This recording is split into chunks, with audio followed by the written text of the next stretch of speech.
It's our Christmas haircut, so bad stuff can grow out and look like really bad. Christmas haircut. Oh my gosh. I think we should just order a shirt.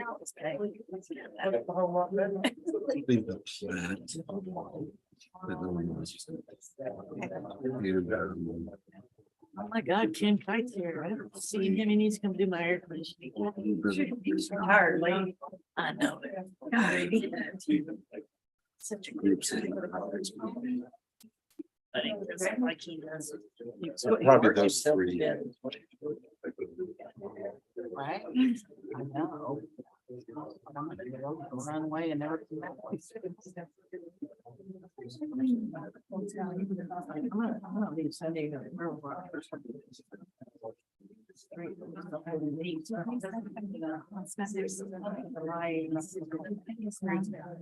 Just found out, but don't the gals will see. Yeah, I'll find out. His daughters called us. It's the mom and dad's 40th anniversary, so we're gonna go for that. Pat and Alicia, and I think Alicia's mom and Reed are going, and me and John and Sharon. Everyone's come.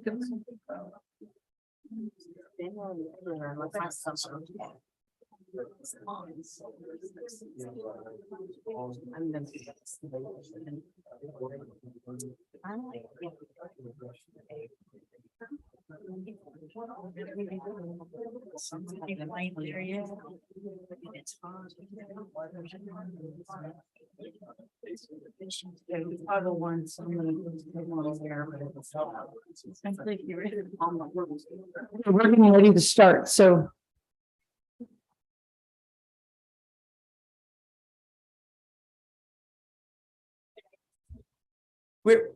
Fran, if you have a card, will you get it to me? Because we're getting ready to start.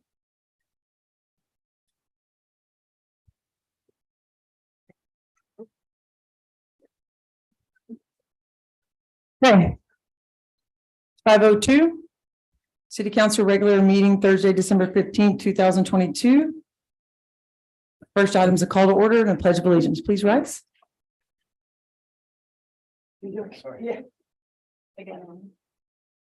I pledge allegiance to the flag of the United States of America and to the republic for which it stands, one nation, under God, indivisible, with liberty and justice for all.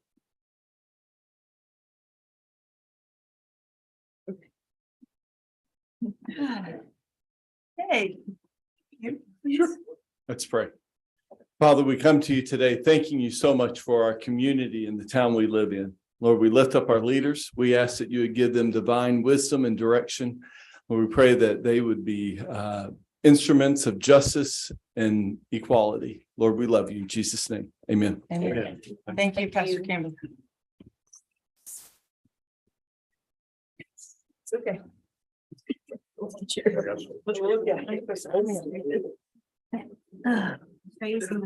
Yeah. All right, item number 3, we're going to open with the public hearing.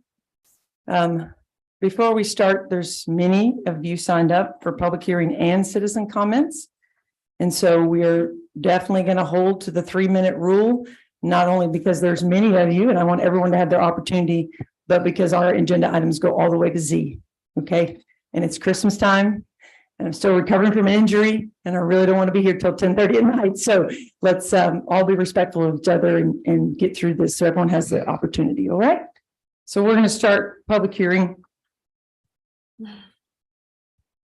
All right, so the Port Aransas City Council will conduct a public hearing on the following: PPLT FPLT 22002180 Agape Cove, being a plat of 0.917 acre tract, being a portion of Lot 10, Block 1, and Lot 1 and 2, Block 34, State Land Survey on the Mustang Island in the city of Port Aransas, Nueces County, Texas, according to a warranty deed thereof recorded in document number 2021027381. That is the first item in the public hearing. There are 2 others. I have several people signed up to speak on that item. And I'm just going to call your name and allow you to come and speak at this first item. Okay, no particular order. Luke Daly.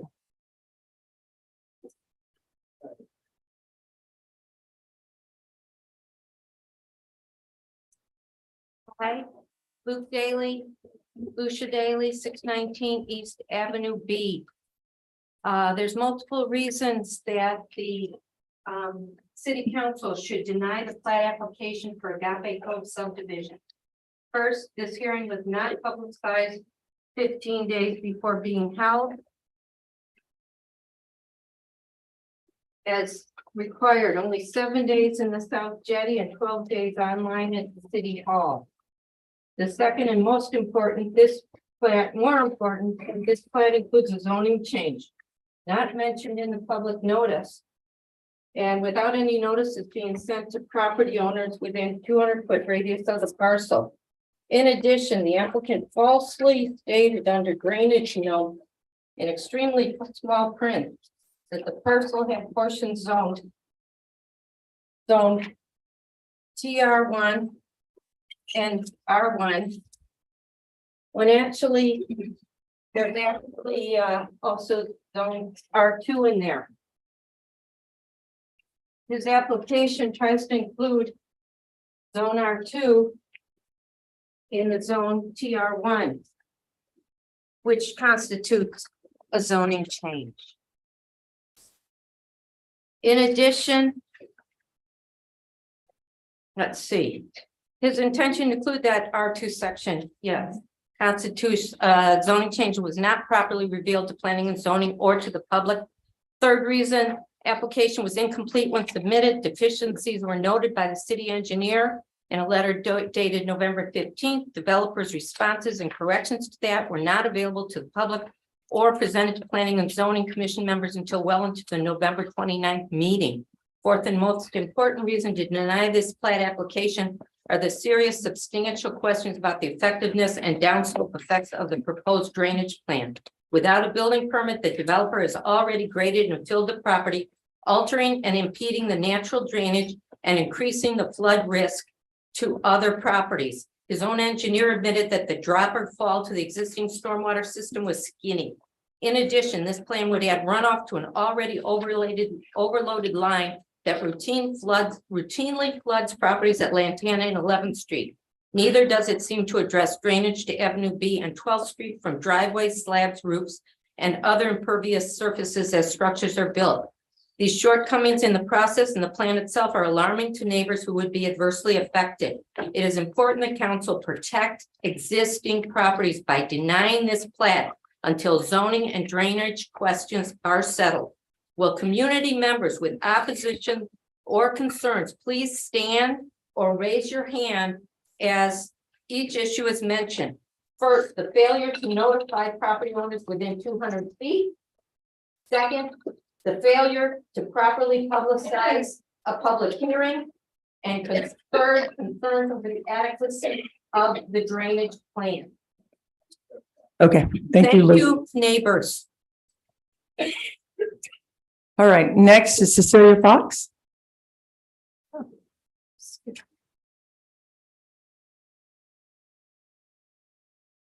Cecilia Fox, I live at 606 Lantana, and I have some pictures you can pass around. And this is, I'm one of the neighbors with the drainage problem.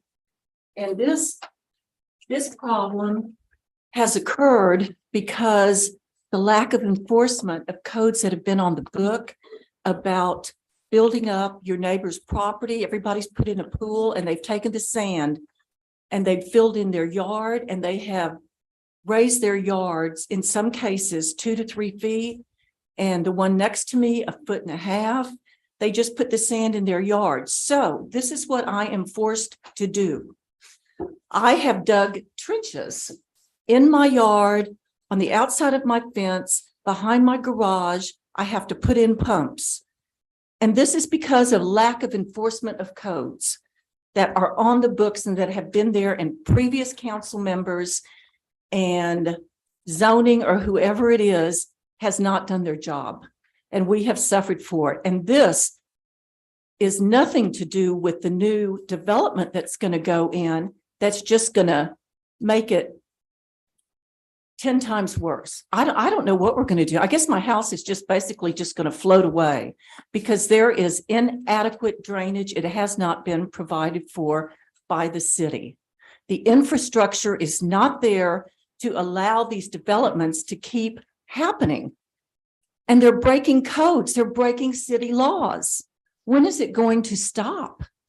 Hopefully with this council. Thank you very much. Thank you.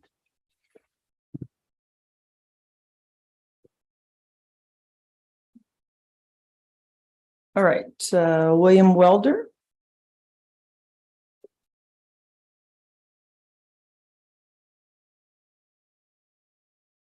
Good evening. Thanks for allowing me to speak. I'm William Welder, 639 East Avenue B. I'm about 130 feet from this particular property we're talking about.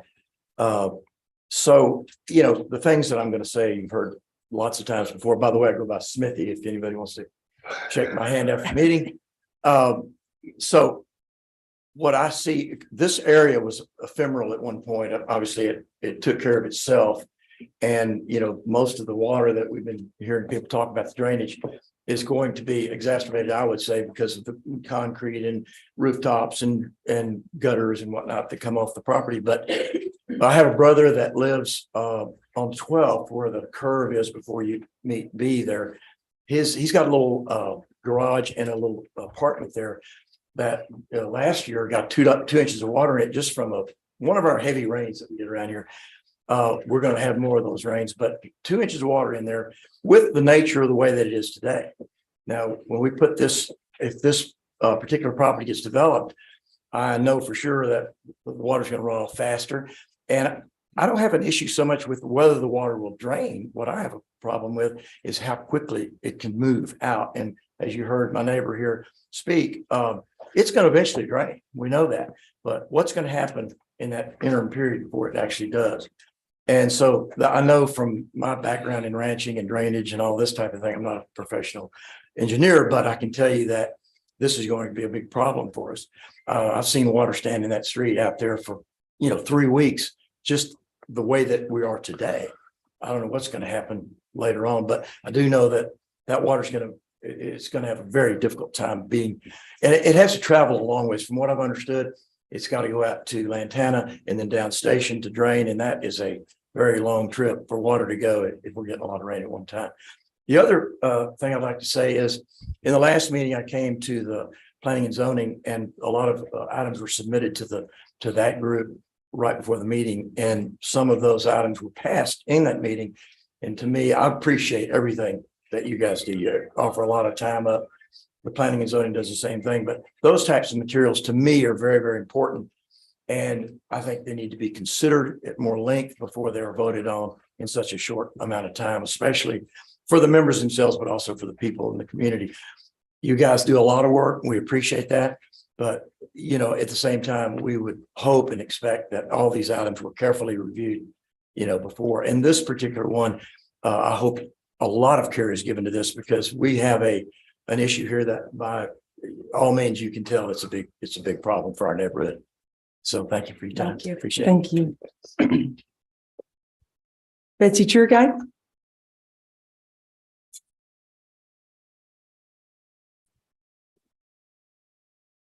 Good evening, Mayor, Council. My name is Betsy Churguy. I live at 206 12th Street. I got here in 1976. I was on P&Z for 9.5 years, and I know it is a lot of work. So thank you very much for your service. I own property approximately 200 feet from the proposed Agape Cove development. Old house, 85 years old, but it's a good roof over your head, and we're happy with the neighbors. It's inconceivable that the owner of the tract of land is just willy-nilly wanting to downgrade the zoning classification from its R1 status to part of its R1 status to TR zoning. By now, all of you know TR stands for tourism recreational. The owner of any property in Port Aransas can't say, hey, I am changing the zoning on this parcel I just bought. They also want to meddle with the existing R2 zoning and wish to incorporate those R2 areas into the T1 area, giving them a green light to build multiple structures on one of the few areas left in Port Aransas that is actually in a residential neighborhood where the majority of homeowners actually live. Although the area these homes is in is R2, only one house in our entire neighborhood is in short-term rental. Please let this idea sink in. The people who live in this area do not want short-term rentals, even those who are only occupying their home from time to time as a second home. We do not enjoy the luxury of a gated community, nor would most of us on this street want to live behind iron fencing. Enough is enough. This street is part of the historical heritage of old-time Port Aransas houses. You should treat it in exactly the same manner that you have recently done for Old Town a couple meetings back. The plat application doesn't have the proposed zoning on their plat map. Maybe they're trying to conceal something, maybe not, maybe it's just sloppy. It should not be approved until the proposed zoning change is fairly addressed. Changing the zoning to let this megaplex happen is not in the best interest of the city or its citizens. Because there are at least half a dozen serious issues, of course, drainage is the big one, that need to be fully explored before a firm decision is made. It'd be incumbent on city council to send this entire project back to P&Z and have a joint meeting with them to iron out inconsistencies, of which there are plenty. Of course, the big one's drainage. The low spot, which turns into a lake when it rains, cannot be fixed by a culvert. Wishing will not make it snow. Thank you. Thank you. Okay. Next is Dorothy Lindner, sorry. Lindner. I apologize for that. Okay, never bad. My name is Dorothy Lindner. I live at 824 East Avenue C. I thank you for the opportunity to speak, Mayor and City Council. Y'all are in charge of making very difficult decisions. Developer on one side, homeowners on the other side. I'm speaking against, of course, Agape Cove. I've been a property owner in Port Aransas for 26 years. I realize that Port Aransas will never be a sleepy fishing village again, but the character and low density should remain. I'm strongly against development, but realize that developers who follow the rules can use their property as they see fit.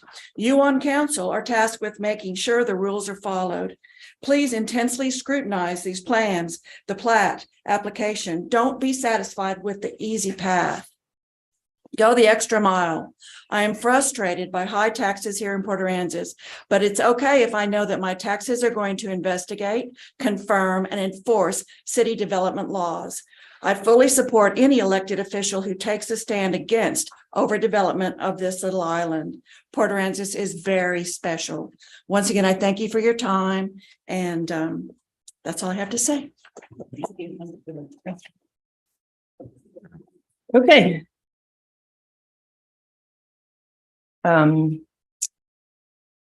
So I have two more that actually specify that they directly want to speak on Agape Cove, but they did not request to speak during public hearing. Would those two people like to speak during public hearing? Ed Reed and Richard Watson. Would you like to speak now? Okay, come up, Mr. Watson. Absolutely. Thank you very much, Mayor and Council. I'm glad I'm not sitting in your seat tonight or any other night for that matter. I'm a retired consulting geologist. I've done consulting for the city in the past, and I'm concerned about the drainage and a couple things in particular. One is they're planning on the north side of the property between the adjacent properties, putting in a 15-inch stormwater drainage pipe, which will go to Dunes Lane or to Lantana. I'm not sure which, that isn't clear. And I wonder if anybody at the city has made sure that the high end of that pipe is higher than where it is going to flow into the city drainage that exists on Dunes Lane or Lantana. They show where they want to put the pipe, but if the elevations of the pipe, the ground elevation doesn't matter, but if the elevations of the pipe are not adequate for the water to flow, it won't work. And number two, I don't believe they're planning on having a road along where that pipe is. And the drainages here, I believe, frequently get filled up with sand and need to be flushed out. That probably requires heavy equipment trucks to get in there to access the surface grates where the water flows in to clean the pipe out. So if that's not set up as a possibility, they probably won't be able to keep it clean. Finally, they have the culvert on 12th Street. Looks like that's designed to flow along the north boundary of the property back to the far end of that buried drainage pipe. And I don't know whether or not the elevations will allow that or whether that's set up without, or that will work, but somebody needs to take a real good look at the elevations of the drainage system itself to see if it can work. What's the elevation of the farthest end from Lantana of that new pipe? And is it higher for its whole length to the pipe that it's going to flow into under Lantana? I don't know if anybody's looked into that, but that's pretty important. I've got one other thing. I prefer to call this the agape development because obviously the neighbors are agape at it. Thank you. Thank you. Mr. Reed, do you wish to speak at this time? Yes. Okay, come on.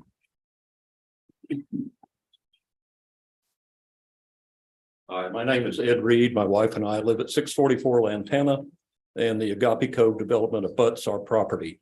This area historically has had poor drainage and typically ponds during heavy rain events. The pond can last for months. And that was before the development was leveled, which eliminated its standing water, only to push it off onto the adjacent properties. First, the plans for this development envision a new stormwater drain running along the north side of the property eastward to Dune Drive without a drainage easement, where it will tie into another new storm drain from Dune Drive and empty into an existing system at Lantana. Of course, pipe in the ground won't actually drain the property. I'm not a consulting geologist, but I agree with Dr. Watson. So the pipe has got to be at least a high enough grade to drain down to Dune Drive, and then also high enough to drain from Dune to Lantana. And then whether the system or not can even handle all of that water from not only this property, but what I would call a sister development called the Agape Coastal Condominiums, which is at Dune Drive, which wasn't required to have a drainage plan. So once again, I'm looking for engineering assurance that this drainage plan that presented without enough data to judge it is going to work. So thank you. Thank you.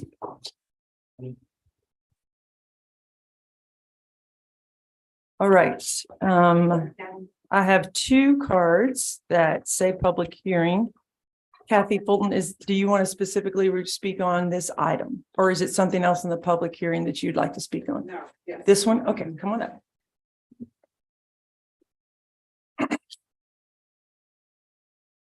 Kathy Fulton, and we're gonna use 631 because I still am working on 631 Avenue B, but this, anyway. I am very concerned about this because this is a zoning change. And the zoning change is that this is an R2, or even on the zoning mapping on the online one, there is an R2 segment here. And then this is a supposed TR segment. I'm unclear why it doesn't actually terminate at these boundaries because that's very unusual. This is the only one that goes like this. But either way, this is a zoning change. This constitutes a zoning change. And then the other thing that's going on is, and I don't have a way to show you all this, but the line, this is all one track, but this line, it's the outer edge. It's the edge of the 30-foot right of way there. And that 30-foot right of way has been re-verified with, you know, I've gone through multiple plats from Urban Engineering, Griffin and Brundrett, and it all shows a 30-foot right of way for 12th Street, and even Avenue B is kind of like, it's not really a dedicated anything. It's got, Avenue B is a little different story, but this is the older part of town. So all these streets weren't really, they were just plopped down and people built. And so to claim that there's actually 40-foot row, you're going to be taking from people. But the main thing is that 30-foot is the line of demarcation between this end and this end. This TRN that they're saying is 18,140 square feet is actually this thing, no matter where you measure it from, if you're measuring it from the proper point, this is actually about 16,200 square feet. And then if you take the quote TR portion, which would be just this part, that actually is about 11,200 square feet. And then the R2 is 5,200 square feet. And again, this measurement is off of multiple meets and bounds and other plats to give this measurement. I didn't make this up. And so you can't factor that into this 18,000 as being claimed because it's actually only about 11,000 square feet right here. This is 22,700 and something square feet on the R1 area. This line to where they're putting it is now encroached into the R1 area. And that again constitutes a zoning change. So there's two zoning changes going on that need to be addressed. I agree that this was, whether I'm not saying anything against anybody. I just think that it was too rushed at the meeting. This didn't come up until the agenda item started, and then these were handed out. And no one had time to review. And the only reference was one teeny tiny footnote on page 3. Thank you. Thank you, sir. Okay, I have another card for Agape Cove. Paul Sherrill. Wendy, I waved around. I turned mine in late, but it's for Agape. Well, Okay, thank you, Ms. Brown. I'll get you next.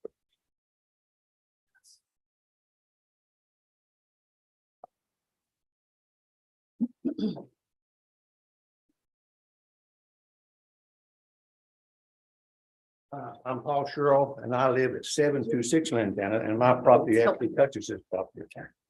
And I'm speaking on behalf of myself and Marty Carr, who lives at 730 Lantana. Is this survey correct? As given to the city? We can't talk back and forth during public comment, so Okay, well- there's not a question and answer, sorry. Well, the pictures that they show when they were trying to sell a property, and this survey shows the property, there's actually, this is behind my house. A slab halfway on this property that's already built. Some property on this deal, I'm lot 1B. You look right here, there's a slab already built into this property we're discussing tonight. No, it's a different one. Here's a picture. I know. It's, This survey is correct. yeah, this isn't Agape Cove. This is the one to the east of it. Okay, Yeah, yes, sir. this is what the survey shows right there. Different lot. Anyway, I'm opposed to this. I am a landowner, city resident. But if you're going to approve this, I want it for my property too. I have just as much financial need as they do for it. So if you're going to give to them, give it to me and give the rest of us. That's all I have to say. Okay, thank you. All right, Ms. Brown, your turn. Brown 116. And I hardly have anything left to say because everybody's already said everything. But I do have concerns. I'm right there on the curve of being 12. And so the drainage does affect me. I have standing water a lot in the front of the property. And at least would like to know, have a sign off by Jim Urban as to, what specifically is going to happen with that drainage. I don't know if it's possible to put a pump there, or if it's not possible to put a pump, then what can we do to keep that from becoming, worse than it already is? The other question I had on just looking at these is that right of way that Kathy was talking about that they show on Agape's plans as being a 40-foot right of way, and on every plan, my original plans, the home I live in is close to 100 years old. It was built there when there wasn't anything else there, but on all our plans for our property, it shows it being 30 feet the right of way. So would like that corrected or determine what the right of way really is on that before we go ahead with this, which really I think means that all of this needs to be, everybody needs to take another look at it and decide what's really happening with it. And because I think we have so many questions right now and so much up in the air that I think it's got a lot of unhappy people, and I'm one of them. Thank you. Thank you. All right, all the other cards I have here specifically request different items. Marty Phelan, your card does not indicate anything. So what did you like to speak on Agape Cove? Okay, can you tell me what? One of the other public hearing items? No, it's You want to Do you want to just have a citizen comments time all at one time then? You want to have 2 times? It would be best for you to just speak at citizen comments if you're going to do all of them, or you can do your public comment. I mean, either one, but. Okay, great. All right, we have 2 more items in the public hearing. I'll read those aloud. If there are any speakers that are dying to speak on those, then we can put that out there. The VC 22002387 street closure application is requesting to close an approximately 142 long by 50 feet wide section of East Oaks Avenue between Allister Street and Church Street. Applicant City of Port Aransas, property location between 408 North Allister Street Community Center and 403 North Allister vacant lot. Anybody here wish to speak on that item? Hearing none, we'll move on to the next public hearing item. VC 22002389 street closure. Applicant is requesting to close an unused remnant portion of 9th Street adjacent to W Avenue F, West Avenue F. The portion is approximately 35.5 feet long, 31 feet wide, and dead ends to the property line. Applicant's T-Mine Limited, property location between 128 East Avenue F and 206 East Avenue F. Is there anybody here to speak to that item? Do you want to actually speak during the agenda item? Okay. All right, item 4, proclamations and presentations. Are there any? Okay. Item 5, citizen comments and reports. Mr. Phelan, you're up. So I have 2 items. First thing is on Agape Cove. And I'm a member of zoning and planning committee, and it came to us on the meeting of the 29th, and I voted no on this item. And I wanted everybody to realize why. Specifically, the application was amended at about 1830 hours, which is about an hour and a half after the zoning and planning committee met, and I just didn't have adequate time to review it. Submitting changes to a public meeting agenda after the meeting of the game is just unacceptable. And more importantly, it doesn't give the city residents time to review the information. And that's really what my core concern is. The city, I think, is trying to comply with the Texas Legal Code 212-009, which gives 30 days from the application for the city to act, or it's de facto approved. However, that law presupposes that the application is complete and accurate upon submittal. It doesn't mean you get part of an application and a part of an application during a meeting. That's crazy. And so inaccurate and incomplete submittals, I think, should just be rejected out of hand by the city until they get time to get properly vetted, advertised, and let everybody have their say.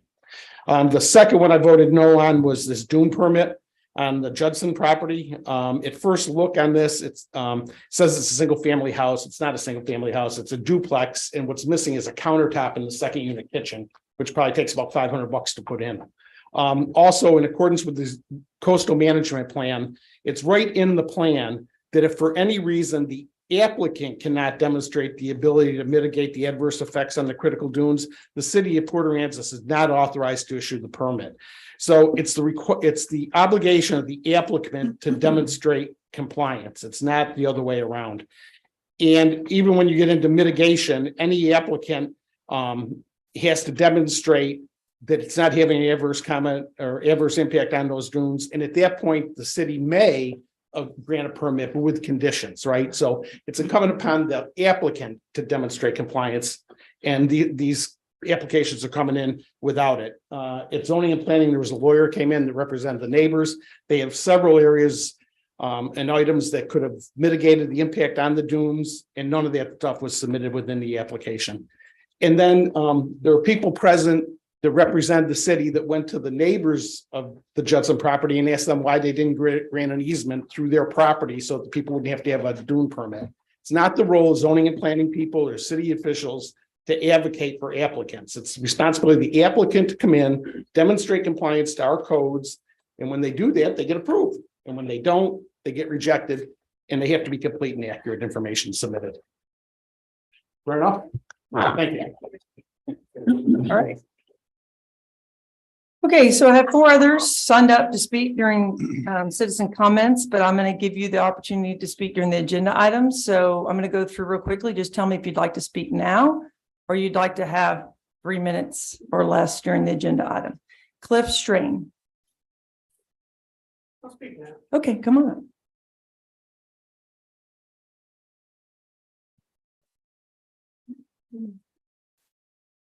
Thank you all for giving me this opportunity. Cliff Strain, I'm the Port Aransas Preservation Historical Director since 2018, I'm sorry, captain for 41 years and resident for 44, 206 station, most recently 206B. I respectfully ask the council members to pull the hot committee ordinance from the consent agenda or vote no on the consent agenda. Further discussion and modifications must be made before passing. At the last council meeting, council members were assured that if they voted for this first reading, it could be tweaked later. So why is it in the consent agenda? How can that allow for any kind of tweaking? There's been some misinterpretation about what the qualifying nonprofits are asking. We're not asking for a larger cut of hot funds. We are asking for a fair and equitable process in line with state statutes for requesting and justifying the use of hot funds. We do not think a 5-person committee picked by, all respectfully, by Dave Parsons and the chamber, of which he is a board member, will lend diversity to the group. And I asked last time that we plan this group to have some diversity. I still say each council member picking one person would kind of assure that diversity. We do agree that some of those seats should be from the hotel, motel, SDR owners. We do not agree that we should have to lose money or produce hotel receipts to be eligible. Our nonprofit is one of the reasons why many tourists return to Port Aransas. Sometimes we are their first stop. We provide alternative entertainment when the weather is bad, not beachable, not fishable, to visitors, and also with visitors that have mobility issues. 2 weeks ago, a visitor came into the museum, spent about an hour, and when she was leaving, she said, "This was the highlight of my trip." How do you quantify our part that nonprofits bring to tourists, bringing them back? There is a value there. And I don't think it's done with receipts or by losing money that we prove our value. More discussion and research will build a better committee, and closely following the state statutes will also help with that. Thank you very much. Thanks.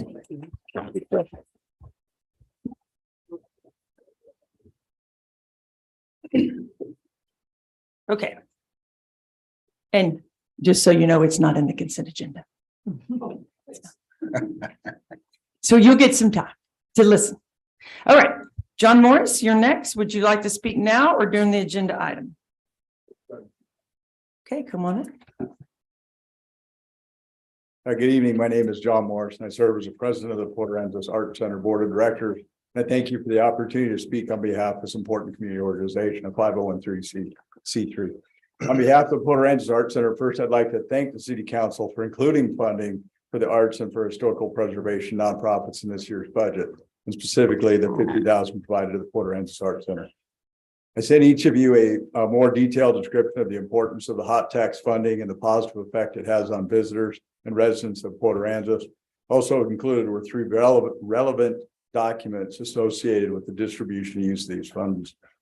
Briefly, these funds are being leveraged to allow us unprecedented access and opportunity to market the Art Center more effectively to a broader potential audience and to improve the overall experience for visitors and residents of Port ALA. We thank the Chamber of Commerce as an important partner in this outreach effort, along with our other advertising outlets that we utilize. Additionally, we utilize a robust social media strategy that has significantly increased our reach this past year. With over 200 member artists, and that's ones that are exhibiting artists. If you come to a First Friday or just any day, you're going to see art from up words of 200 different artists. The Port Aransas Art Center has continued to grow and prosper, hosting nearly 7,000 visitors in 2021, teaching over 200 classes and workshops, hosting 12 new exhibitions to include a student art show that showcases the works of student artists from Port A, from Flower Bluff, and from Seashore Middle. We also host the November holiday market, February Valentine's Day, both winter traditions.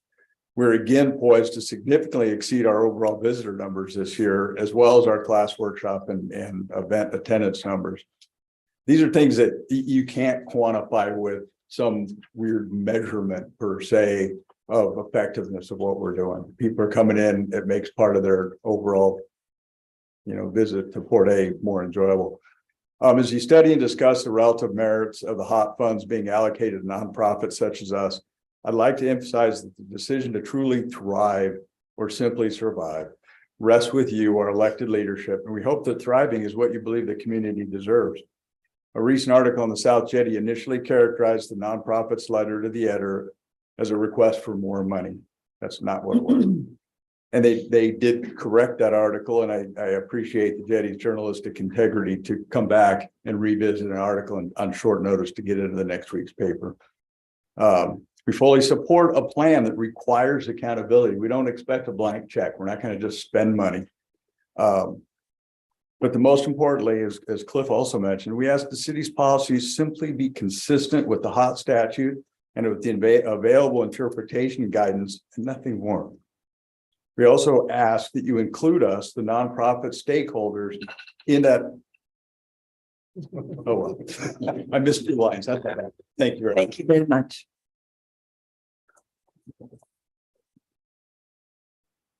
All right, two more. Leroy Hoskins, would you like to speak now? Yeah.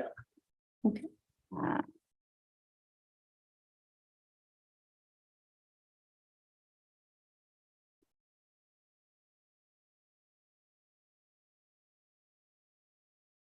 I think that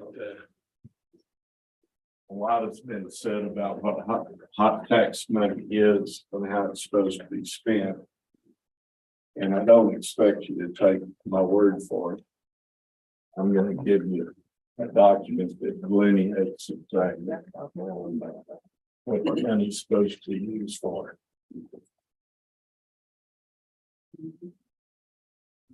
You guys are probably familiar with this. Oh, yeah, but I'll give you one anyway.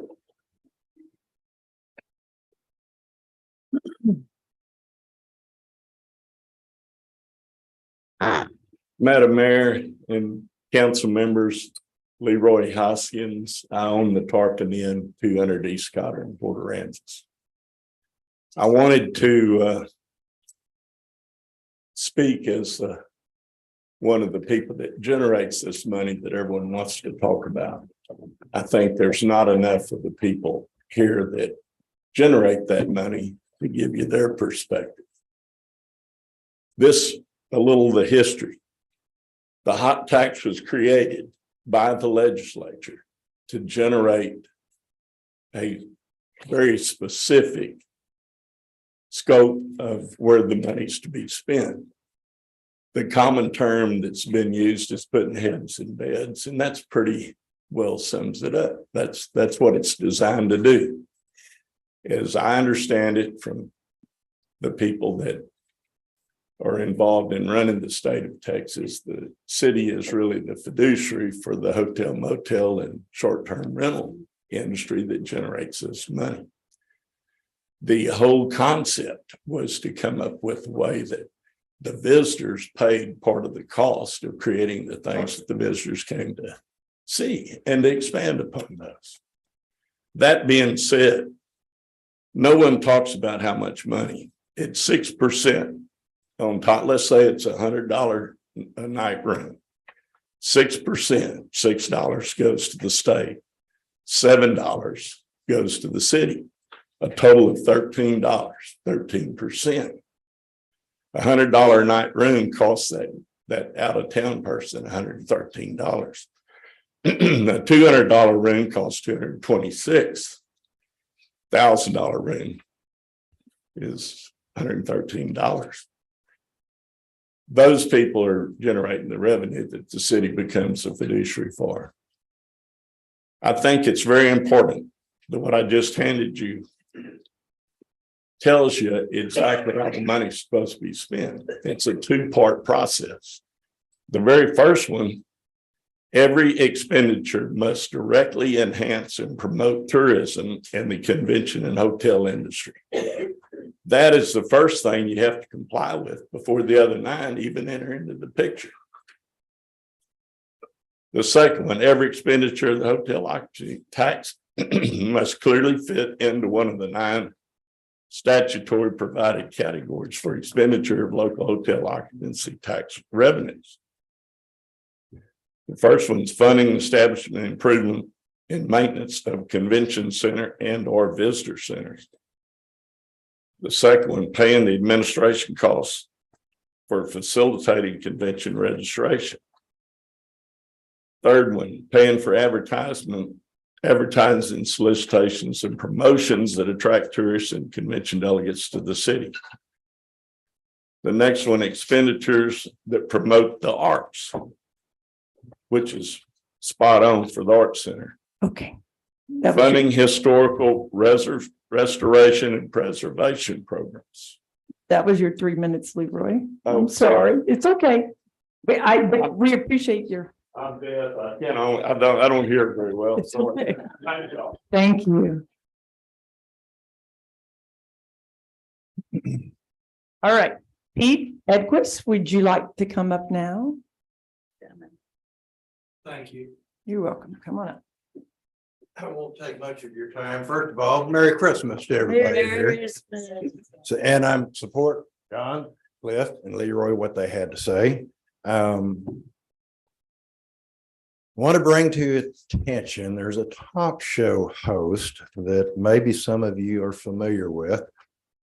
She's a psychiatrist, and she signs off her program every day saying, "Do the right thing."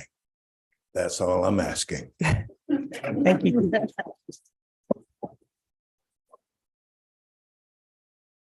All right. Well, I appreciate everyone because that's 45 minutes, 15 speakers. Y'all did awesome. So thank you very, very much. All right, we're going to move on to the consent agenda, which is item number 6. There's one item in the consent agenda, which is the city council meeting minutes from January 27, 2022. Does anyone have any discussion item on this, or is there a motion to approve? I motion to approve. Okay. I'll second. All right, there's a motion and a second. Any further discussion? All right, Pam, please call the roll. I abstained. I wasn't here. Correct? You can approve the consent agenda. Okay. Yeah. I approve. Thank you. Councilmember Chambers, Yes. Councilmember Figure, Yes. Councilmember Park, Yes. Mayor Pro Yes. Mayor Moore. Yes. All right, we're going to move on to the regular items for consideration. Number 7. The first item is B. It's a resolution approving the third amendment to the development agreement for a hotel conference center with the Inn, Spa and Conference Center LP, designating the hotel subject to this agreement and amendment as a hotel that is part of the qualified project to which subchapter C of chapter 351 of the Texas Tax Code applies, extending said agreement for an additional 2-year term ending December 31st, 2024, and authorizing the said city manager to sign all documents associated with the agreement. Just to give you guys a quick update, some of you are new and I'll keep it brief. This is the city's 2017 legislation that we got on to make the city. We were one of 16 cities that got authorization to get into the hotel convention project, state project legislation. We had to enter into an agreement. We put out an RFP, I think in January of 2018, selected Jeff Lampkin and his partner Devin Bacta. We've had several extensions. This is the third, and in discussion with them, they do not wish to extend this time. The biggest issue with this is that to move forward with this, you have to get what is called a letter of ruling from the state comptroller. What happened was there was a big push that the state was kind of getting tired of approving hotel motel projects that give away state hot tax, state sales tax. And so the comptroller made a decision that I'm not going to give you your letter of private ruling until you go build your project, and then I'll make a decision on it. Well, everyone said, well, we can't go get 50 million in funding without your private letter ruling. It's too big of a risk. So most of those 16 cities have dropped out. Because no one's going to risk that amount of funding for maybe from the comptroller. So pretty much that's the death of this one too. So by you voting no, it would December 31st, the current agreement would expire. So voting no. Well, if you, if someone made a motion to not approve the extension. Right. Yeah, so the extension would die on the midnight on December 31st. Okay. Anybody have any questions in regards to that? Pretty simple. Okay. You have a motion? I'll make a motion to not extend.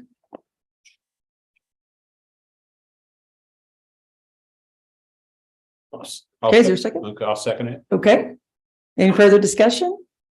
Fran, please call the roll. Yes. Councilmember Chambers, Yes. Councilmember Krueger, Yes. Councilmember Park, Yes. Mayor Tim Owen, Yes. Mayor Moore. Yes. Motion carries. Okay. All right. Item C, presentation and general discussion to take possible action on the final report and updated mission statement of the Old Town Preservation Advisory Board.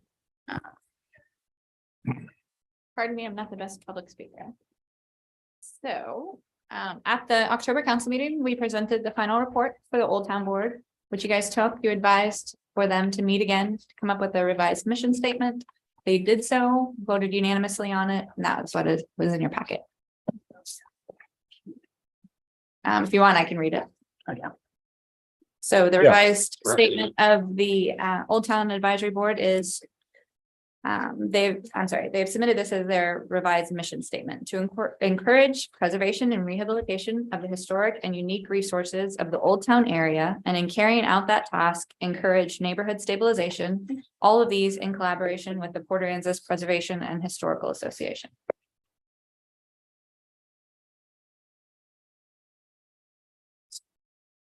Okay. And I think they are waiting on further discussion and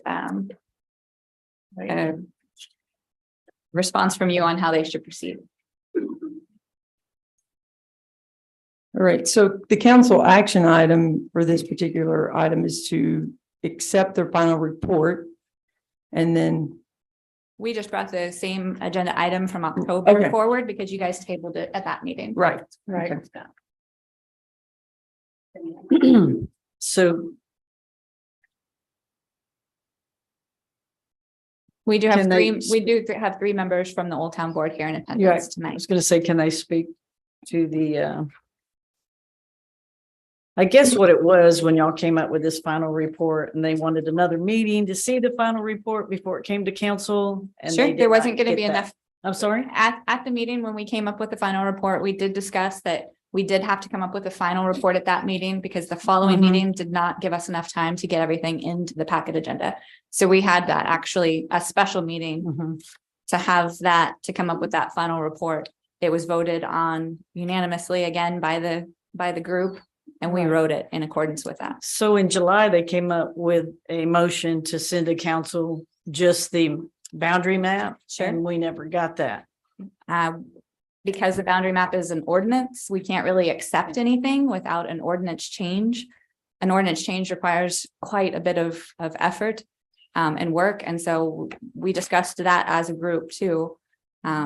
And talked about how everything would come together, so that zoning change would only have to be done one time.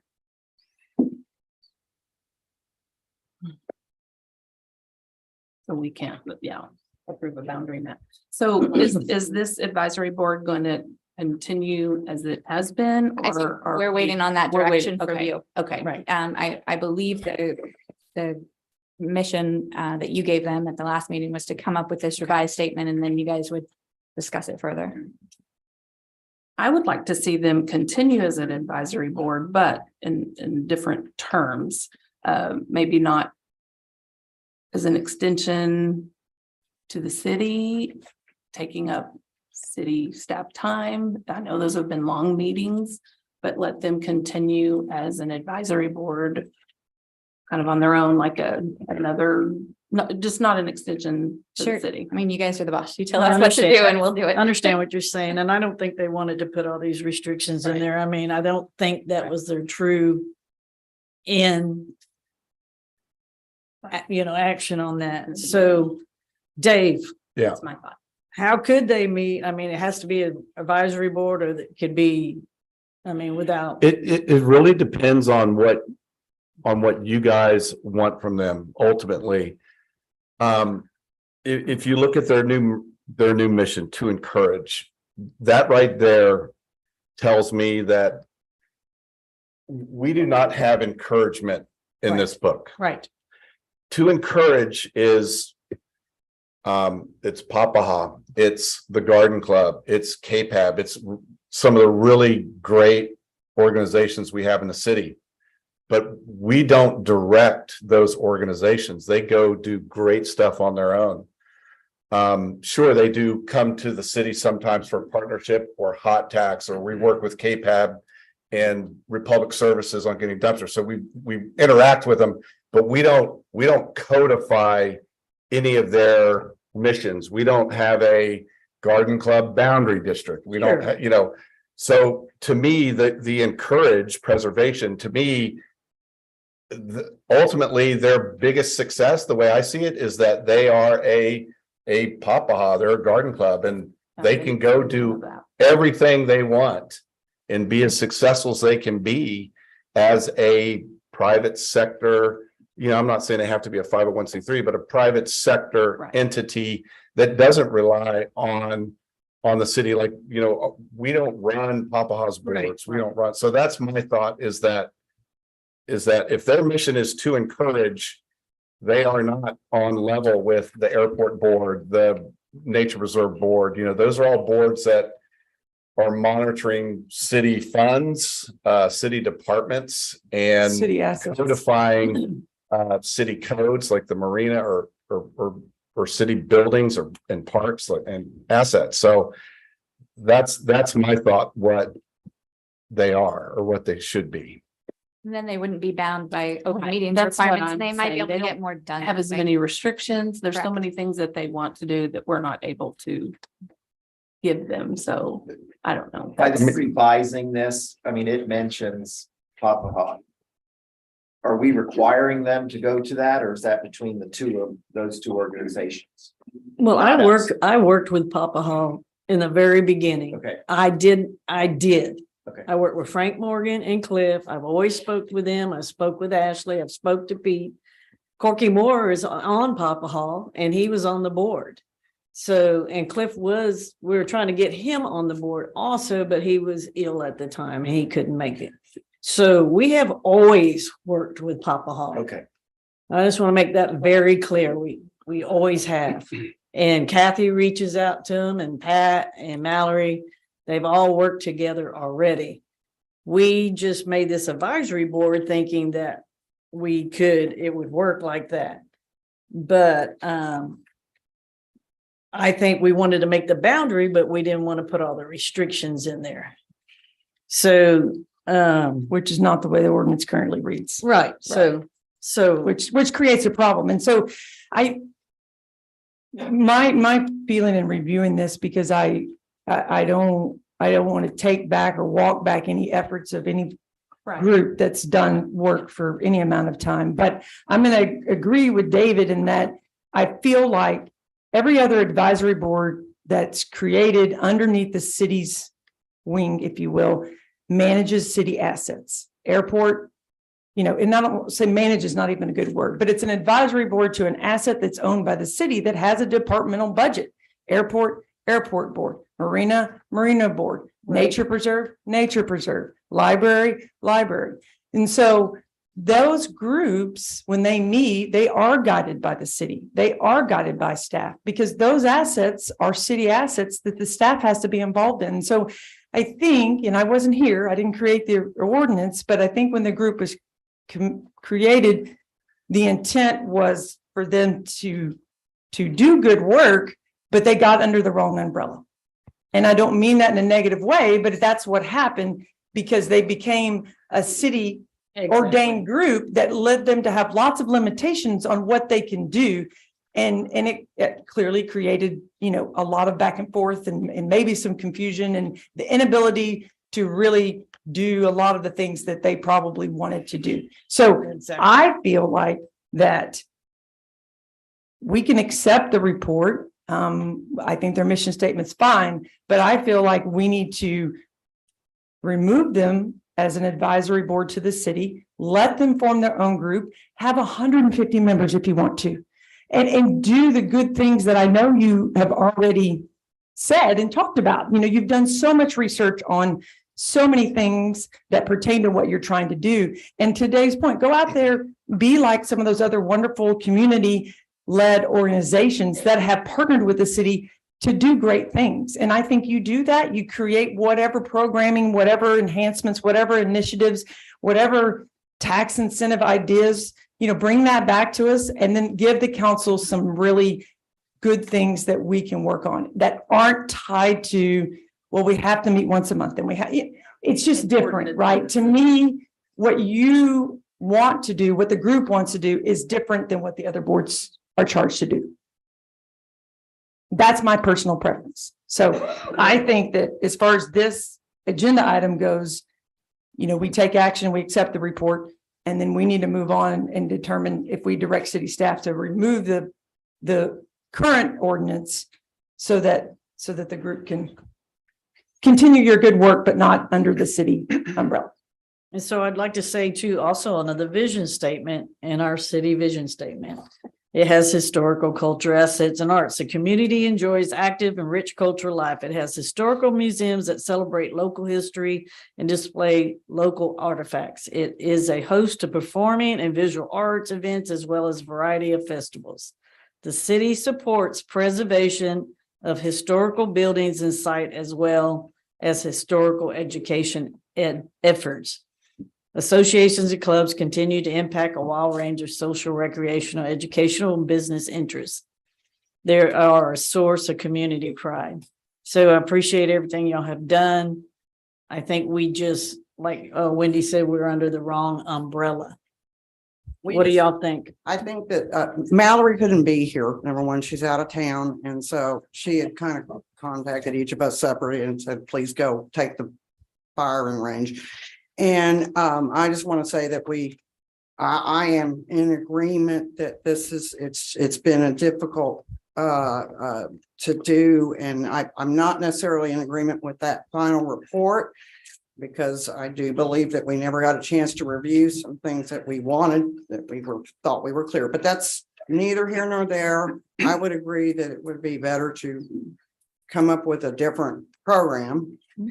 And if y'all want other people on whatever, you know, I'm good. I mean, Ashley and Cliff and everybody, I mean, we have plenty of people and they've been a great help. And I've been able to print out some really great photos from their archives and blow them up, these 1948 that are really awesome, that, you know, to circle these areas. Of course, that's been tedious, but anyway, not to drag this out. I think Pat's probably in agreement. I don't know about the others. We haven't met. And so but we would certainly like to figure out a way to continue having something. Now, I do recommend, I think that the one thing we did recommend back in July that never got to council is that we did want the boundary established for sure as ordinance, whether it had anything on or not. And the reason is because it's something concrete we can work with. And it's not that, you know, it also helps with the other preservation groups that we might be able to encourage people to get into. It kind of helps them get something established. So I know that there's a boundary item on here, and I would say that that boundaries, other than some satellite areas, it's a pretty accurate boundary, especially going from these old photos. I agree completely. Thank you. Okay, thanks, ladies. We appreciate your time. Thank you. All right, so for this item. I motion to approve their final report. Mhm. Okay, is there a second? I'd like to revise that a little bit. Their final report and accept their mission statement. Thank you, that's fine, yeah. Oh, okay. And I think that we would need to redirect staff to bring a ordinance change at the next meeting, dissolving the Old Town Advisory Board. Okay, that can be done in all in one motion. Is there a second? I'll second. Okay. Any other discussion? Fran, please call the roll. Councilmember Christensen, Yes. Councilmember Chambers, Yes. Councilmember Krueger, Yes. Councilmember Park, Yes. Mayor Pro Tem Owen, Yes. Mayor Moore. Yes. Motion carries. All right. Moving on, to item D, ordinance first reading adopting the Old Town Preservation District boundary map with no regulations and providing for related matters. Knowing that we didn't want to accept that final report, actually. We're trying to make an ordinance to accept the boundary map. And it's a 2013 boundary map that they had in 2013 it passed. The only changes there, I think, was 12th and Tarrant, Kathy. Yes, that was to Yeah. make sure that all that Tarrant and Channelview were fully. Yeah. I have a question. Where did the ordinance, who wrote the ordinance? Because there's a lot of other things in here other than just the boundary map. Well, it's just because we were trying to the vice chair, because we went through the meetings because some of that didn't come to council. So they did, because they said they didn't have meetings set up, and they did through the minutes. They discussed the boundary map and it never come to the meeting. So the board recommended that put no boundary map in without regulations is what they wanted to do in July. And so since nobody ever got to see the final report but staff, we just tried to make something, try to get it through without just making a boundary without all the regulations. Okay, so who's we? Because if the Old Town Advisory Board did not meet and approve this ordinance, who wrote the ordinance? No, I had legal help me write the ordinance. You wrote the ordinance? Yes. So did staff have a chance to review this ordinance? It's been on the agenda. Yeah. No. Fran, when did you get it last week? Yes. Yes, they've had it for a week. But typically, agenda items, particularly if it deals with ordinance, and staff has a chance to review. So you and Well, they Roxanne had just it work for- together? They've had it since, I didn't charge the city. Oh, but you wrote it. yes. So I said legal help me write it. Me and Roxanne. Yes. Yeah, I didn't charge the city for anything. Okay, So there are things in there like the bottom one that's the third Tuesday of the month, yes. Some things would have to be revised or bring it back and revise it, so. This is originally what they wanted to do to July 12th. And it never come, the advisory board, and it never came to council. okay. There's one issue, Mayor, the six whereas the board recommends that the Port Aransas City Council approve the attached Old Town Preservation District boundary map and makes no further recommendation for regulations at this time. So that means that, to me, the way I read that, that means that at some point there intends to be regulations, which in turn means that this is a zoning boundary and it cannot be approved until it goes to P and Z first. So council would not be able to vote on this ordinance as drafted due to the fact that this is potentially a zoning district overlay. And would need to be, need to go to P and Z first. So the mayor and I had talked about this before, that if this came up and we were going to do something with the advisory board, that we would have to admit some. Yeah, I mean, it needs Yeah. a revision for sure. Right. And that's why I was asking. Right. I didn't know who wrote it because typically So- staff writes ordinances. And so that's why staff would catch something like that. So, but yeah, I don't know how we can approve this as written. Right? I mean, Well, I understand, since we approved this. Sure. Other, And I mean, but it was hard to do because we've never seen any of the final report until we get the agenda, just like this, so. So is this something we need to table right now or? well, bring back. I think you approve or you decline the ordinance, one of the two. If you table it, then it sits out there. So, Okay, but I I think see it what needs you're to be, saying now. it needs a lot of rework. So I think the proper thing would be decline. So they're not meeting, right? They don't have. This was written that they're gonna meet every Tuesday and now they don't exist. Well, But they that don't, I mean, they still exist. I mean. The advisory process of- board- Yeah. did Oh, okay. actually get to meet every third Okay. Tuesday. All right.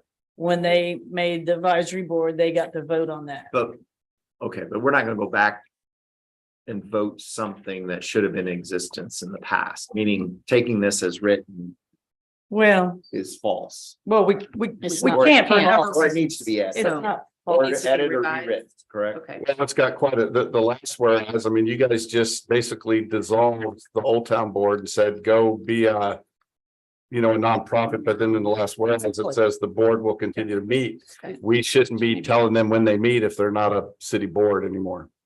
Meet when they want. Yeah, so we understood that when it was Right. gonna come up. Yeah. So, so it would be really hard to correct all this on the fly. Okay. I make a motion to not approve the ordinance as presented. I'd like to revise that. Not to approve the ordinance as written, but to direct city staff to rewrite the said ordinance. They're gonna need some direction. 'Cause there's To- several things in here that include that. So let's, before we. to accept the 2013 boundary map. That's up to y'all. Okay, but we need a motion and we need a second. So we obviously need to have further discussion. So, That's no longer my motion, it's his motion. okay. So you So we can't amended, have two you first amended, motions. So, you amended Kelly's motion, correct? well, I mean, we really should have a first and a second, or if there's no second, then someone else can make a new motion, which clearly just happened. Yeah. Okay, is there a second to Tim's motion? Can I amend his motion? No, Okay. it doesn't work that way. Well, Sorry. I'll do a second to your motion, Tim. Okay, let me understand this motion. What was the second motion that you made? What, the first motion you made? So. What he said and then to. To direct city okay. staff to rewrite this ordinance. Okay, What would we read? we need to, so this That's is what, what we this need to is, be clear it's on. too Yeah. confusing. This is an ordinance. We need to take care of this ordinance. Motion, yes or no? And if there's direction for Yes. staff to do another That- item, then that's we another- can take care of that. Okay. I make a motion not to approve this ordinance. Is there a second? A second. Any further discussion? Brian, please call the roll. Yes. Wait. Yes. Councilmember Park, Yes. Councilmember Bigger, No, Mayor Simoneau, Yes. Mayor Moore, Yes. motion carries. Okay. I think we put that on an item for future discussion at the end of the meeting, okay? And then we can move on from there.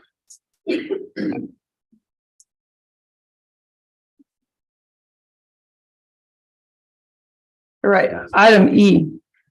Resolution awarding request for proposal 2022-10 for the beach concessionaire agreement beginning January 1st, 2023.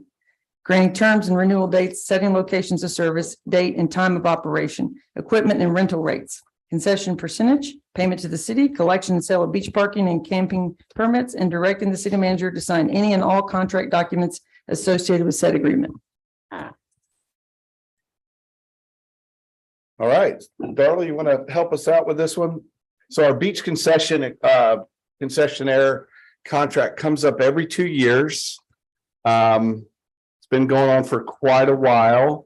I know when I first got here back in 2005, it was kind of a little hit or miss, and we went a couple of years without it, and then started getting a little traction again. We've had it since I've been here in 2008. Yeah, yes, it's been pretty much full since then, right? Yes, we've had somebody on the beach selling the permits for us. So we sent out a RFP for bids to come in to be allowed to be our beach concessionaire. We had 2 responses, one from Bronze Beach Rental, one from Port Aransas Local Company. They also had another name, or Southern Coast Open LLC is their name. And we have both entities, I believe, here in attendance to do presentations to you as you so desire to choose which company you would allow on the beach. When they sell our beach parking permits, we allow them to keep a portion of the money for each permit that they sell. And then in addition, in the 4 fixed positions that they're allowed to operate in, they are also allowed to rent equipment and different items that are listed there in your packet. And then they give us a percentage back for that franchise agreement. And then that's pretty much it. A mobile We also sales, yeah. do want mobile.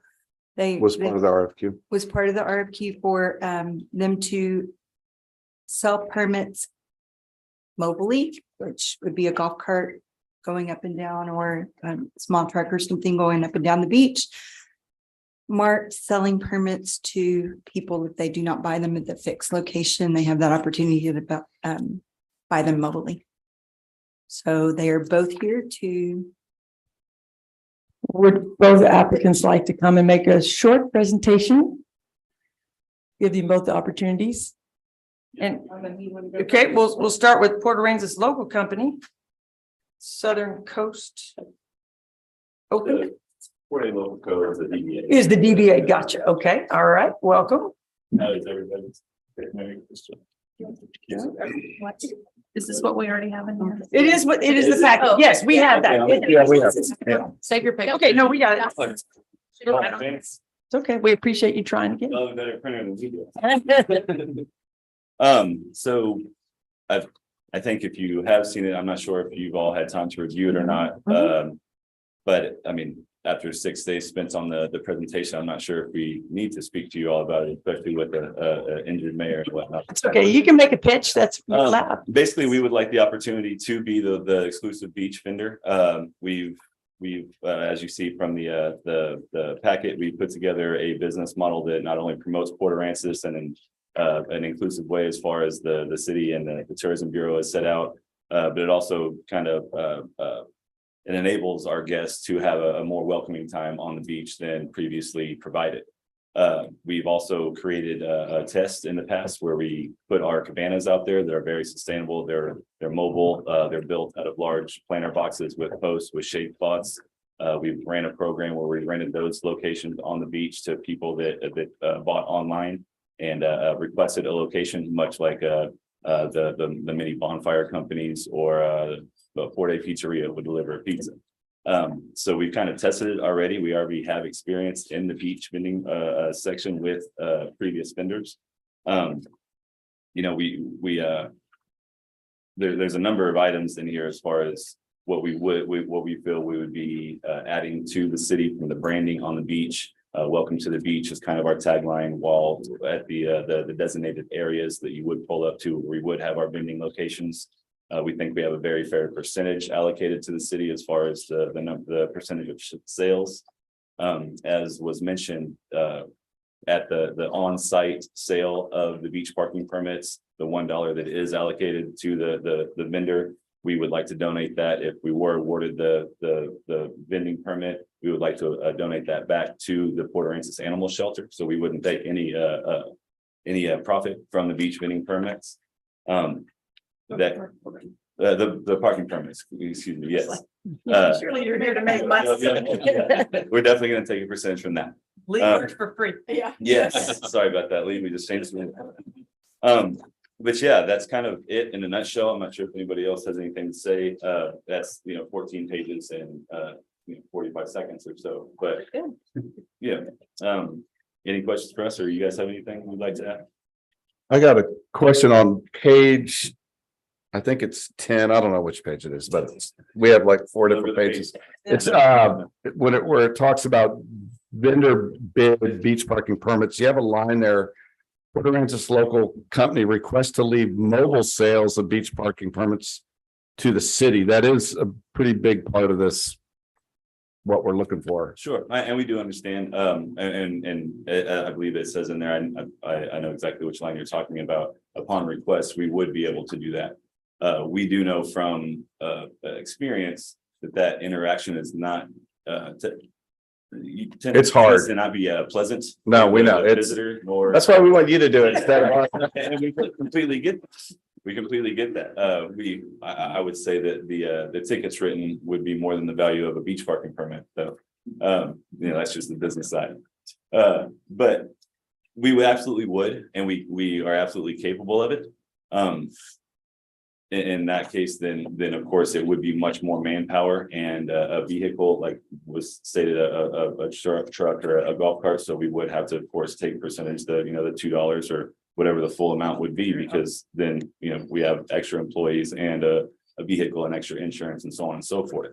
We also, to be perfectly honest, we don't think it's a good look for us to be appointed by the city to be a welcoming committee for people to go to the beach, and then at the same time go down and what will seem like hassling people to buy additional permits, where they are sold at, I'm guessing, probably 40 locations throughout the city, and at each what will be four places on the beach. Now, again, that's all caveated with, we can absolutely do it if that is a big percentage of it. We also are aware of previous numbers from those mobile vendors, and I don't think they're too tremendously high. Of course, you have actual numbers and you might be able to tell me different. But that's kind of, I believe, exactly where we stand on that. We can absolutely do it if you'd like. I think you all understand the reasons why it might not be the best option, but it can be done, absolutely. We also like to keep customers for other businesses, so I'm not sure how many people are going to make mad down there and not some of the other. Does anybody else have any questions for this group? Okay, we appreciate you. Thank you, guys. Thanks for making an effort to bid. Yeah. Absolutely. Yep. Thank you. Thank you. All right. Oh, Natasha. Good evening. My name is Natalia. Tonight I represent here Braun Doyle, Bronze Beach Rentals. We've been handling vendor contract for the permits for past 4 years. And we appreciate opportunity given us by city. We hope that you will trust us in our 2 years with this contract, and we will really greatly appreciate opportunity. If you have any question about beach permits and stuff, I believe everyone already had our presentation. So if you have any question, I'm here to answer. Thank you. I just real quick, there's no change between their current contract and the proposed contract, is there? I think if you go to other considerations, Yes. you'll see some additions that they added. Right, I had a question. It said you'd like permission to extend hours. And then add new items. What new items are you wanting Yes, to add? Braun been thinking about do more for people who want to spend late hours at the beach, not like just hanging out in their condo, do bonfire stuff, you know, for the kids marshmallow, maybe look for hermit crabs and stuff like this. So he can, I guess, spend more family time on the beach instead sitting in the hotel and watching TV. So, and I believe he has some other items in his, and other ideas, but I'm not really. Yeah, he would add Right. addition, one of them was add an additional roaming cart. Ticket salesperson from Memorial Day through Labor Day on weekends and special events. That was the one that I Yes, have. for the Yeah. heavy tourist traffic, so Right. it's well. What, on the bottom where it says donate golf cart to city, all carts trackable. Yes, from my understanding, we have all GPS, tracking stuff. So in this point, we can see where, mobile Yeah. person, where's our employees will go on the golf cart. So we will see what area they actually went and see, work they did. At this point, we can, hopefully sell more permits and be more mobile, not just this location that we have, two location on G and 1A road. It's during heavy traffic, so it's not like every day. It's mostly like summer, spring break, and Memorial Day weekend, extra workforce. Anybody have any other? And all of these all of these are taken down at the end of the night. Yes, sir. The chairs come up, nothing's left on the beach. At one time you had a trailer, but you're pulling that off now. Yes, sir. Yeah, the new rule, the new ordinance went into effect. When did we pass that? A while back. Everything No, but off the they're beach not- at night. They're not leaving them out on city like some of the resorts leave them out. No. No, Right. They're not Everything supposed to. comes off. set out every night, we Okay. take everything. Okay. So nothing left overnight, no trash, no chairs, nothing. A lot of work. Yes, it is, but I believe we can handle it. Good job. All right. Does anybody have any other questions for Natalia? Okay. Thank you very Hey, much. thank you for your time. Thank you. All right.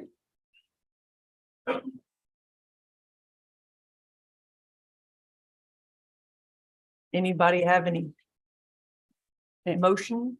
I'd like to make a motion to award the beach concessionaire to the Port Aransas local company.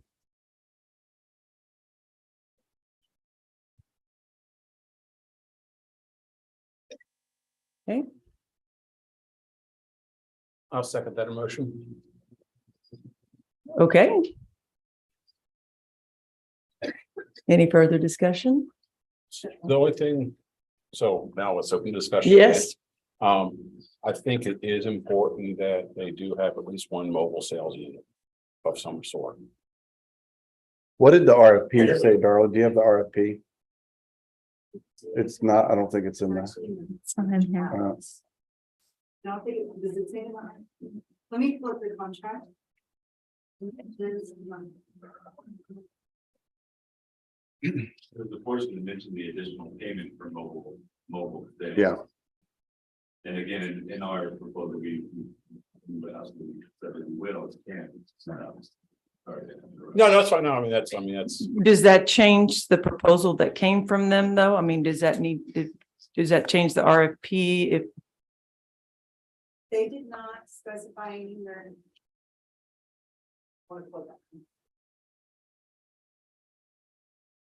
There's nowhere where I saw in their RFP response.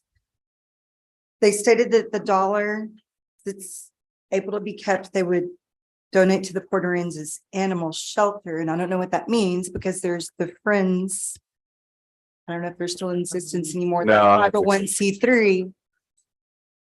Right, well, the Port Aransas Animal Shelter is the city The of Port city's own, Aransas. right, so Yeah, are you donating there's the not dollar? a Port Aransas Animal Shelter. Right.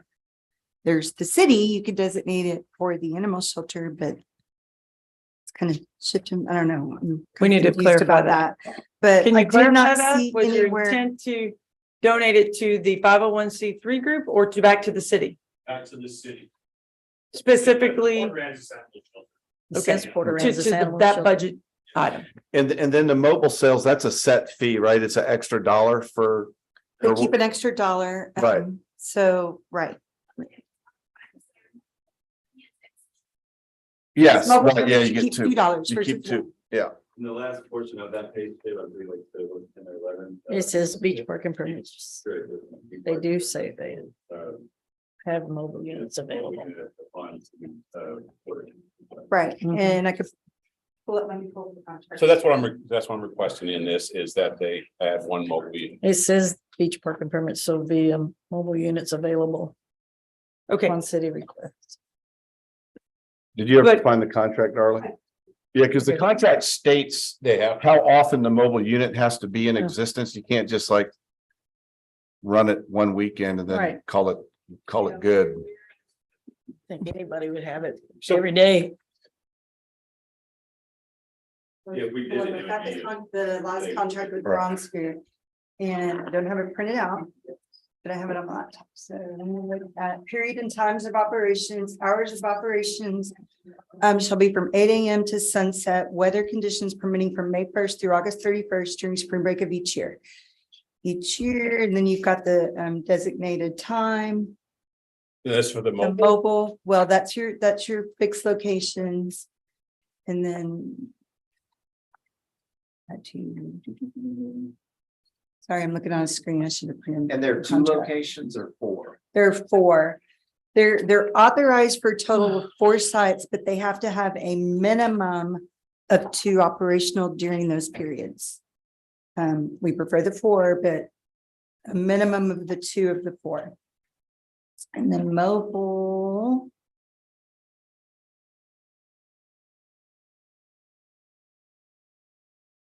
One service standard.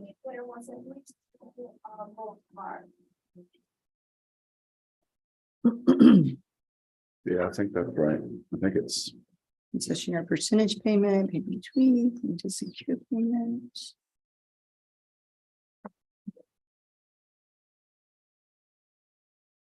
Termination.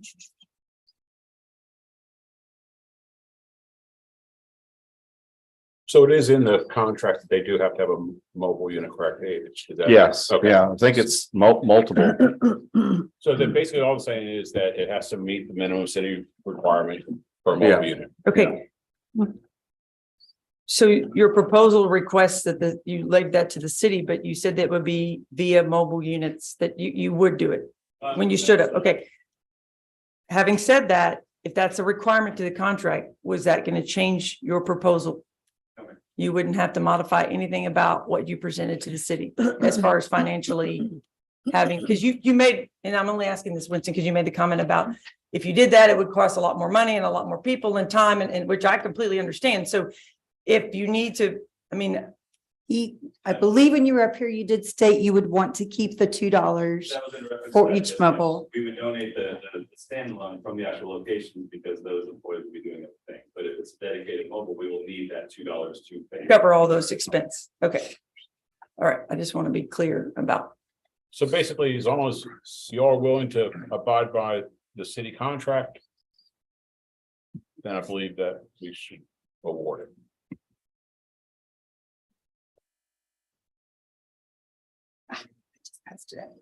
It's the 2, it states it's under consideration. But I mean, so as long as it's in the city contract, that's all I want to make sure. Or Okay. person allowed before does, and a discount price of $2 off the existing retail price for permanent sale from a mobile unit.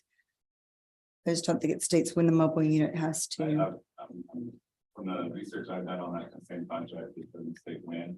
It doesn't say when, I don't see. We were also, to me, because of previous moves, whether it was the beach ticketing over the city, that's why we said up to the city of Port Aransas. Like, we didn't know if that was a future move with the city to sell their own permits at the same time as so that's why that verbiage is in there, but if it's a requirement, then it's not.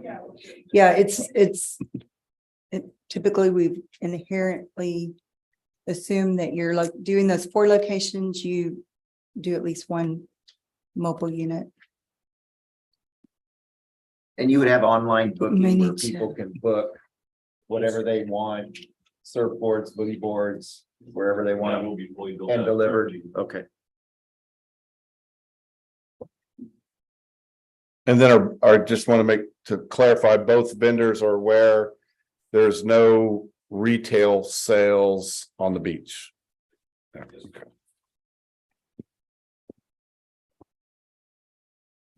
Okay. Anybody have any further discussion or questions? All right. There's a motion and there's a second. Brian, call the roll. With the main motion amended to add the vehicle. Yeah. Just that meets the city contract. And this is for the For a local. Port A local business.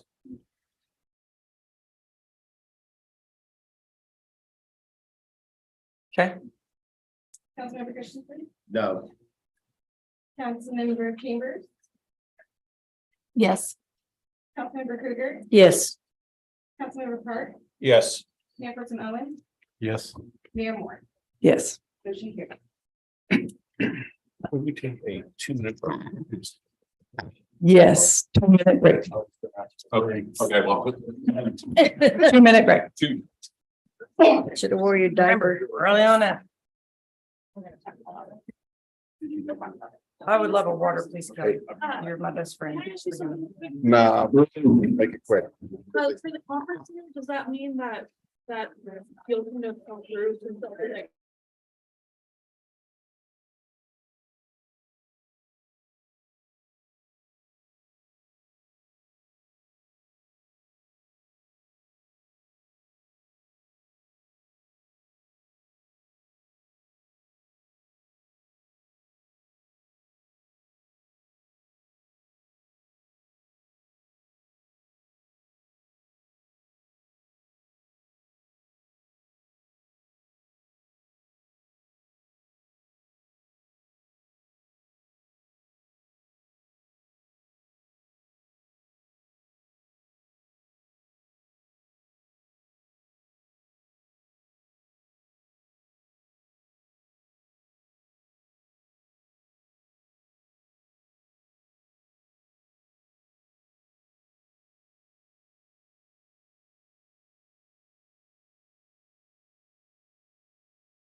This should be a fun one. Item F.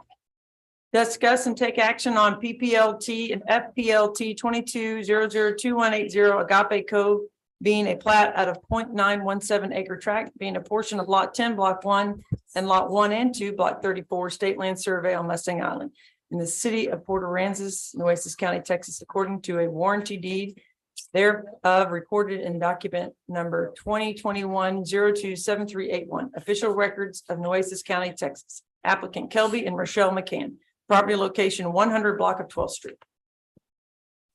I definitely feel like I'm in the hot seat tonight. You are. Okay, so if you guys remember, this was originally brought as a flexible development way back when. They were proposing a private street and some lots. They have scrapped that idea, completely came back with a city standard subdivision. So standard lots that meet all of our city ordinances along with a standard city street. With that, they provided a general drainage plan. All of this was sent to our city engineer for review, both with our ordinances and to go over that drainage plan. If this gets approved, at the next stage would be a full set of civil plans where that drainage plan will be looked at with much more scrutiny. The handouts that I gave you tonight, it depicts the zoning map and how it lays out according to those lots. The first colored sheet is, Fran, will you? Thank you. and David's got it on his computer, so he can bring it up bigger if you'd like to see it. The colored sheets show the zoning lines and where those lay in addition to the lots. Sorry about that. The plat, the first page of the stapled portion shows the plat with those same zoning lines drawn in. So it does show that that third additional lot is bisected by both the R1 zone, the R2 zone, and the TR1 zone. It is our intention that those zoning districts stay where they are and the lot be treated as such. That change, it's not really a change, but the change is reflected in the preliminary plat. The first line of the drainage notes did read a TR1 lot, now reads an R2 and a TR1 lot. That lot is not going to change from what they intended. They intend to build 3 single-family houses there, which they could do whether the lot is TR1 or R2. That's allowed in both of those zoning districts. The other change that you note, and I highlighted the change that was made, the plat was originally submitted in September. City of Port Aransas and FEMA adopted new flood maps in October. So technically the old flood maps can stay on that plat. It is better to reflect the new floodplain information. Doesn't change anything about anything that has to do with the plat, except it's just more accurate. And if you've got any questions, I'm here. We have the applicant engineer. We also have the city reviewing engineer. Jim was not able to come tonight. He is ill, but we do have Harris here on his behalf. Yeah, jumping back on what Nicole stated on the zoning, here's the zoning map right here, and it's blown up. So you have 3 different zoning districts. You have the R1 up here, the TR1 here, the R2 here. In the application to P&Z, it's my belief that the owner invoked this ordinance here, and I think it was done probably incorrectly. But this ordinance states, and it's in chapter 25, article 3, districts 25-111E, and it states, where uncertainty exists with respect to the boundaries of the various districts shown on the zoning map, the following rules shall apply. And let me read rule number 4. In the case of a district boundary line dividing a property into two parts, the district boundary line shall be construed to be the property line nearest the district line shown. So what that means is when you have uncertainty, the line shifts to the closest line. So in this case, with the TR district being the larger district, the TR line shifts to the nearest property line nearest the district. I believe that's probably what the applicant did. However, where staff disagrees with that is is the clause up top where it says where uncertainty exists. And personally, I don't think there's any uncertainty. So as Nicole said, we feel that the zoning should stand and the lot ultimately will have a small sliver of R1, a larger portion of TR and TR1, and the mid-sized portion of R2. Does this exist anywhere in the city? There are some areas in the city that have, usually when we drew the lot lines, we followed, when we put in the zoning areas, we follow lot lines to make it work better. This is one where it didn't do that. What happened with this one was in 1995, this lot line right here, this long lot line that was part of a Mustang Island State Reserve, it used to line up on this corner. And in 1995, they switched it because the lot line was going right through the house that lies to the south of this parcel. So that lot line shifted, hence the TR1 shift, and then going right up through this lot. Other areas that it happens in town where you have a zoning district, bifurcating property is like the CZ2 overlay district. It cuts, right through halves of property. It cuts at an angle. And what we do is we go in and measure it. We can go into this map and measure it to the inch. So we typically never have any uncertainty where these lines are, and as staff, and therefore, to me, we would never invoke item 4 where you're shifting this lot line. So staff's belief is that the zoning should stand exactly how it is on a zoning map. I signed up to speak. On my card. You did, and you spoke during the public hearing. No,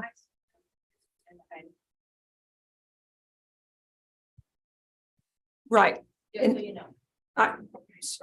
So that's that issue in regards to the zoning. And I do believe, as Nicole said, the applicant he is in agreement that the zoning stands correct and that it's not TR1 all the way over to the south lot line. Correct. It changes nothing about the Yeah, development. so that there's we no, had. staff feels the zoning's intact and there's no change. Okay, so there were lots of concerns from the public hearing comments about zoning, whether or not it was considered a zoning change. But it's staff's opinion, based on what you said, that there's no zoning That There's change. no zoning change. Because they're not asking to change any of the current zoning. So on some of these other surveys, like say Ms. Brown's, it's saying that the road 12th Street is a 30-foot right of way. And it says it on a couple of different ones. Sure. So, that wasn't brought to our attention until today. Till we heard that at the public comment section. Oh, yeah. Yeah, that's true. Out of way 30 feet.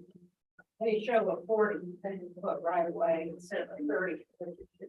Yeah, I know 12th is I know 12th is a 30. And then B, it said at the end was 30 on one Yeah. of them. I'm talking about B. Yeah, B and I think those are 30s is my best recollection that they're 30s.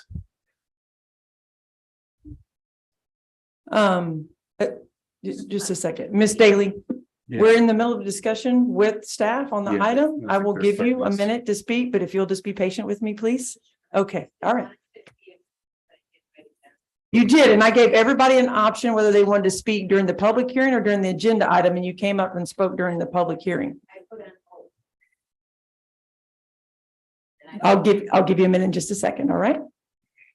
All right, so to that point about that you were making, John, how would that affect the plat? It would, it's not part of the subdivision. It would be a correction that you guys could make. At But this I time, if think it is necessary. 30. Okay. Okay. For some reason, if a plat like this gets passed through, we correct those mistakes. There's called scrivener's errors. We correct those mistakes through an amending plat that comes to nobody really. We just do that administratively. Right. Okay. Obviously, there are a lot of concerns about drainage. Correct. I talked to staff and, you know, about this from the P and Z meeting until now. And so, because I want to be clear, you know, to make sure that we're doing the right thing as a city, you know, for all the neighbors and, you know, obviously the applicant too. So where are we on the drainage portion as pertains to approving the plat? I understand that there's a lot that has to go to the next level and final drainage, but Sure. So a general drainage plan is typically what is provided with a plat. With this one, we have taken much more scrutiny, just given the drainage situation that occurs there. So we've had several meetings in person with the applicant engineer, our city engineer, plus city staff, as well as other conversations via telephone. So urban engineering has reviewed this and has approved it as it is, knowing that they will also get the civil plans in a soon stage to be able to look at those with much greater detail. This is not approving drainage. This is not approving drainage. So this is approving the plat. The plat sits until all the infrastructure is built. Prior to the infrastructure getting built, civil plans do have to be submitted to us in the city. City engineer reviews those at length, makes revisions if necessary. You know, has meetings, additional meetings if necessary regarding that drainage prior to those civil plans getting approved. Once those civil plans are approved, construction on the infrastructure can begin. Once the infrastructure is completely installed, inspected by both the engineer and city staff, then the plat can be signed and filed. So what'd you say about the 30-foot per se, the 40-foot road? How do you correct that? I mean, obviously, we'd have to look into that and make sure that that's correct. If it is correct, you could make that motion to be subject to correcting that 40-foot right of way to a 30-foot right of way if necessary. Does it affect these cul-de-sac at all? It shouldn't. Can you explain this to me a little bit? How Explain this what? works, this area here, Dave? Hold up, let Is me there put a my certain- glasses on. Okay. All right, now. How this all works? I mean, is this supposed to be 100 feet, 80 feet? Yeah, it's 100 foot radius. Excuse me, 50-foot radius, 100-foot diameter.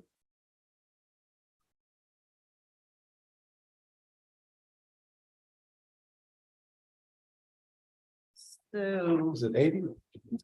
What's that? It's 100.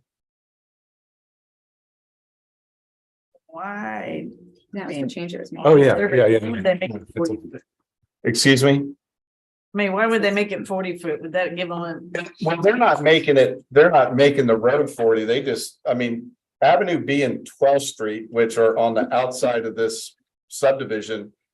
They have it's an existing right of way. I don't have my base map in front of me. Right. They're required to put, you know, a bunch of information around surrounding the plat and that they're doing. They're supposed to put easements, property lines, property ownership.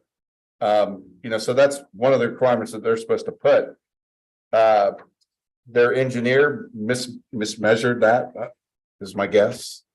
If it's incorrect, which I'm only guessing. I could walk back to my office and pull the. If you want to give me 2 minutes, it'd take me 2 minutes. what? I could go pull up my base map. Oh, okay. Yeah, all right, give me 2 minutes. So with How much the- time you? with the- Yeah, Brian. It's his exercise for today. With the small areas of R1 and R2. By the Seemed like rule it would he make read. This becomes TR1. No, so No. it would say that. this Nothing map can change. is Okay. exactly how it right. would make. Correct. So this lot, Yeah, in this area, you would only allowed to be doing R1 uses. okay, Typically, this is gonna be your driveway, parking. Okay. That's all allowed in an R1. all right, In this area, he would be allowed to have TR1 uses. In this area, he would be allowed to have R2 uses. Now, R2 uses and TR1 uses are very similar, except for TR1 allows for hotel motel. So even and crossing that RV. line. It's not big enough for an RV park. it's not big enough for a an hotel RV park. motel. Not when you squeezing it down now to maybe 12,000 square feet is probably the TR1 portion. Probably, Maybe. Probably a little bit bigger than that, but you wouldn't be allowed to do any more than three dwelling units at the most if it's designed well with the roadway. Probably know it. I know, I think my concern is just everybody get up and speaking on their, you know, and the drainage issues.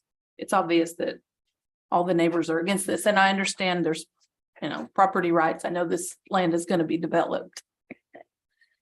It's just, I mean, they're taking, in my opinion, I think that they're, treating the drainage seriously and really Right. trying to, I think they're- that's my biggest concern. they're- I don't live on that street, but their the requirement drainage is to is not make the big, drainage yeah. worse. They are coming forth with a plan that could and should make it better. make it better. But nobody gets to How see could it that make it now. better?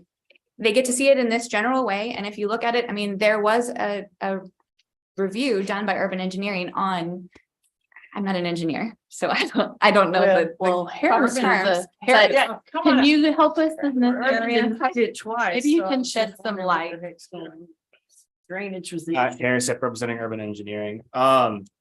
So they've submitted a good general drainage plan as the city requires, and we looked through that and it is in accordance, but we will have to review it whenever it goes through the construction plans, and that's whenever we'll make sure all the flow lines of the pipes are correct, that the width of the ditch that they're proposing will be sufficient, and then it becomes accordance with storm master plans, everything. So it will go through another more thorough review after this to ensure that there will not be drainage issues. And that's when you actually have the construction plans in front of you, so you know what the proposed structures Yes, will ma'am. be, which ultimately makes the most sense. Because you don't want anybody to move forward with any development without knowing what it is they're trying to do, Correct. right? I mean, certain structures would require certain drainage requirements. Right. So this will never come back to council. Well, the plat won't. As it is, The plat yeah. won't, yeah, the plat won't, no, and then the construction plans, obviously that gets approved by staff. Without seeing construction documents and everything that you said you see before you approve with true drainage. Mhm. Can you see, in your opinion, that it can be done where we're not gonna have a worse drainage issue? And the solutions that are not on here, but do come or should come in the future, will they be able to take care of the issues that everybody has a concern about, a serious concern about? I believe the design engineer has given a very big effort to make sure that those are addressed, and I believe that they have done enough here to create the potential for that to be true, for it to all be addressed. We will need the full details of their construction plans before we can make a final call, but I believe he's done enough, yes. Is this an easy one to do or a hard one? I'll have to dig into it and let you know, but I don't think it would be too difficult to look into. Again, Jim's not here and he's the one that will make the final call on it. He wishes he was here, but he couldn't be. And and he and I will discuss it in detail to make sure. And I believe the potential is there for it to be good at this time. Is there a way for us to incorporate fixing existing drainage issues in that area into this project? Yeah. I mean, we can't force them to fix You other could, drainage issues on the street just for this. You but- could help like where it floods on Avenue B, which is kind of right before it comes into 12th. You could help that area by carrying it, up around the lot lines and back down to Dunes. It's a long way to go, but you could provide some assistance to Avenue B. Drainage wise. Right now, it's like a bowl right there. And just streetwise, just to let you know, on the street, so 12th Street is 30. It is a classic half-street dedication, which we see all over town. Avenue B, it's a hot mess. It's so old, it goes from 30 feet to 32 feet to 33 feet 9 inches. I mean, it's got like 8 different jogs in it, and they're a whole bunch of different widths. So it's all over the map. But that doesn't affect this plat. That's off-site, but it's all over the map. I just didn't know why they didn't just put 30 when it's been that way forever. The concern of What it people is. saying this is a zoning change, this is not a zoning change, The zoning would stand exactly like it is right now. Nothing's changed about it. but it has to be used for what it's zoned for, Correct. right? That's the rule. Correct. Yeah.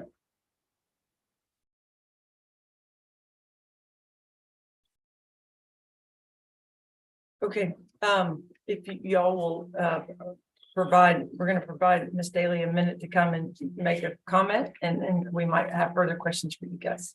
We're looking at drainage or not? Were you looking at drainage or not with this plan? First of all, here's the adjoining property owners that filed a protest on a zoning change. This is also, I have the plans right here blown up so people can actually see, because the original plans as given to planning and zoning were minuscule. So in terms of drainage, right here are the new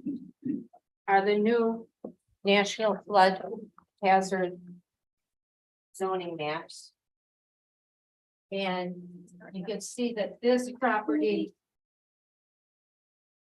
lies right next to the Agape Coastal Estates, the sister project that was designed, right?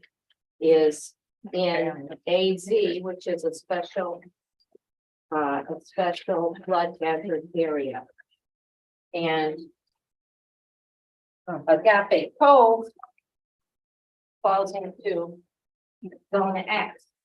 But where they intend to send, if you look on the other side, does everybody have the drainage map on the other side? Yep. Blown up many, many, many times, so you can actually see what it is. You can see that where they want to send it is from an X zone, no special flood hazard, right into this area we're talking about at Lantana and 11th, which is in a flood hazard zone. And in terms of that, there's various codes that I can't go because I only have a minute. Article, section 21-161, section 21-112, section 21-2, and section 21-163 and 163 and 164. The thing is that if you allow this plat with the drainage plan that's in here, you're going to endanger areas at Lantana and 11th and Avenue B and 12th. And in terms of the zoning change, what it does say at 25-111 is where uncertainty exists with respect to the boundaries of the various districts is shown on the zoning map. The following rules apply. Number 2, where the district boundaries are not otherwise indicated. And this map is what the public has access to at the city hall. We just went through all this. There's no zoning change.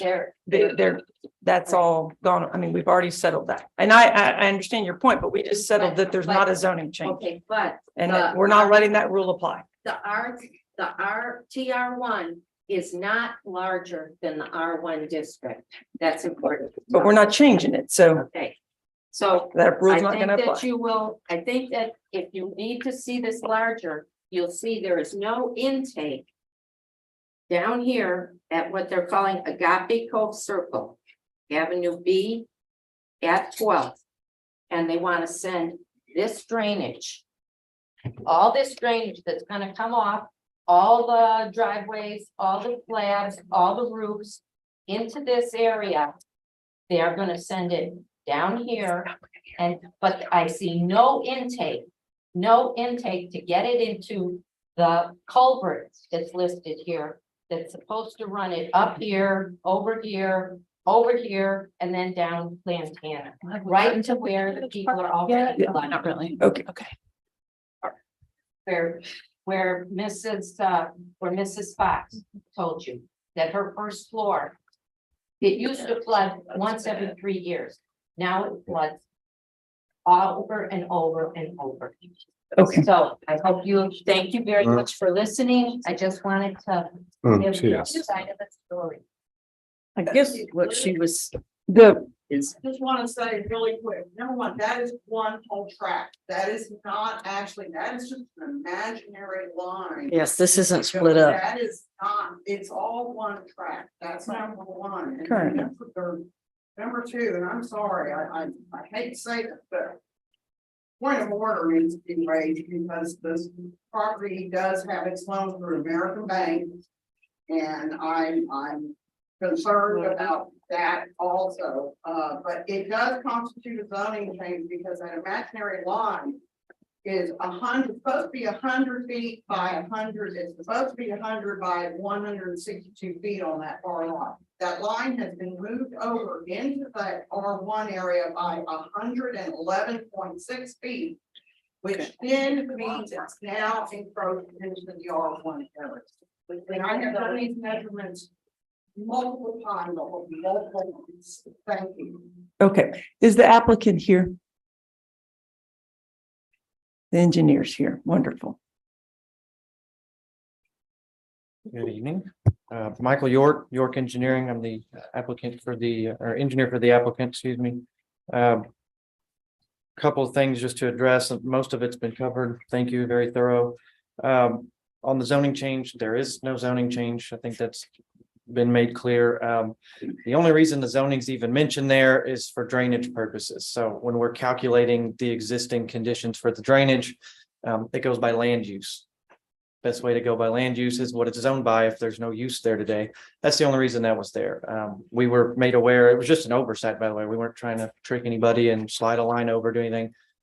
So we've made that little correction. It's just in a note. And like I said, it only pertains to the way we calculate the drainage. Has nothing to do with changing the uses or moving the zoning. So that was never part of it. If it was, the applicant would have applied for a change of zoning. Another point about the zoning, where it lies and moving the line over. I serve on the planning commission in the city of Corpus. We've got properties all over the place where the zoning doesn't match up with property lines. That's totally fine. I think the city manager mentioned it. Those areas can be determined. So you can do a meets and bounds, figure out which portion of your property is this zone and that zone. So by us moving or setting a property line with this plat, we're not changing a zoning. That lot 3 there will have 3 different zones. And any building proposed there will have to comply with whatever use it, wherever it sits in the zoning, it'll have to comply with that. We're not planning to change that. Regarding the drainage, and again, I think that was covered pretty well. This is a general drainage plan. When we proceed forward, we'll submit full construction plans and the city engineer will review things like flow lines. I know that was a concern that was brought up. Does it actually flow all the way where we're saying it will? And I can tell you it does. But they'll review that formally at that stage. And I think Nicole mentioned we're not allowed to make it worse, right, by ordinance. All of those calculations and how we're draining things and where will be submitted on the construction plans. And if we have to detain stormwater as part of what we need to do to meet the ordinance, then we'll do that. And that's what they will review and decide if we've met all the ordinances. There was a comment about drainage easements. We've got drainage easements. I want to make that clear. Wherever we've got public drainage, there's easements being provided. The 30 to 40 foot right of way issue, it's either if it's incorrect, then it's just a typo, or I trust my surveyor, but if we need to correct that, it doesn't affect this plat at all. We could easily correct that, and if y'all want to make a motion to approve with the condition that we address that with I guess it'd be with the city engineer to confirm what it needs to be, and if it's 30, we'll put 30. Again, it doesn't change what's here. If you look at the actual plat sheet where the subject property is, those property pins were all found in the field. So that is where it is. If it was called 40, it needs to be 30. It would only affect the line on the other side that has nothing to do with this. So that would just be a clerical correction that could easily be made before this is recorded. I think that covers everything. Do y'all have any questions for me? Do y'all have any questions for Mr. York? Does that clarify whether or not it's a zoning change and any drainage issues that whether brought up at the crowd, something you personally have? I don't want anybody to not feel like they don't have enough information to make a decision. That's the whole point of why we do this. So let's make sure that we ask every question possible and that we understand. Oh, and there was another comment made by one of the council persons about, will we see this again? And I know there's, the state law, you've got 30 days, you have to approve the plat if it meets the code norm and ordinances, which it does. But just because you approve the plat doesn't mean it's going to get recorded. So the plat has an expiration date. Is it one year? We typically don't have a expiration date on a final plat, just. Yeah. Okay. If the construction plans never get approved and the improvements never get built that are required for this, it can never be recorded. So if that happens and for some reason they have to change something to do it a different way, then you would see it again. So just want to say that because just because you're approving this doesn't mean you're approving all the construction. It will go through that process. And that's all I have. Do y'all have anything else for me? Do you have questions for the engineer? I have a comment that I can keep down to 30 seconds. Okay, but remember, we're only on item F and we have to go all the way to Z. I understand. Okay, I don't know, since it seems like it's one of the hot button issues, we have them from year to year. Sometimes they're inflamed, sometimes they're just simmering. But what would be wrong with tabling it for tonight? Y'all come We take a can't. look at this property tomorrow and at your convenience, reconvene and make your decision. May I have one quick question for the engineer? Yeah. My quick question for the engineer. Do you know that the elevation of the sewer lines on Dunes or Lantana are at low enough elevation that the hose line that you're putting in there will flow into it? You know that low of elevation? Yes, we've surveyed those and they do work. I've said this in the planning commission, it's tight. There's not a lot of fall there, but yeah, that's one of the reasons we went into a lot more detail at this stage than we normally would, because some of the things we're proposing, obviously, we don't want to waste our time and I don't want to waste my client's time. So we did a little more work at this stage to make sure these things are actually doable. And yes, I can tell you that it does flow. So Dave, why did the engineer pull it off 2 times before? Was that about drainage?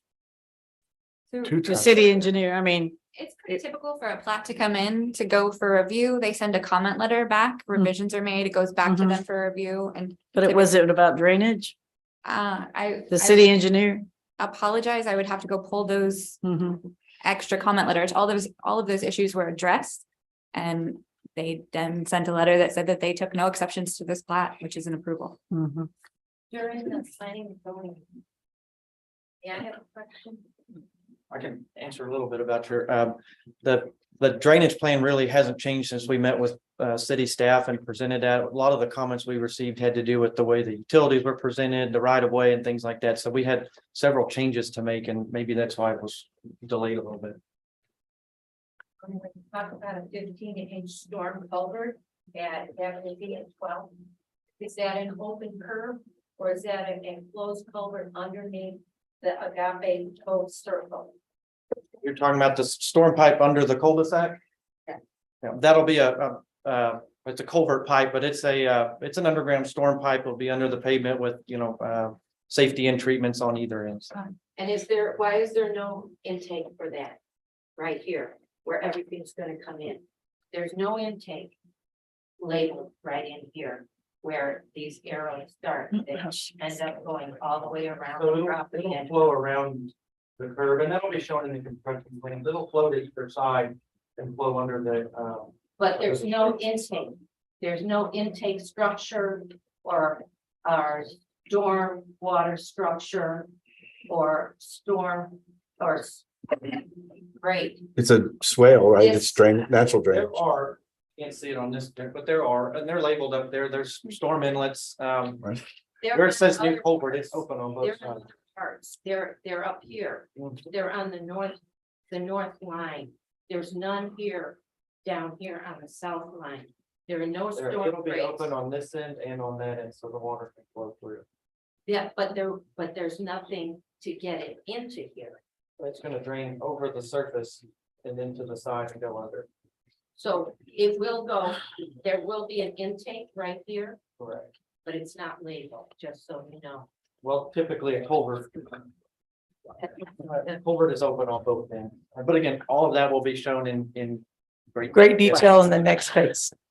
Talking about it. Nobody Flat sees today, it, right? that's what everybody's Okay. concerned about, What's that? because nobody sees it, but staff, Well, and so that's what everybody's. Sure, concerned. and I completely understand the concerns from the neighbors, and that's why we need to understand our role Right. and what we do here, but I also want, and I think staff is well aware, based on all the citizen comments that we've had numerous times, that the next step is critical and the next step is very important. And I have all the confidence in the world that the staff will ensure that proper drainage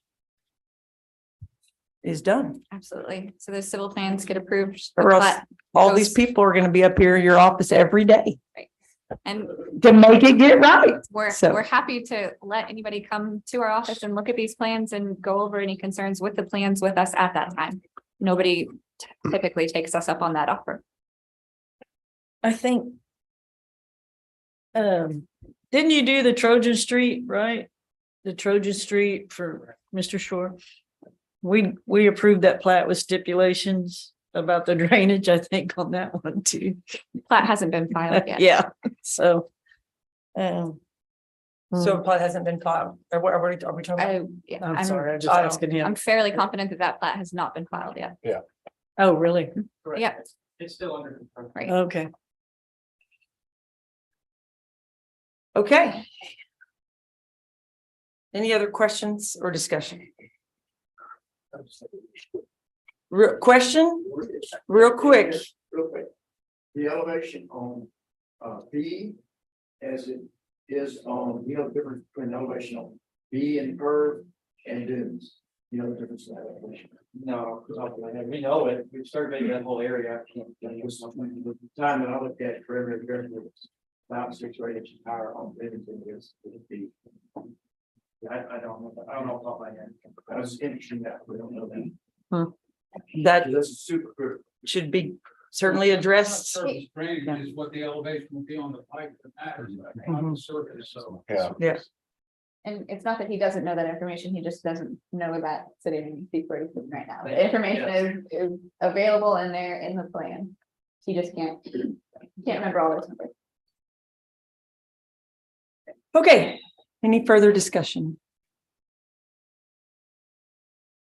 All right. It's time. Jim's gotta go again. Yeah, Tim. I'm not, I'm staying like this one here. I'm not going to. Oh, I thought you- Oh, yeah. I'll see you guys tomorrow. Good luck. Okay, ladies and gentlemen.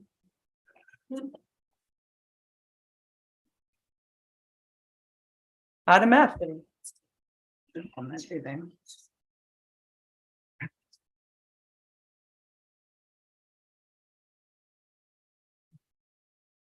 Motion to approve. Is there a second? I'll second. Any further discussion? Fran, please call the roll. Councilmember Pritchard.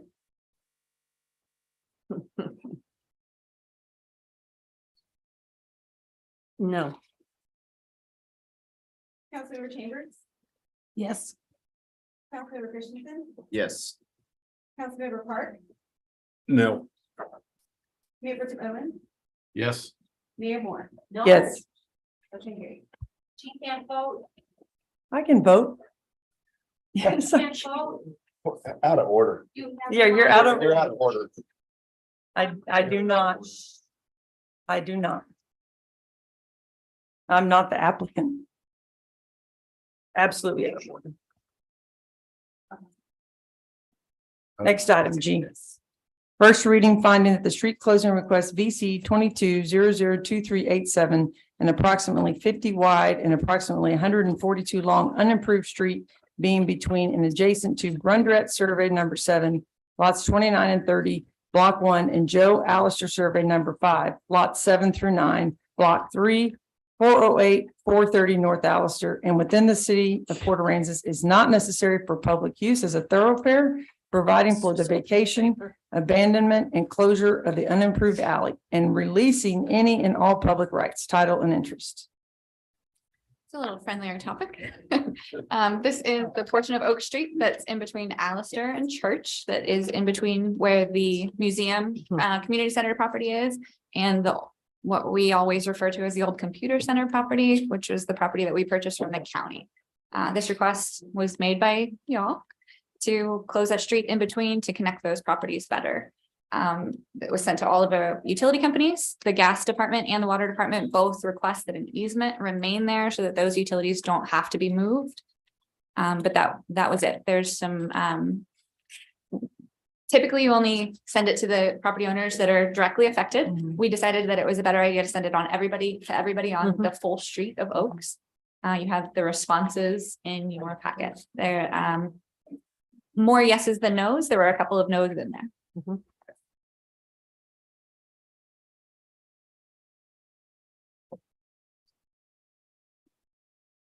Anybody have any comments, questions? No. We have a motion? I'll make a motion to approve. Okay, I'll second. all right. Any further discussion? Fran, please call the roll. Councilmember Christensen, Yes. Councilmember Chambers, Yes. Councilmember Cruiser, Yes.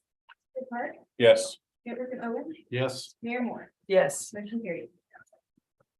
All right, item H, first reading finding that the street closing request VC 22002389, an approximately 31-foot wide and approximately 35.5 long unimproved street being between and adjacent to Aransas Holding Company subdivision C, block 55, lot 20R and block 66, lot 1.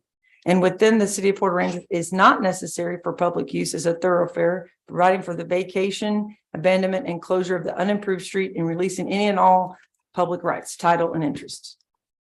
So this is kind of a cleanup procedure. The rest of 9th Street was closed previously. One portion of it, one half of it was closed a long time ago, and one portion was more recently closed. This portion showed up for a while, as long as I've been here, on the tax rolls as part of the applicant's property, not as city right away. So Griffith and Brundrat found this when they were trying to replat the other portion into the street. So we just decided it was cleaner to reclose that portion because we couldn't find where that section was ever closed. It's a very small section. It's this long, that house actually sits on it, but it's right. It's part of this Aransas Holding Company tract. The reason we didn't close it in the last street closure is because the county showed that it was already closed. Griffith and Brundrat did a lot more research and pulled a lot of old surveys to show that it was still open. We do have the applicant who is very Okay, I'll make this short, sweet, so y'all can go home soon. I represent T-Mine, and I'm also the resident of this property. Technically, where you're talking about is the tree in the mailbox right in front of my carport. So that's really the only thing left there. Please close it so I can do something with this property. We already have the plat ready to come to you for approval. So that's how it was discovered. Thank you. Then I'm gonna make a motion to approve. I'll second. Perfect. Any further discussion? No. Fran, please call the roll. Councilmember Chambers, Yes. Councilmember Krueger, Yes. Councilmember Park, Yes. Chairperson Owen, Yes. Councilmember Christensen, Yes. Mayor Moore, Yes. motion carried. All right. Item I, ordinance second reading amending the City Code of Ordinances, Chapter 22, Taxation, Article 4, Hotel Motel Occupancy Tax by amending Section 2273 Hotel Motel Occupancy Tax Advisory Committee membership terms, providing for severance reading and effective date. I don't know if there are any questions, but basically we made the changes as requested at the last meeting. Specifically, 5 members with 1 alternate, 1 being a city council person. City manager shall appoint 2 members. And Port Aransas Tourism Bureau Chamber of Commerce Chief Executive Officer shall appoint 2 members, of which shall be representatives of lodging entities and 1 alternate. Members shall be appointed for a 2-year term. That was the only substantive change to the ordinance since the last meeting. So this committee prior to us, I guess, bringing it back, how was how are members selected? prior? Yeah, so I guess some of you discussed maybe wanting to go to, like Dale, you had called me or we talked the other day and you said, Dave, how are all the other board members selected? And I said, by council. He said, why is this one not? And I was like, well, I don't know, maybe to give you guys a little ease of pressure. So I think some of you have said, hey, let's do council appointed board like all the other boards. If that's what you guys want to do, that's, you know, that's fine, because let me read you the existing ordinance, and it says the advisory committee shall be composed of 7 primary members and 4 alternate members. The city council shall appoint as primary members, 1 at-large member and 2 members from the business community, 2 members from the condominium owners or operators, and 2 members from owners or operators of motel or hotels. So 1 at large, 2 of the business, 2 condo, 2 hotel motel. So they're giving you the ability to do kind of 3 at large, but then 4 hotel motel condo STR. So that's what's on the books now. Well, I like the idea of council appointing. I think we need a nice diverse group, in my opinion. I just want to make sure that the arts, the theater, the historic association, you know, get their fair share. So did we ever use that committee? We haven't in a while. So what we discovered was, so this committee was created back in '89. And so we went back and looked at a whole bunch of minutes. And for about 7 years, up until about 96, you see them kind of at every other meeting giving a report. And then all of a sudden around 97, they just vanished from the minutes. So I don't know if It just a kind of dissolved, I new guess. council got in and, you know, they went poof, but I kind pretty of, much from about 96 or 97, 98, right in that, give or take a year, they're gone. 'Cause And I they have never been fired up since Yeah. that date. So it's been because I about 25 read years. the Ann Vaughn and I kind of asked her, she said they. Did never she used- remember? No, she didn't use it. She said, Because when did she start? I don't know. She started in the. Maybe she didn't My mom remember, but was she on. told me They no. hired her. Yeah. Late 80s, early 90s. After 2000, Yeah, Oh, that she probably started. yeah, Oh, and Vaughn. yeah, started. Ann Vaughn. Yeah, because Linda Yeah. Schulte was here for a long time. yeah. And that was at No, I least think- until the yeah. mid-90s, Well- mid to late 90s. Yeah, so I couldn't find out why. There's no like, hey, let's dissolve the board. It just, you know, like, I don't know, It could I be, like the animal shelter. it could be if it's- Like the Old Town Advisory Board. So anyway, so that's what's on the books right now. Yeah. Is 7 members, 2 business, 1 at large, 2 hotels, 2 condos. This is just my opinion, and I just think council is very capable of making the decisions. And that's my opinion, And not have this. not have it. No, have the board, let council choose the No. board. Oh, not even have the board at No, no, yes, all. Oh, okay, I missed. sorry. Want to have the board? No. That's my opinion. I just think council is very capable. They've been doing it for a long time. It's coming to you guys anyway, because this board is. I understand. Recommendation. So then And I if- have a board. Yeah. I think the board was so that there was a process. Right. And I like that process. And that makes it Mhm. not obviously not our ultimate responsibility or decision, but to go through a process that doesn't dump all on council. I'm in favor of the process. I mean, I'm not opposed to expanding it to 7 members and maybe following the old structure. That old structure clearly fell to what used to be prominent in Port Aransas, which were condominiums Yeah. and hotel motel. Right. Now we have a whole other Yeah. STR, facet. So we may want to consider that, if we choose to stick to 7, we say 2 business people, 2 STR people, 2 hotel motel people, 2, I don't know that you have to be explicit with condo, but Maybe or you make it broad enough that, all people who participate. say like lodging entity, you Yeah. know, so that way you include bed and breakfasts. I don't know if we have one, but all, yeah. And maybe some years you have 3 SDR people and some years you have 3 hotel people. So with this board, I mean, there's a lot of revenue coming in and there's a lot of things as Port Aransas develops where dollars have to be spent and used appropriately. I think understanding the statute and going directly to the statute, we've read different people's interpretations, citing it and doing it, creating a toolkit, creating things for the layperson, but I would really like them to go to the statutes because there are things in there, how the city is supposed to use our money, correct? I mean, how we're supposed to use this money over here because of this statute, money over there for that statute. There's record keeping that tells us, look, these are the records that's in the statute that tells us this is how we do it, where we should in that board Right here. really pay attention to it as opposed to a feeling. So what would the next steps be if this were to pass would be have this hot board meet and then bring up a policy which has not been adopted yet, create this policy for how everything we're discussing right now works within this policy, how to spend the monies according to statute, how this whole thing works. Bring that through the hot board, they approve as an advisory board, comes to council, y'all are the final policy makers. So then if y'all approve, then it's enacted with an ordinance at that point. And the same thing with funding.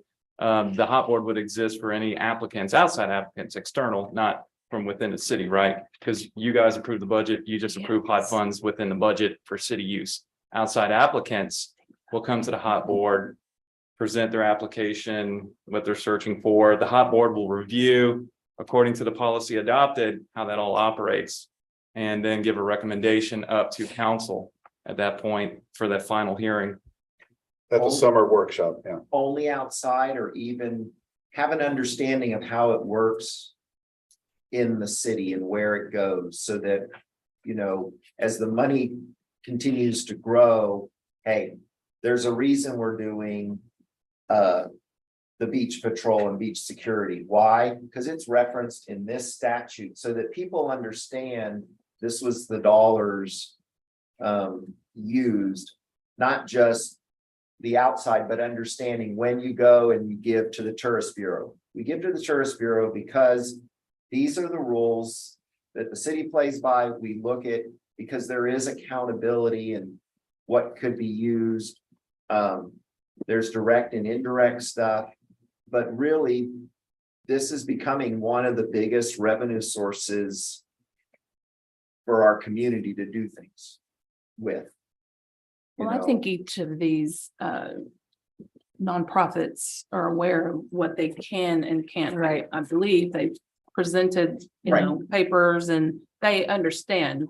But the And they're committee all a understands little that bit too. different. Yes. Yes. Well, but we need to establish that when we do this, but they are very well aware of it. Yeah, You know, and there's I know the special Art Center is, and I know the Historic Association, they're aware of what and I know I read something that the Historic Association, they have a little bit different guidelines than the arts and the theater, but they're all eligible for hot tax. Yeah, there's So- special rules for Port Aransas and special.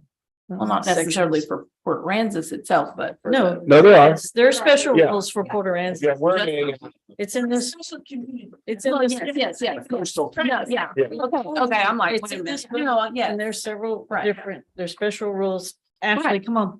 yes, We don't have a space complex yet, right?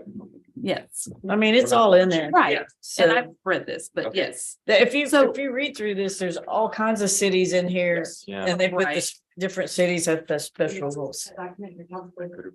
yes. So as long as, That's, I the just don't, policy will come. I'm very passionate about this and I just don't want to see them cheated out of any money that they deserve. So Yes. that's my Me big neither. thing. And I'm gonna work very closely with the city manager to create this new policy and bring it through the hot board. You all will definitely be privy to that policy once we get there. But this, for the time being, is just really trying to put the board together first. Right, And then okay. take that policy through. All right. And I'm kind of thinking of timelines on this. You know, so if this is something where, you know, these entities that we love are, you know, they need time to put together, you know, to project their events for the year.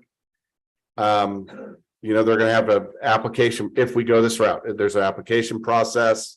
So I'm trying to work backwards. You guys need this by June.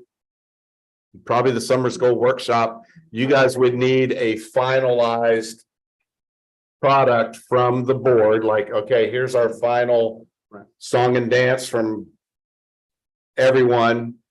If that's June, you know, you're gonna have to have this policy done. It's gonna, I mean, if you don't have it done by February, Right. then we probably punt and develop it for summer of 24, because we're just not gonna have enough time. I think, I don't want to rush through this. Yeah. So I mean, that's, you know, that's a big thing. I just. Because you guys would have to appoint 7 members. That's Then going they gotta- to the yeah. original. Yeah, so yeah, if you guys, If we do. yeah, if you do that, I mean, you know, so maybe members, no way they're gonna be appointed by January 19th. We're just too close. Yeah. So let's say you appoint them in February, 2 months of working on policy. Now we're at the board, the board's in April, and you guys maybe get the policy at the April meeting, maybe the May meeting. They don't have time to apply. I mean, it's most likely we can't have this ready by This summer. this summer. I would say not happening.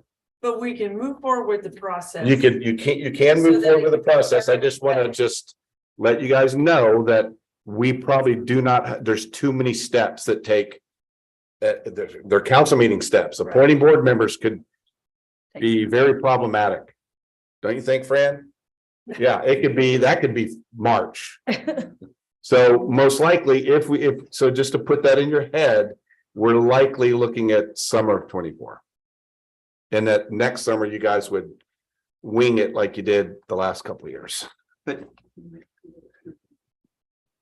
But by rule, this is not the whole city that we're selecting from. It's from, we've made it a little smaller. The subgroup to pick from are people that are involved. Well, that's if you use the current code right now, not the one that we proposed last Correct. month, where it was the 5-member one, but if you go back to what's in your book right now, it's 7 members and some alternates, and From it's specific 4 places. It's 2 business, 1 at large. So if we say we want it to include short-term rentals, is that gonna take an ordinance change? It's even gonna make it Mhm. longer? Yeah, you would probably, yeah, you would, Okay, Yeah. they're not in that. yeah.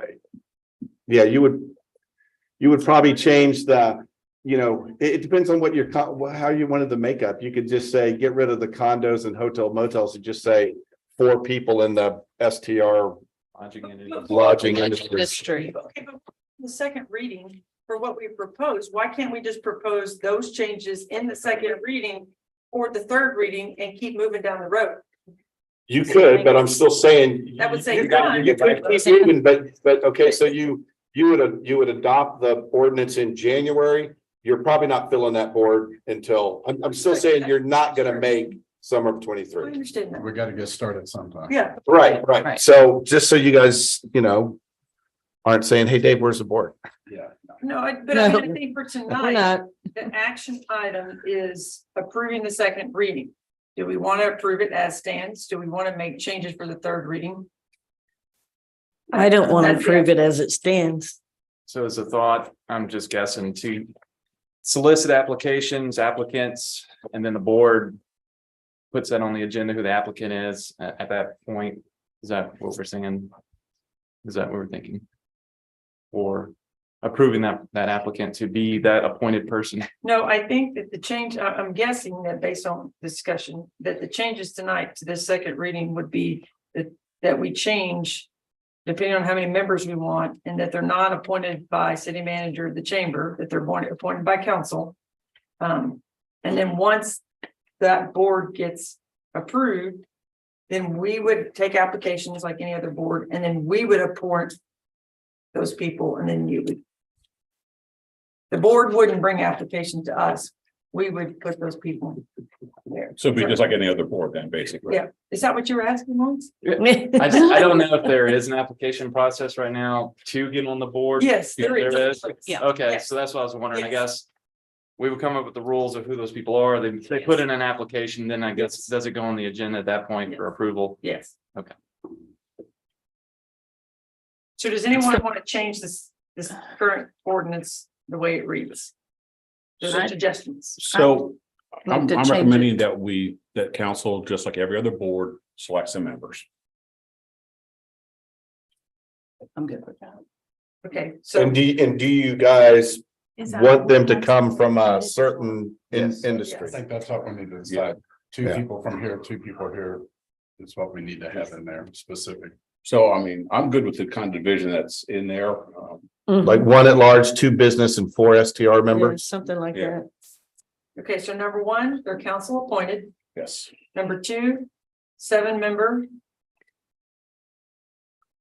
You want 4 alternates? Or, I mean, I don't know that that's. No, I don't think we need that. I think just, 2 business.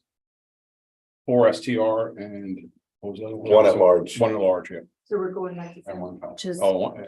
I No, would say we're gonna have a for STR condominium just for So rental the, management. If we're gonna- since we're- so legal question right here, is this a substantive change that is too big of a change that warrant that we go back to first ordinance? First reading. We're just changing the selection.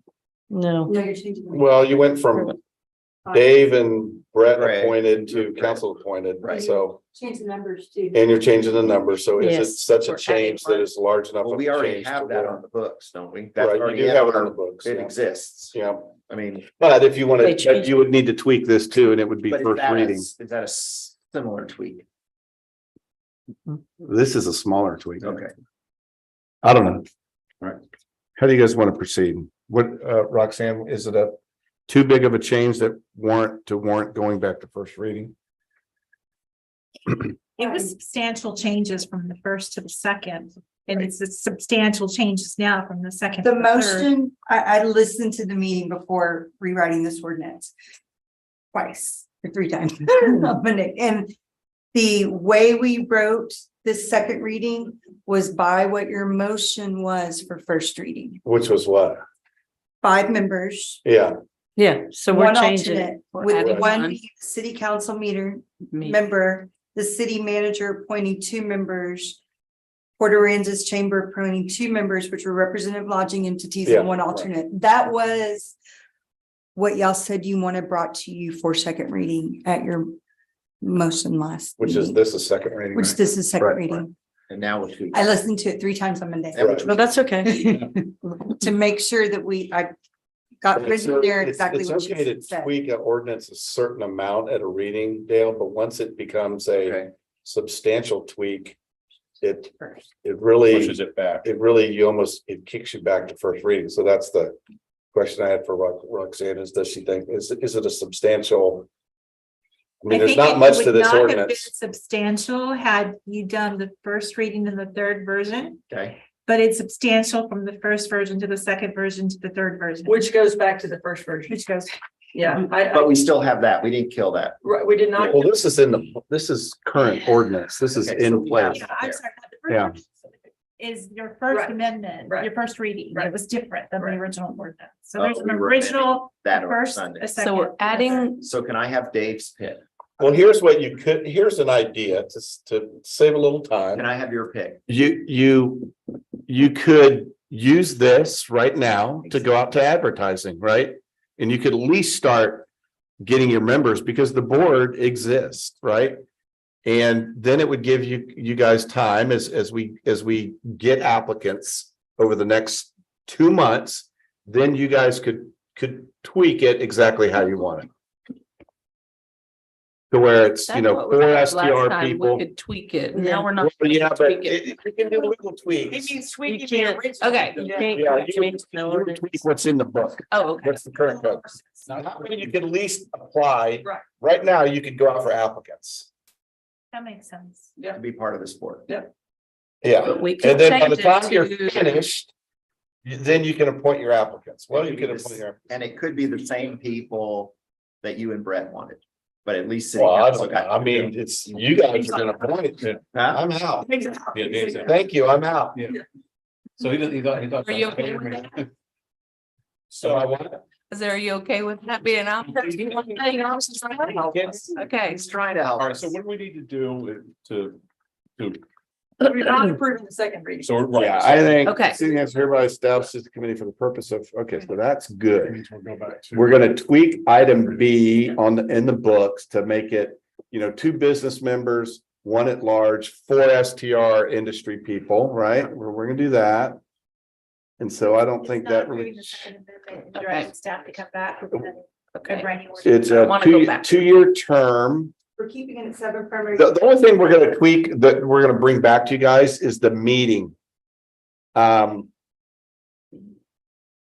chairperson or other person authorized shall provide at least quarterly to the city council on a report. Maybe that's not bad, quarterly, and the report shall be in person and writing.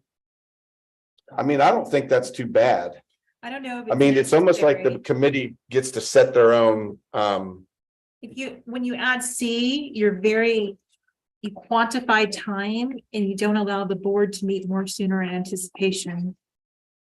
I think that they could set those rules about when they need to meet to be able to make the recommendations to you. When you make it an ordinance, you shorten the time rather than let them get in ahead of time.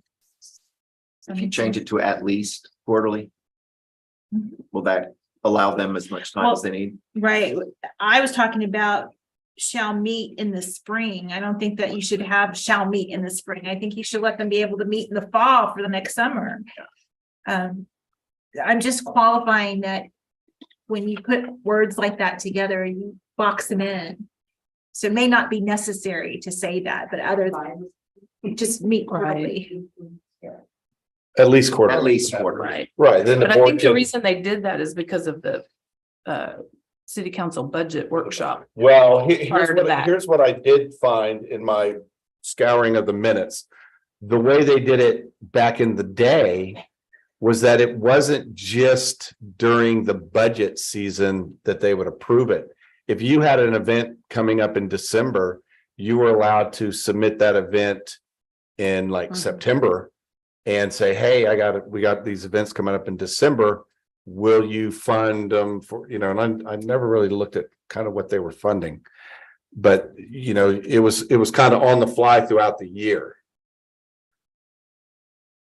Okay, so Which I don't know, my thought is, well, I mean, you guys really, I mean, if you're looking at like the amounts you guys gave last summer, that is very budget. You guys need to know those kind of numbers during your budget workshop. You just can't on the fly give out 300 grand in February because you guys haven't even worked it into your budget. by adding a sentence saying that the committee is responsible for submitting recommendations for the next fiscal year. Yeah. By a certain date. Yeah, by the summer's goal workshop. Yeah, especially if it, for whatever reason, is a larger amount, whatever the number is, we need to know. Yeah. I mean, for budget purposes. That way you get the recommendations in time for the fiscal year, but that it's not boxing them in to only meet 2 or 3 times before they get a recommendation. Yeah, I would say agree with getting your numbers ready for budget workshop, have that number in front of you. Then also they can meet to review the post report forms. So I don't know if that'll be something quarterly. Yeah, because they could meet in the fall for that. But I guess we can do this a number of ways. We can put that within the policy, that we're gonna bring forward anyway. Go that route and then leave that alone. Yeah. So the only reason why you'd want to put it in the ordinance, typically something like that would be in a policy, I would advise, but the only reason why it sounds to me like Mr. Parsons wanted it in the ordinance is because he wanted to make sure that they understood their goal and their time frame. And sometimes policies get lost. Sure. And so I think that was probably why he wanted it in the ordinance. Am I correct, Mr. Parsons? So can we bring you guys something back in January? But in the meantime, we can go out to But we needed a motion. to Not approve the second reading. So, all right, I motion not to approve the second reading And direct staff to. and direct staff to Create. create, Yeah. Back to first reading new order. yeah, new ordinance. I'll second. All right, any further discussion? Fran, please call the roll. Chairperson Owen, Yes. Councilmember Park, Yes. Councilmember Krueger, She caught you. Yeah, come on. Yes. Councilmember Chambers. Yes. Councilmember Christensen, Yes. Mayor Moore. Yes, Motion carries. thanks, Lawrence. Thank you. Extra work. All right, Jay, discuss and take action on recommendations for changes related primarily to short-term rental STR rules and regulations, chapter 12, article 8, listed in the attached final report of the ad hoc STR working group. Some suggestions, although related to STRs, may involve other sections of Port Aransas codes. So this group has met a number of times. Yes. Tim and Dale were both a part of this. We had a group that had all of the short-term rental big players. We invited more than showed up, but the group that we had did a very good job on really honing in on the issues and trying to come up with solutions to help those issues.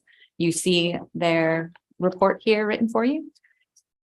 If you have any questions, I think the discussion is just for you guys. Do you want Yeah, to this is go- the STR one. Right. Yeah, let's read them out real quick.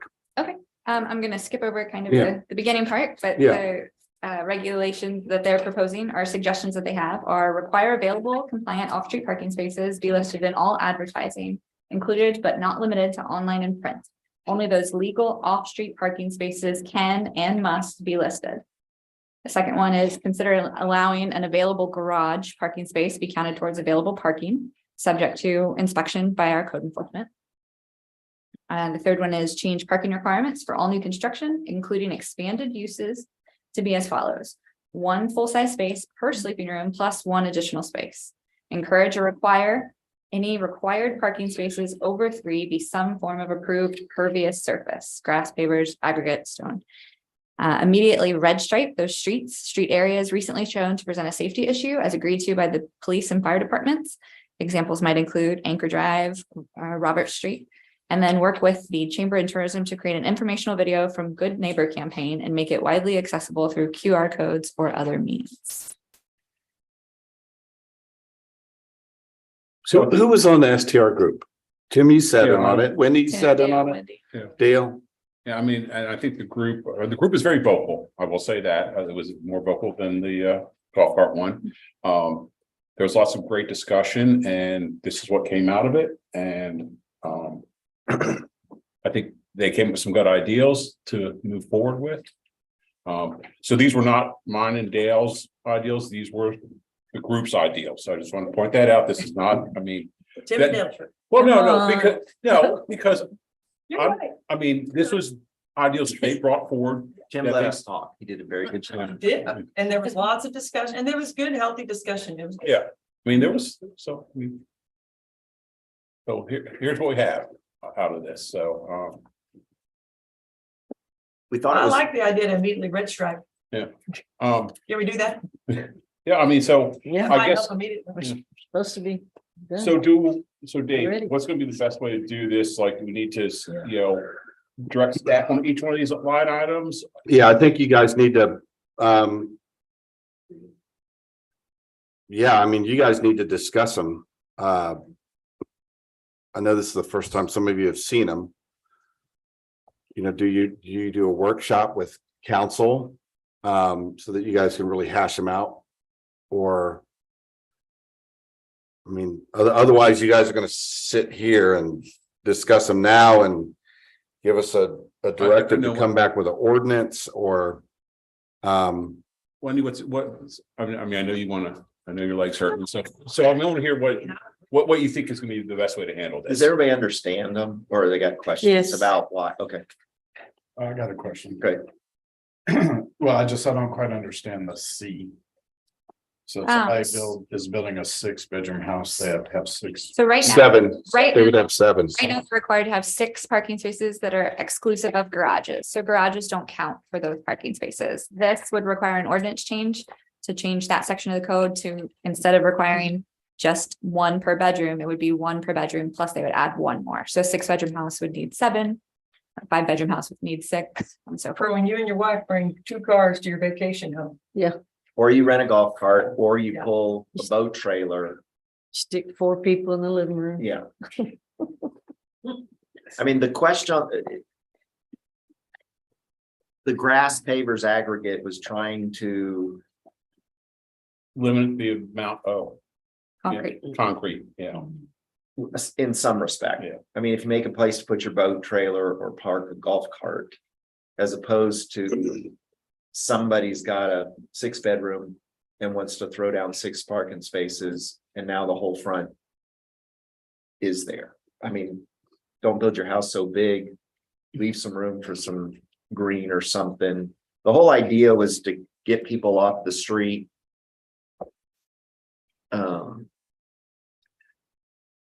And put more people, everybody sort of agreed.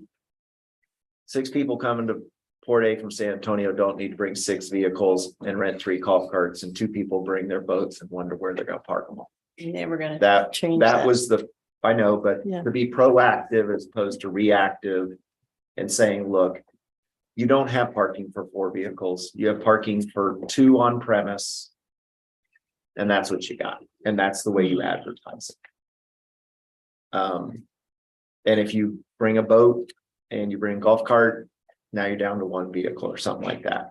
So we don't have this crowding. So it's not to affect the number of people in the house, it's the number of cars they can bring. We kicked around How many parking spots? Because if you only have occupancy. 2 parking spots, you only have 1 bedroom. Yes. Or 2 bedrooms. Or 2. Well, I thought 2. I thought it bedrooms was are 3 one, parking Yeah. plus. It would be. So if you have 2 parking spots, you only have a 1 bedroom. That's Is that how that came written? Hold on. Because it's always, it's either 2, You always have to have 2. 2, is- I mean, was 1 my per point I was making. bedroom plus, was it Well, like 4? we go or six? somewhere, you have lots of one- this is coming from different areas, so we can't go in one or 2 1 cars. sleeping bedroom. You had to have 2 parking spaces. I think that's what it was. That's even true today. A Okay. minimum of 2 per dwelling unit.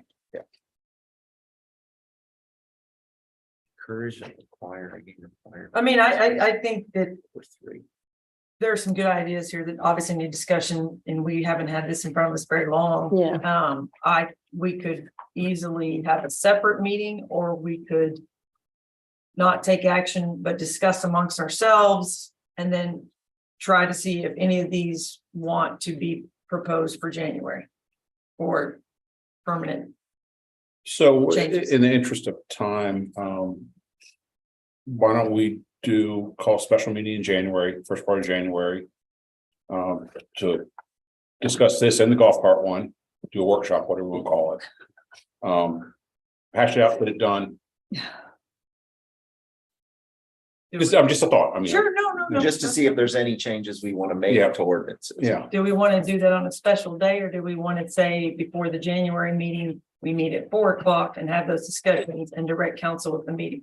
that's fine. I mean, I'm just, Because we could still then direct Yeah. council at the January Right. meeting and then have an ordinance Yeah. change come back in February. I'm good, correct? I'm Or good with is that. I'm good Would with we that. like to know what needs to be red striped? That's a. No, but at least Should know be by January what already. you would like to, what are the potential red stripes? You got have an idea? We have a list of that already. So. Don't we have a list of that already? The red stripe, Okay, I mean, we have a pretty good list of what we think would. except for need maybe help. like Anchor, Oleander, Roberts, some of those streets like that. Hotspots. Yeah. So that's, I mean. there was more complicated stuff, but people have said they want to continue these ongoing discussions. Yeah, because some of these you guys might want to say, after we meet again, you might want to say, hey, that's a good one, but you know what, let's put it in the comp plan for now. So it's there, and it's something that we might want to pick out at a later date and do, and then some of them you might want to codify immediately. But you could come up with different ideas. You don't have to like totally scrub them. You can say, oh, that's a good one for putting up on the shelf, and you find a good spot in the comp plan to put a bullet item of it. Or Well, to what- continue to look. I So think there is. What is y'all's feeling about doing that before the January meeting? That sounds great. If you, Okay. if you guys need any additional information from us on any of these topics to get for you to bring back to that meeting, let us know. Is that okay? yes, yeah, no, that's, I mean, so. Yeah. Okay. Yeah. Yes. Everybody- So the next one is the part one, I just recommend that we do the same thing. Same thing. Yeah, Okay. if that's okay. Yep. Two parts. Yep. That would save some interest of time. Let's at least go over it. All right, go over it. Okay.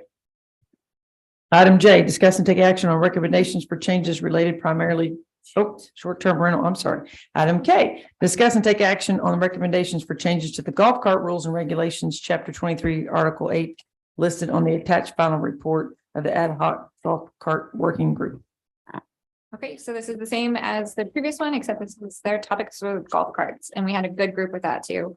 I'm going to quickly just go over what they are suggesting. The first is to prohibit any passenger under the age of 3. To suggest that each potential renter show their proof of liability insurance, and that's to the renter, the golf cart rental company. Consider a minimum standard of list of elements to be included in their contract so that everybody's are very similar.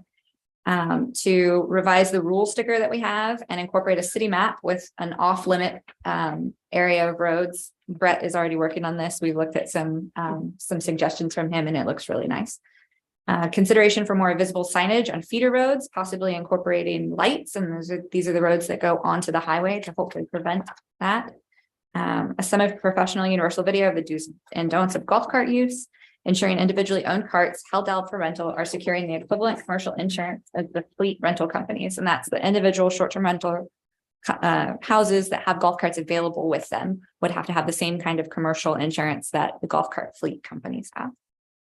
And the last and maybe the most dramatic one is a process where a rental golf cart can be cited by police and impounded or immobilized on site when it's pulled over for a number of violations, including driving on 361, on sidewalks, hike and bike trails, any other area where golf cart is not prohibited, underage drivers, low beach driving, driving under the influence. A golf cart business owner will be notified and allowed to retrieve that cart. A regular self-owned cart would just be cited and let go. That I think we need to check with legal, right? Yeah, my eyes are opening on that one. So maybe before the January meeting, we do a little research on that one. I mean, it'll be effective. I mean. Well, that's why these Yeah, guys brought it up. yeah, I mean, they thought this would be an effective way to It'll handle be it. effective, all right. And I think that was an agreement with the rental agency and the police department. The rental agency would want this to happen as well. Yeah, So the owner of the cart would be in favor of it, which might change the legal aspect of it a little bit. So let me ask you this, is that going, and because I'm reading it again. What if Kelly decides he's just gonna cruise down 361 to get to Whataburger because that's a shortcut? Does he get pulled over and his cart gets impounded? Doesn't So it matter says who, right? personal use or local golf carts, they would be cited and then allowed to proceed. Oh, they would. Oh, okay. Cited. So we're I mean, gonna let them go. everybody gets Yeah. a citation. That's it, yeah. As a Right. prosecutor, not impounded. It's probably not the place to discuss it, but as a prosecutor, my concern is leaving the cart somewhere that is already hazardous. They were stopped. That was discussed in there. There was a bunch of, so that can come out later on, but I mean, it was, We need to discuss that. Yeah. Okay. it was discussed on how to handle it. do that on the same day? Yes. Yeah. Okay. Okay, perfect. We can do that. All right. Those Okay. two are together. Thank you. Right, item L, resolution accepting donation from Jeremy Humphreys of approximately 0.102 acres of undeveloped land, also known as state land surveys on Mustang Island Block 147, Lot 3, C2, property ID 604699, and providing a legal transfer of property in compliance with state law.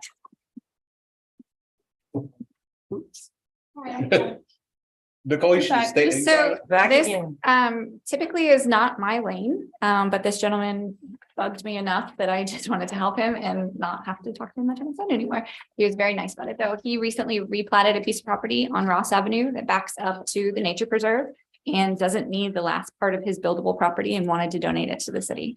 It's Ross Avenue. Yeah, it's one of these way. Plat, yeah, the plat should be in your packet as well, and I apologize, the way that they print out, they don't print out well. But David, if you could pull it up. What happened to it? I don't, Didn't print so it's hot. like, they printed like full size instead of saying I think fit all to the page. pages were blown up. Which one is it? It is, Stop my hand. I- Isn't it back here or back in, it's, Oh, it goes further back in there. oh yeah, these go back. Really? It's one of these, isn't it? Isn't it back in here? it's one of those three. There was a big tract of land that was divided into three. This is the middle portion. Yeah, it's like Where something back in here. there's a house built next to it. I think he subdivided, sold a lot, built a house, I mean, something. I don't know, those, they're. You check the title.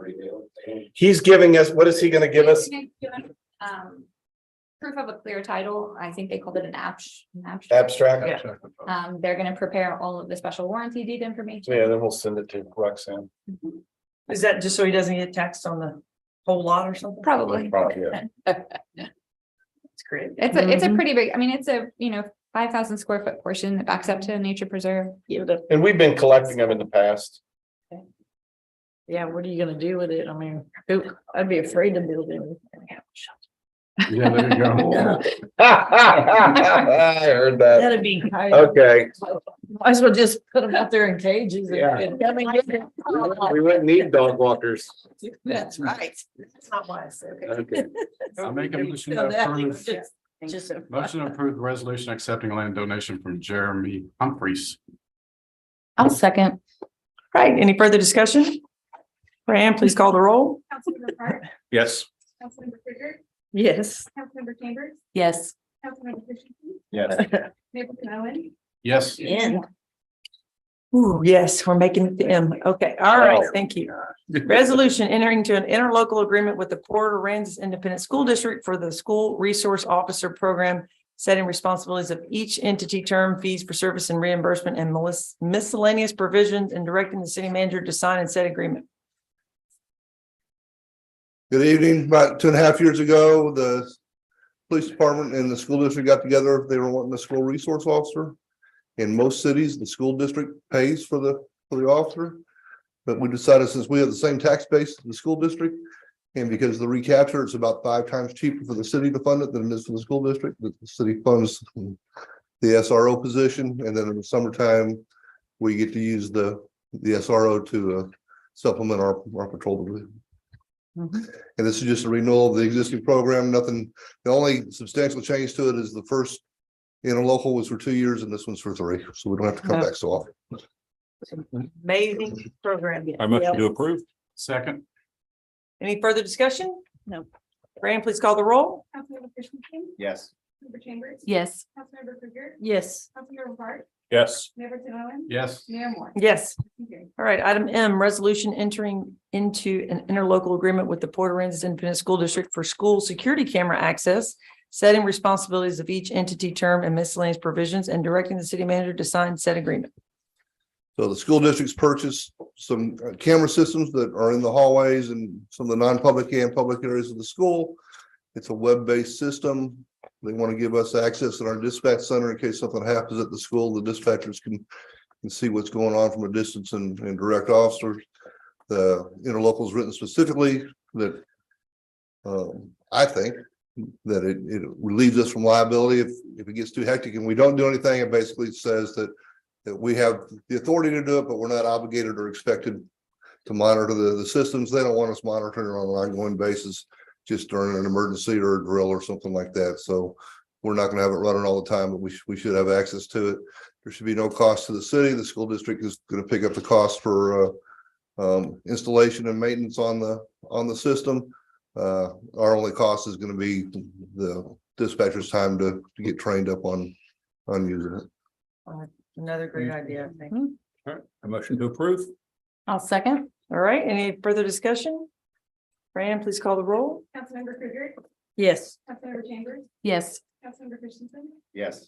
Councilmember Hart, Yes. Mayor Owen, Yes. Mayor Moore. Yes. All right, item O, resolution awarding request for proposal RFP 2022-08 for marina maintenance dredging 2022 to Derrick Construction Company, Inc. in the amount of $522,369. Funds from general fund account 050 capital outlay account number 56350, and authorizing the city manager to act as the executive officer and authorized representative of the city in all matters pertaining to said bid award. Okay, so this is a budgeted item and I'll show you up on the screen what we're gonna do here. So this dredge project will go from the toe of the ramp area. And it'll go down here, kind of around the corner. Just to where Woody's is, but then it also sneaks into Teal Harbor and grabs a little bit right in there. And comes back, and I'll tell you why we're sneaking into Teal Harbor. Because when the city in 2006, the city built the Oleander Drainage Project, which was a drainage project, and I'll show you where it went from Avenue A down to Oleander, very big, large box right down the middle of Oleander. And then we didn't have a place to go with it. And luckily, Teal Harbor gave us a drainage easement to Dogleg and then Daylight right out into their basin. With the catch that we both parties knew that we would silt them in. So the deal was that at the time we did any dredging, we would come in there and take out all the sediment that our drain has dumped in there. And they are high centered. When they heard about this, they came right to us and said, hey, remember our deal? Please come in and give us a little bit of relief for your drain that we gave you guys dumping into their basin. So it does include that little portion. It's not a whole bunch, but it'll get the basin. I believe it's down to 9 feet. And not all of it. So it's kind of we've already done and I think I showed you this summer. We've already done the bathymetry map. So it's kind of we don't have to take everything down to 9 feet because some of it already is down to 9 feet, but then there's contoured high spots, but we'll level off everything. Should be a big help. Derrick Construction, we've done a lot of work with them in the past. There are Charlie's Pasture Pier, Roberts Point Park Pier, and not Bulkhead, right? Yeah, so they're already doing work for us here in town. And it looks like they'll be set to start within about 60 days. Yes, We can maybe get it done for summer. Yeah, I think so. Yeah, I think they'll come in pretty quick. The liquidated damage amount is lower than I would normally have. Are you fine with liquidated damage? Liquidated damage amount, 500,000. Yeah, 500 calendar days. Oh, 500 a calendar.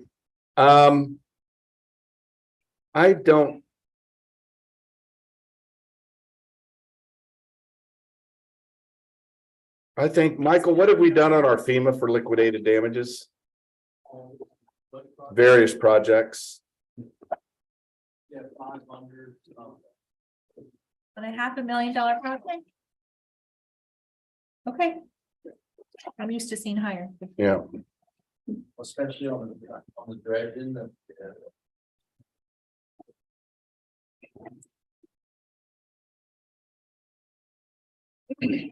Okay, all right, I motion to approve. all right. For a second, I'll second. all right, any further discussion? Fran, please call the roll.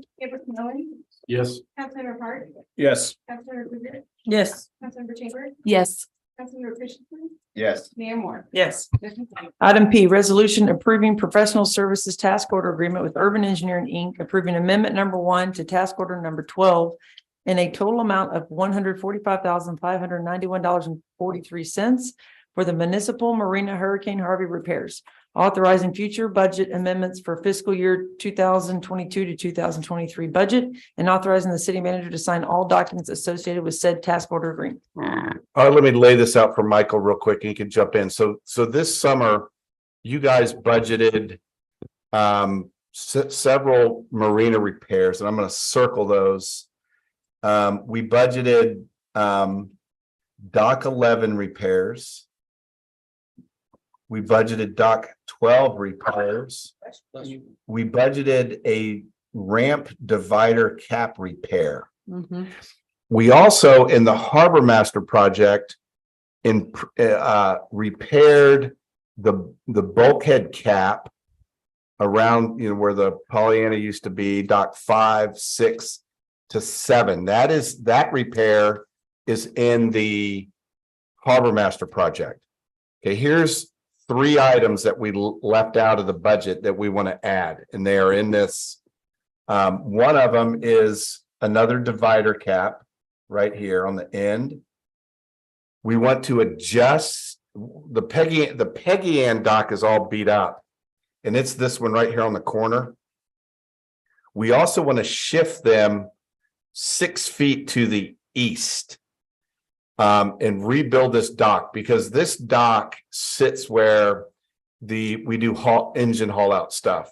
So we want to shift that dock 6 feet to the east, make it nice and firm so that a boat can back in up against it. But also with the 6 feet shift, people will still be able to back out of the new boat lifts that we built right there. So it'll give us that 6 feet shift will give us the room to where if a boat is in there getting engine work, those people will still be able to get in and out of their new lift slips. So that How much room's in between those? When you move them up, how much room's that gonna be? You know how many feet it's gonna be? we can get a 20, we can get about if we shift the dock 6 feet, we can get about a 23-foot beam boat in there, and then still have about 20 feet for a boat to back out of their slip. Oh, So, and we're gonna try to put small boats in there. So there's that item, and then the biggest item is repairing, and this is what we left out of the budget. It's this bulkhead cap needs to be repaired. It's crap. there you go. I wasn't gonna say that horrible word, but it's crap. So what you have here is the engineering for 1, 2, 3, 4, 5, those, is it 5 or 6 items? 5 items. And then we would bring to you the budget amendment for the three items that once we know the full number, we would bring those to you for. Yeah, and if I may build this, just to kind of take y'all back down memory lane, this was our first project out of the gate. We bonded for it. So when we came in January of 18, we worked very closely with FEMA on a cap project. What I mean by that is we capped all of the funds to allow us to go from wood docks to concrete, bring the mitigation and resiliency to the table. But there were scope items, and that bulkhead cap is required to be completed to complete the grant. And so I do strongly recommend that we move forward with that, because that will close that whole $7 million grant out. Also, we'll show your attention to the package. It's a little untraditional on how Jim plans to do it. There's 2 bid packages. We set the fee and the structure that way. I asked multiple times to make sure I got the same answer, and it is bid package 1 is a specialty. So if we add it to the bid package with the rest of the stuff, you're just going to get overhead and profit added to something a special guy is going to come in and do anyway for the same price. So we worked with Urban Engineering to do the 2 bid package process for dock 11 to be singled out to get that specialty work done, in hopes that it doesn't drive the cost up any higher doing it that way, and the engineering fees balanced out off the fee curve close enough. So we're asking for Jim's amendment to go through. It is 5 items with 2 bid packages, and about 8,500, not about 8,500 of that is supplemental services of the 130 we presented in front of you. Do you think it's possible this work could also be done by the summer? By the summer? Dock 12 demo and Well, we'd like to, there's a couple ways to do it. We possibly could add the bulkhead between 2 and 4, throw that into the Barcom. Or do we have to bid it? Could we throw it into Barcom as a change order?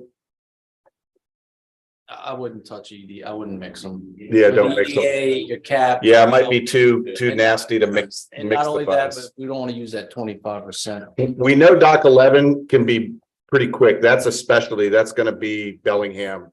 They're probably the only people that can do it. Jim and his team and our team have talked. Let me check on item E. That's the movement of the dock that Dave just described. And Yeah, make that's the sure big that's hand. designed out. But if you look at the backup of the package, he's got conceptual done. Jim does. So I will try to get David Yeah. the answer as quick as we can. E and 12 are both It's wood docks, so those are could be bid together. Yeah. 11's a specialty, and then the 2 divider caps and the bulkhead repair is a concrete guy. Yes, right. So we could probably do it with 3 people, three people. If we thought dividing the caps out would speed it up, yes, we could. Let me check with them. I'm still gonna tell you, summer as in like June, July, August, it's gonna be tough. By the time he does it, if he turns it to me in January.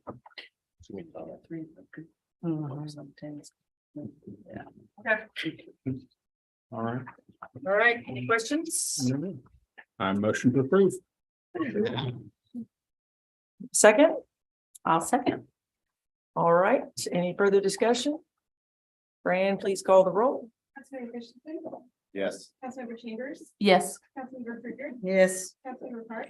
Yes. Mayor Tim Owen. Yes. Mayor Moore. Yes. Motion carried. All right, item Q, presentation and general discussion from Broadus Associates on the Hurricane Harvey recovery. They always leave out Del Sol.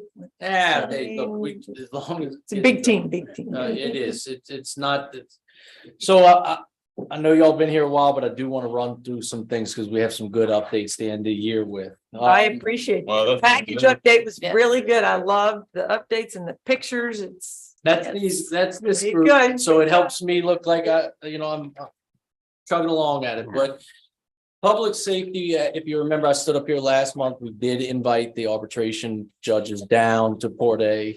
They respectfully declined officially to us. They've been to islands before and they didn't need to see another one.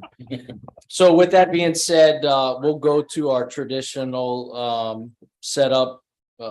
We will ask Dave and the team Darla to be there February 6th, 7th, and 8th to present. Our attorneys have spoke to the arbitration panel judges. We are lined up, ready to go. We made sure we focus on 2 points, not only just on scope and the square footage and the demo of the public safety, but that whatever their final determination is addresses price, because we are capping it. We all know that. And so we made sure the judge knew that she and he, I think it's the he that's leading this one, gives us a final penny determination, doesn't leave it open-ended. So we have this all placed. It's the continuation on the thing that's been out there. Arbitrators have already seen this, if y'all remember, asked us to come back and work together about 18 months, 24 months ago. So they're not too pleased with the group that FEMA did not work too hard to not come back, but that's that. I will tell you 45 days, they usually issue an opinion, right? Fair enough. So after February said, we're going to go into March, knowing where we stand on public safety, if tradition stays true. Moving on to this is a conceptual picture. Sorry, I don't want to miss the Which one? The front, on the front, but we have not locked down the final. We do have to put the conceptual square footage and design looks into our presentation. So that's some pictures of why they're there. Number 2, the fire station. That's the one we are working on. That's the second one. That drawing's changed too. Yeah, no. Because they showed this to me and I said it looked too Philadelphia. Yeah, no. So they've already reworked it. It has. And it will come back to, does come back to you guys. Section 19. The fire station is the third arbitration we have. That one, we've been on the phone with Gaffney. This is the one where they took our replacement after we demoed it and brought it down to a repair. So our team is got a lot of work to do to put it together to show the chronological timeline that got us here. So that's what we're diving deep into, the repair versus replacement history on this project. With that being said, we'll ask them to come down here, but more than likely in March, we'll be in front of them through the traditional process. Charlie's Pasture Pier and Roberts Point Pier, we were out there even today. We saw some crews they're working on trying to get that finished up. They tell us they will be done by the end of the year, minus some lights. Right, because of delivery, the electrical light and the delivery will not make the end of the year, but the access points and stuff, we should be able to come into the new year and cut some ribbon and open those up. No surprises there. The bulkhead out there again today, as you can see in the pictures, the backside wall prefab stuff is out there laying down on the ground. Little update on this one. This is the one where they denied the fill past the shaded area. We've been on conversations with Texas GLO and FEMA. Originally, when that blowout was not as large as it was, the revetment was to come across the backside of it. That is still left up in the air. Matter of fact, GLO is asking FEMA for additional A&E fees to address the changing conditions on our bulkhead due to the denial. So that's what we want them to do, drive the cost up because of the silliness on our project. Number 5 is the boardwalk. This is the one where we had the 4.5. We moved the 6-foot widths. Emily EDR made us gave us the ADA code, FEMA code, people denied. This is going to be an $84,000 expense. We could appeal it. I would recommend that we take this one, look at that and move on, because we have a lot in appeal. Gas distribution had a meeting today on the high pressure with Jim's team and Equix. We're closing that out. There's some final reconciliations and some work directives that have to be issued.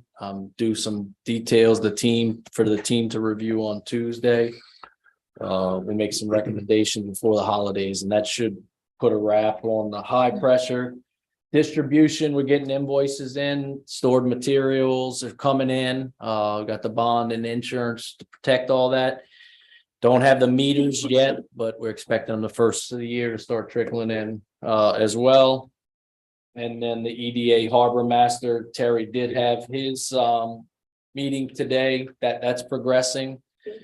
The crane may sit there a little bit longer because it can't go across the ferry, and the bridge to Corpus is down to one lane, so the width of the crane won't make it. But they have completed all their pilings, correct? 71? Yes, 71 pilings that are most of them are 3 foot in diameter by 50 foot, and then a handful of 24 inch, I believe, right? Isn't that right? 24 inches. Yeah, so they're in the ground, which is phenomenal. We They're gonna pull some additional. We need to use that crane for anything else. Forward from there. The weather has been wet, the ground is damp, and they can't get the equipment on it. As soon as it dries out, that's the next step. Yeah, so but that's a huge accomplishment, getting 71 piers finished. They were 10 yards of concrete each, and they would do these 50 foot, all their rebar encasement, and then they would start drilling the hole, drill out, pull out all the mud, and they would have their big 30-inch tube all the way down, and then they'd swing in their cage, and then start pumping in the concrete. Then they vibratory, then they pull out the tube, and the concrete stays back, and they're vibrating as they pull the tube out. So it's pretty cool. Yeah, awesome. And we do have the engineer on site. I even confirmed from my own knowledge. And so the testing, the slump Oh, testing. yeah, they're there daily. Everything's being tested and checked on all of that work. Public Works Garage, we did the same update I gave you guys last month, except FEMA did confirm that their resource center had reached out to them and picked the project up. So Merlin was pushing, Merlin from FEMA has been pushing to get this moving, and I think it's finally progressing. And then just number 10, just to kind of wrap up the year, as we close this agenda out to put into your packet last week, in total, we're at 56.6 million in recovery dollars and back into the city. 17.8. I apologize, we didn't hit 18, but 17.8 this year. So by far our largest year since being here. So came out of that COVID slump strong. We've got our big projects left, but we're close. Any questions? It's a lot. Yeah, it is. Thank you for all your hard work. Thank you all. And I will say, we said this to the team because we are losing another FEMA project delivery manager. We move on to our 10th. Our 10th manager of the year. But you know, it was obvious this year, the continuity within the team and David and his staff and the push to come out of the federal slump we sat in, it worked. The momentum, I don't feel will be lost with Nick, but we shared our 2 cents with FEMA. But we have a good momentum move, and I see next year being a strong year for the entire team. And we thank you all and wish you a Merry Christmas. Merry Thanks. Christmas. Merry Christmas. All right. That's right. Good luck. Michael got a haircut. Yeah. Bye, guys. Thank you, guys. Thanks, Leo. Thanks, Terry.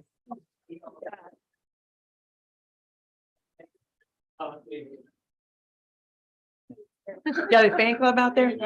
Yeah. They're on like their 6th council. Yeah. I'm explaining this to Kendall. Yes. I know them so well. Item Q, presentation and general discussion. Oh, we did that. Sorry. Item R, already lost track. Resolution awarding request for proposal RFP 2022-09 for a document imaging services and records retention processing to RCI Consultants, Inc. in the amount of $136,698.75. Funds from the general fund account 050 capital outlay account number 56350, and authorizing city manager to act as the executive officer and authorized representative of the city in all matters pertaining to said bid award. Okay, so this RFQ is for the digital imaging for all of our documents for city secretary office, all of the records we have in the back. It'll make it more accessible to citizens. We'll get it uploaded to the cloud, hopefully with Laserfish, and they'll be able to go in there and search documents. Also, this RFP will help with the destruction of the documents that we have that are phasing out that we no longer need to keep. It is budgeted at 80,000 because of the gold workshop. We expected it to be a couple years for the process to get it done. And RCI is willing to work with us on the 80,000, for this year, and then get us to next year to get the remaining amount of the 56. So we wouldn't have that was wondering if we would have to have an amendment for the amount, but so if we spread it over a 2-year process, then we can go with, okay. Will this make your job easier? It will make my job easier. Nicole's job easier. Because it is. Okay. Yeah. Budget amendment. Should we? Well, If we, that was my question, like, what do we? As much as we have, we don't think they could get done with it between January and September. They're probably gonna only be able to get 80,000 complete this year. Okay. If we realize that, man, they're cranking it out and we can. Then get we more can done, do an amendment. We could bring back a budget amendment at that time. So, okay. All right, motion to approve. I'll second. All right, there's a motion, a second. Any further discussion? Fran, please call the roll. Chairperson Owen, Yes. Councilmember Park, Yes. Councilmember Krueger, Yes. Councilmember Chambers, Yes. Councilmember Christensen, Yes. Mayor Moore, Yes. motion carried. All right, item S, resolution authorizing the purchase of a 2023 Ford F-250 Super Cab 4x4 truck for the gas department from Chastain Ford through Buy Board Cooperative in the total amount of $65,878. Funding from fiscal year end 2022-2023 budget capital outlay account 250, gas fund capital outlay account 68340, and authorizing setting manager to act as executive officer and authorized representative of the city in all matters pertaining to said purchase. I'll cover this for Mitch because I wrote it for him when he gave me the bid. So the gas department has in their budget 60,000 in order to purchase a new truck this year. The prices went up to 65,878, but they have some additional funds budgeted for new computers that Peggy was actually able to buy out of last year's budget. So they have the 5878 available there. So we do have money available. This one is being purchased through buy board, so we did not have to go and get 3 other bids for you, or 2 other bids. So staff recommends approval. Any questions? Do we need to wait till Dale comes in? Probably need. Where'd Dale go? He comes back. Nature call. All right, I'll make a motion to approve. Okay, I'll second. all right. Any further discussion? We'll Call wait Dave. to call the Go, roll. Dave, go check on him. Body check. Yeah.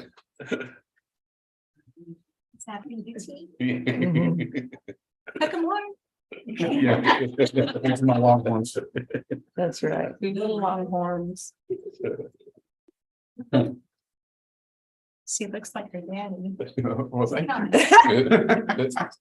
you. He voted yes. Damn. Are you watching on YouTube? We got a motion and a second. We're gonna Yes, call the roll. right. Fran, please call the roll. Something else. Yes. Yes. Yes. Yes. Yes. Yes. I apologize, man. Oh, gosh. Item T, resolution adopting a board, commission, and committee handbook and providing for an effective date.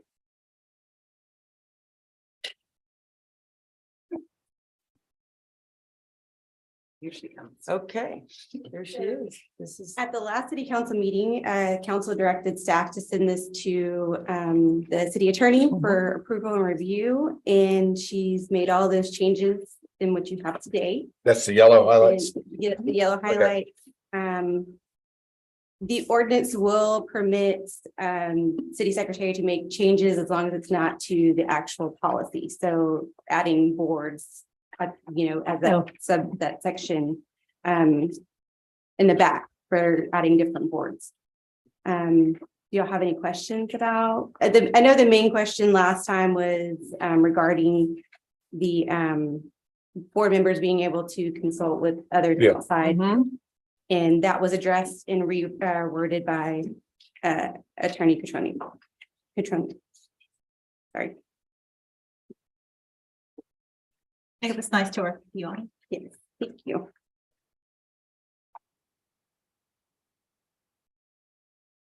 Yeah.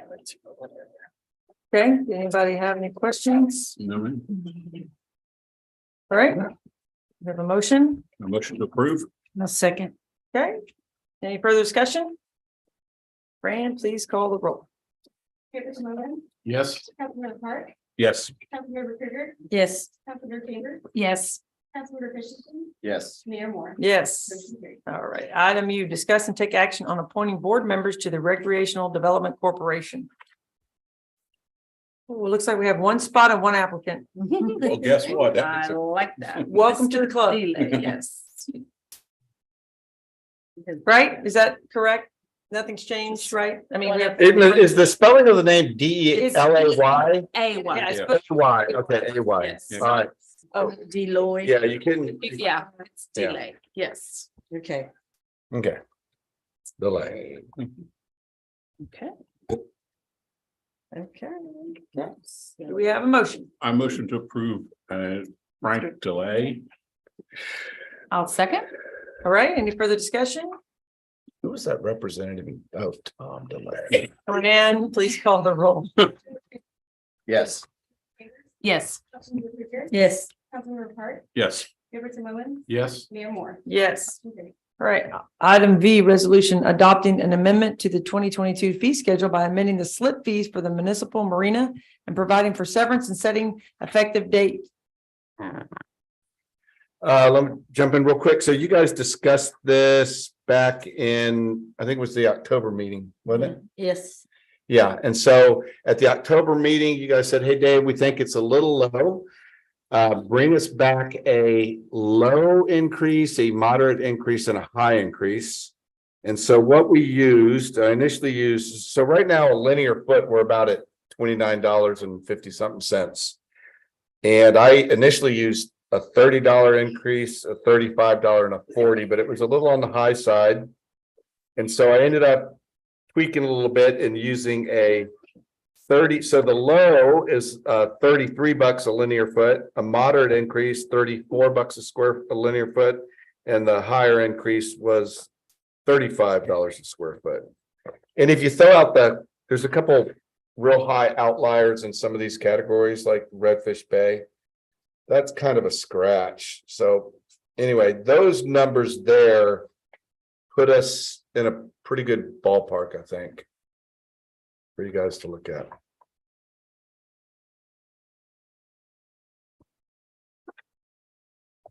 Does anybody have any comments or? So that was, So like for a 60-foot boat, Yeah. we're at 1,755 a quarter. yeah, that's what I was gonna ask. And just, looking at the 60-foot range. So we would go from 1,755 and you would have three choices. The $33 linear foot bump, which is the low bump, would get you up to 1980. So it goes up, about $200. The moderate jump is about 250. And the high jump would be, 350. Per quarter, Yeah, per quarter. $100. What do you guys think? So the only other comparison we were really shocked was moorings locally, I should say, right? I mean, everything else was kind of. Yeah, because we don't really do ours Right. by foot. No, yeah, You know. Yeah, We're smaller. and they're not floating. I mean, like, Trout Street and, they're fixed. Yeah, we still get a lot. Yeah. So one of my questions Taxes aren't getting any. is the lift slips. So we're, Yeah, that's what I was. because there's gonna be a lot of future maintenance on these lifts. Yeah. Oh, yeah. I'm thinking this is still a little bit low. for What the is, lifts. what we do on the lifts We went right to 1,000. per quarter? Yeah, Yeah. yeah. 4,000. And I think that's still a little bit low considering all the maintenance that we're gonna have on those. Because those are gonna be high maintenance items. 6, 9, 6, 30, 30. Yeah, but I mean, a new lift is what? 10 grand, depending on the size. No, we spent about, so we have two different sizes. We have 14,000s and 20,000s Okay. are the sizes. Those are a lot. And it almost was about, isn't it about $1,000? It's a lot. 100 pounds? At 20,000, you're gonna get up to almost 20. Yeah, I think it was almost like dollar for dollar. Yeah. Yeah, I think we were looking at 20 grand for the 20,000 lifts and What do we think the lifespan is? I mean, I agree, the maintenance, we need to make sure we have enough maintenance, but also we need to make sure that, okay, are we earning enough income off of them? Including maintenance items that in their lifespan, Yeah, we can that's- replace them out of cash. Well, yeah, that's what I'm saying. The Yeah. the beams. All that, the things you're gonna replace are the cables, the motors and the pulleys and the Yeah. switches. Which is happen, and it depends how fast they tear them up. Yeah. And that's, I'm thinking it's constant. $1,500 a quarter to go for 1,500. That's just my, And what is it right now?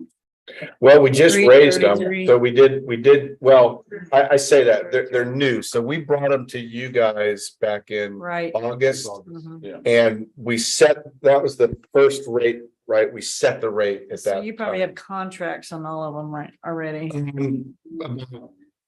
When, what was, Lawrence, do you remember how many are under contract at the moment? Oh, yeah. I have that. I want to say it's 14. Yeah, I think it was 14. Yeah, there's 24. Yeah. What's the length of the contract? Length of the contract is, it's a year. Yeah, so it'd be hard to really change Yeah, I it. think it's year, they're year to year, aren't they? It's too bad. We should have went up more. Or they don't term out? Yeah, as long as you're paying, yeah, Re-up. as long as you're. Contract states, you have Yeah, a possible yeah. increase annually. Thank you. Where's the price fixed? Good. No, the price is set by your fee, So you're the contract states. subject to the city fee Quarterly schedule. Could come up anytime. Yeah, Well, Can I see a copy of that? yeah, we'd have to give it to you. I don't have it right there. What's a boat? I think your point's valid. What's the cost to park a boat and leave it in a farm? Yep. Oh, just a storage, just a storage unit. bay boat. Yeah. Well, then barns are what, 3,000 a month? or- How much? 200. I mean, a year, 3,500 a year, I'm sorry. Yeah. Depends on What what are- you're in. Yeah, something like that. They're Really wants- pricey. Don't have to. Yeah. This is for cheap. Yeah. Depends if you get the sand or concrete. Like 4,000? Probably. Yeah. What's your thought on I that? don't- What's that? I don't know. It's up I to mean, them. you're more of a boat man than I Whatever they am. wanna I mean, I'm just base it on You seen the contract? knowledge. Well, Yeah, I've read it. I just can't, I don't remember it. About this. I know, but I mean, So what's your that's- thought? a 60 I foot felt boat. like you're right on with Up the, here. the The, lift slips, Okay. you know, that's a fair price, $6,000 a year to have that. Mhm. That's close to being a boat barn, but they have the convenience of never having to launch their. boat. Oh, yeah. Personally, I would stick with the higher rates, the $35 a foot, because that's still so cheap compared to any place else in the world, just about. I know there's some places around, but not with floating dock, brand new floating docks, with all the amenities we're gonna have with. A brand new, yeah, Everything that we're putting in. all the money. we put into I mean, it. I agree. so I would be wanting to go more at the $35 rate a foot suggested rate and and the $1,500 on the lift slip. okay.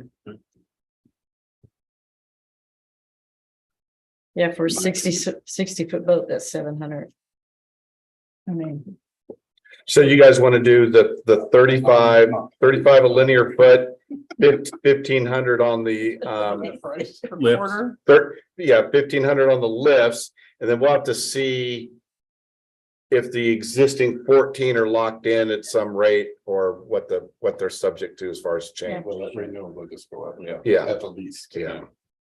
Is that Is that 60 your motion, foot? Councilmember Owens? My motion is the suggested rate of the $35 a foot and the lift slips at $1,500. Yes. I'll second A that. quarter, yeah. Okay, Yeah. there's a motion and a second. Any further discussion? Nope. All right, Fran, please call the roll.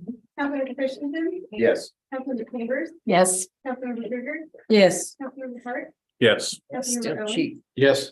Mayor Moore. Yes. Motion carries. Yeah, I need to get. Oh, effective date. Oh. Well, Yeah, January 1st. January 1st, so the effective date may be dependent on what the contract provisions say. January 1st or. Or. We haven't built January yet? Okay. There. All right, sweet. I just don't know if there's a contract provision that requires notice or. Yeah, it could be a 30-day notice. I'll send it to you tomorrow. So I think Councilmember Owens captured it. He said January 1st or pursuant to contract. The new fee schedule Okay. effective January 1st or. Pursuant to contract agreement. Okay. Makes sense. Okay, here's a good one. Okay. Item W, Jeez. discuss and take possible action Abstain. on creating a Facebook page for the city of Port Aransas. So, all right, so let me clarify this because there's been lots of discussion around town on this one. So this is strictly for announcements only, not for take anything away from the paper. It's like, hey, trash days are switching in this section of town. The mayor closes the beach to high tides, that kind of stuff. It's not to take away anything from the paper. Dave and I discussed this, that he would probably be the responsible party. for- Manage it. Dave, the old Facebook expert. Thanks, Randy. Or who designates, I mean, so, but Yeah,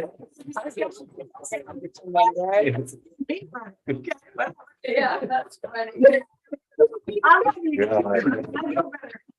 Trust me, we had this discussion already. Dave can approve the content. Yeah. But Dave, that he doesn't even have a Facebook of his own, right? I apologize. It's okay. A year when my brother was in Iraq. Yeah. Then it caused So a you kinda know divorce and. It's a good Uh-oh. way to keep Uh-oh. up with people across the country. Yeah, in Iraq. That's about it, right?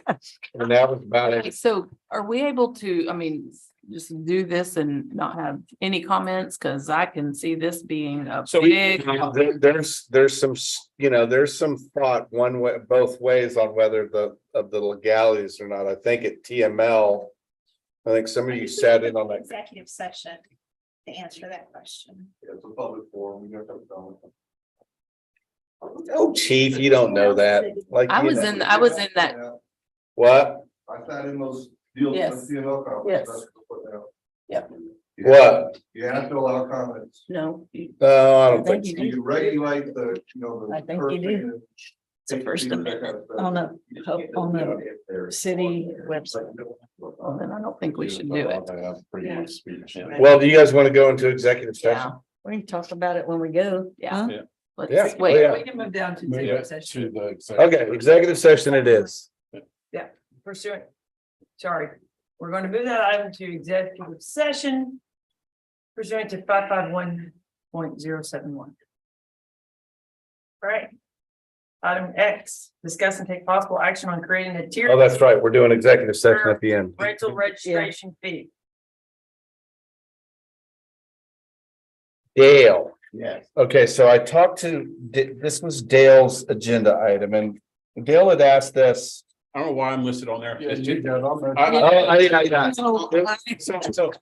that was a. Well, I'm okay with it, So, I don't need to step back from something here, so I can shot at too often. Okay, good. so Dale's mentioned this at several meetings that, should the registration for STR be tiered to where perhaps like a one and two bedroom pay, and I'm just gonna throw out an example, pay 100, right now it's 175 for everybody, whether you're a one bedroom efficiency or a 6-bedroom, McMansion. So the thought was, should we have a tiered program where a 1 and 2 bedrooms, 100, a 3 to 4 bedrooms, 150, and a 5 bedrooms and up is 200. So should it be tiered? And also Dale asked a question recently to me was, do you think the STR fee program is covering the STR program? So I said, I don't know. I'm gonna have to do some digging. So Nicole and Darla and we ran some numbers. So what we did was to figure out what we think the STR program cost is that we did just a rough guess of all the city staff, and that even goes to Roxanne, of what just a rough estimate was on our hours that we think we have to dedicate to STR issues, whether it's in court with Roxanne and Britton, whether it's code enforcement with Carla, Nicole and her crew doing the logging in and the registration process, Darla's time. So everyone's staff time. So does that include the new STR? Well, not yet, not yet. And then software, utilities, operational supplies, vehicle for inspection. So roughly our program costs that we think we're in the low 200,000 range. Currently, the 2,700 units are producing 454,000. Now, when we get this STR person, what is their total package going to run us? Their total package is gonna be, but reason we didn't take that into account, we don't know how much that's gonna relieve off of other stuff. Yeah. It's gonna cut other people's hours down. Yeah, you're gonna have a massive, could be a wash. Well, I think it it'll be a little bit better. It'll be better. It won't be a complete wash, but so really, as far as extracting more money for the actual STR program, I don't really think that's needed. You could target that same number though in tier, and like I said earlier, drop the rates down for an efficiency to a 2-bedroom. And then, we would have to do a kind of an analysis on how many there are and come up with the zones of the 1 to 2 bedroom, 3 to 4 bedroom, 5 and up, and play with the numbers a little bit. So if you wanted to do that, or we just, the other issue is that could be a royal pain in the butt for our STR people, because it's a we don't know at this point, but if you have to if it's another step in entering, and it could be a pain in the butt. And I don't really know what you're gaining for it. Especially if you're not trying to increase funds, to us, we'd rather just leave it at a set fee and not have additional programming to monitor it. We'd rather just leave it. It's paying the bills and then some. Huh? I said, as long as it's paying the bills and then some, it should. As long as we're doing what we need to be done and the income's enough for us to register everybody on time, take the enforcement, get the data available. When you look at the registration, I think, and I guess, in our discussion, 20 people in a house doesn't cost the city any more than 2 people in a condo. No, because we hit them up for roadway impact fees during permitting, so they get hit up for that. Public safety, Yeah. EMS, no, that doesn't go into registration. No, Okay. no. And Chief and Daniel, they're here, but Daniel and Chief, as far as responding to a house, is there a big difference between, are you responding like 80% more to the big McMansions? Or is it just so spread out, you almost couldn't even tell? We don't even monitor. Yeah, so it's not like it's not like all their time's being eaten up by the McMansions. Okay. Yeah. The problems aren't magnified with a bigger. No. Crowd. I see them in court. Right? I applaud the thought, Dale. Right. No, I'm okay. I was just, Making sure. Had we not been, I think if city staff felt like the compensation or the income was not there, then I would. no, but if it absolutely was be fine. Yeah, there, I'd be for it. then Yeah. we have enough people doing code enforcement. Nobody should complain about code enforcement. We have enough people to do the things the way STR should be done: timely, registered, enforced, investigate. That's what the thought was. Yeah. But if it's not a money thing, At this point, I'd say it's not. then it's performance. It's performance or enforcement. I think We just you have to do could- better at yeah. whatever we have to do. I think you Okay. could grow this department to 2 full-time STR people and you'd still be funded. Okay, thank you. Yeah. Thank you. We have to have a good SDR inspector. Okay. Yeah. Code enforcement. So no action. Yeah. All right, item 8, city manager report. Have a report? Yeah. That's you. Legislative. Legislative update. Oh, let's see, where is that? I thought Dart, Missing it. is there a tab for me or no tab? No. All right, I'm gonna wing it. Okay, we had a really good talk with Deirdre and her team. Was it last week, Lawrence? Yeah, last week. Deirdre Delasai, yeah, Deirdre Delasai, who is our new lobbyist, so she's really excited to work for us. We discussed a whole bunch, they gave us a rundown of what they think is coming down the pike. As far as, what we need to be watching on our toes for. We discussed the regional issues that we foresee coming. Most likely, the port is going to make another run at state legislature expanding their uses. The city of Corpus Christi, I believe, has already put out a resolution voicing opposition for that. I'm not sure about the other cities. You'll start seeing that in the next couple months.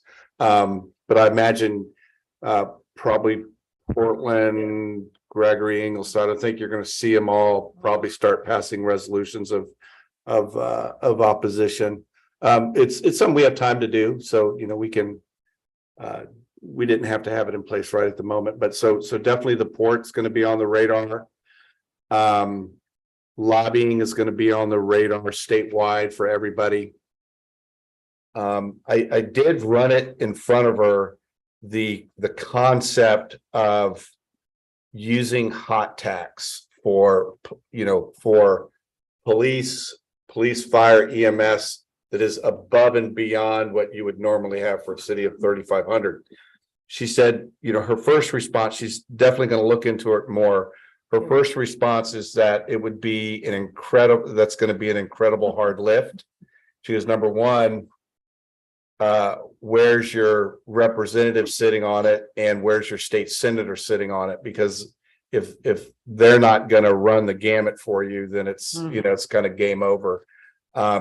She definitely said you're pinned in to where we're kind of boxed in with Galveston and South Padre Island, and we're in the same hot tax allowable use zone as they are. And so she said it would be definitely a failed effort if they weren't on board also. So her thought of pulling this off for this legislative cycle would be really, really difficult if you don't have all the other cities on board and a whole bunch of a team of legal already have hashed it all out. And she said, even then you're going to get massive opposition from hotel lodging and other folks. So that one she's still working on it. So she's getting me some other talking points on it, but that one she said definitely would be a big struggle. So right now, and then we also talked about STR issues, anything STR statewide we're interested in seeing. So anything golf carts we're interested in seeing. So I think they have a really good idea of the makeup of the city and what to watch for. So that's one of their big goals, is they're going to be, over the next month, there's going to be several thousand bills introduced. And so the main thing is that someone's reading those things and saying, the golf carts, that's Port A.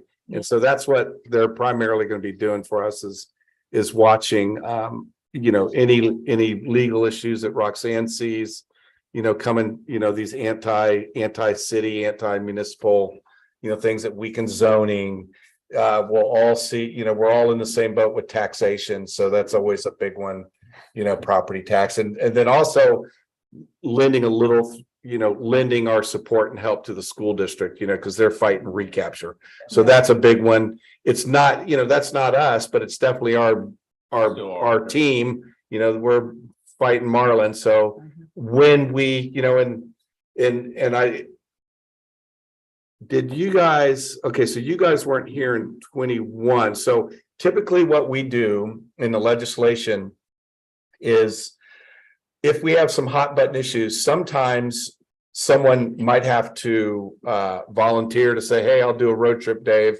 There's a committee meeting and Port A needs to have someone there speaking, and someone can come up and, so in years past, that's always kind of rotated around.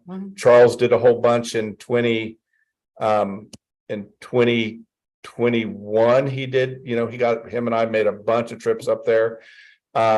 We definitely all will go up for Port A Day, which the chamber does. And that's a really great one because we can walk. I think it's in April. So it's going to be right in the thick of things when everything's hot and heavy. So we can all go up and walk the halls. And usually what we do is we make flyers and say, hey, the city of Port Aransas, this is our legislative issues, and we make try to keep it real simple. And we go visit, various representatives and senators, try to get in. Usually you're just with their staffers, but, so we make the rounds. We have a really good lunch that the chamber puts on. They get it catered. Whole bunch of people show up and we can hang out and talk. And and then work the halls. And so that's kind of, The 12th. yeah, that's, what's the date on it? April 12th. So, and then maybe it really depends on how hot and heavy the issues are and are we going to be, are we going to be speaking at these, and usually maybe it's a 2-person team and we crank up to Austin early in the morning, hit Blacks and then go, I'm in for that. yeah, and then you hit the Capitol, make a round. Sometimes you got to stay overnight. So it'll be a hodgepodge and all, we all chip in because like in years past, sometimes we've gone up like, 6 trips, and you get kind of worn out. And it's like, nah, I'm not going. Send Kelly up there, send Tim up there. So we'll all definitely get a turn of getting up there and working the hallways and TML calls it Yeah. the grassroots program. Yeah. Where you can register in. Oh, So cool. they'll contact you and keep you updated. Yeah. when they- I kind of looked through the first 1,000 House bills and Yeah. I didn't see anything on the Right, yeah. SDRs or. yeah. I didn't go through the Senate bills. It's about, I think, 1,800 that have been filed Yeah, as of last yeah. week. They filed another 800, but. When we do have Chamber Day, our Port A Day, Todd recognizes us in the chamber. So we all get to go in, sit up top, and then Todd when he gets the floor, he, says, hey, they're my good friends, and we all get to stand up and wave. And everyone's kind of, I'm like, oh, that's great. So it's really cool. It is. You guys should, It's a you guys should, I've only been as a yeah, you representative guys should come. chamber, but You definitely got to come for Port A Day. Yeah. yeah. They used to get a bus and the chamber would like get a couple buses and bunch of Bring people would everybody. go up and eat good food. And so it's fun. Yeah. We'll keep you posted. We're hungry. It's dinner time. Yeah, exactly. I ate at like 8 a.m. I'm done. Okay. There's all. Yeah. Too sweet. Item 9, staff reports. Darla, you're up first, ma'am.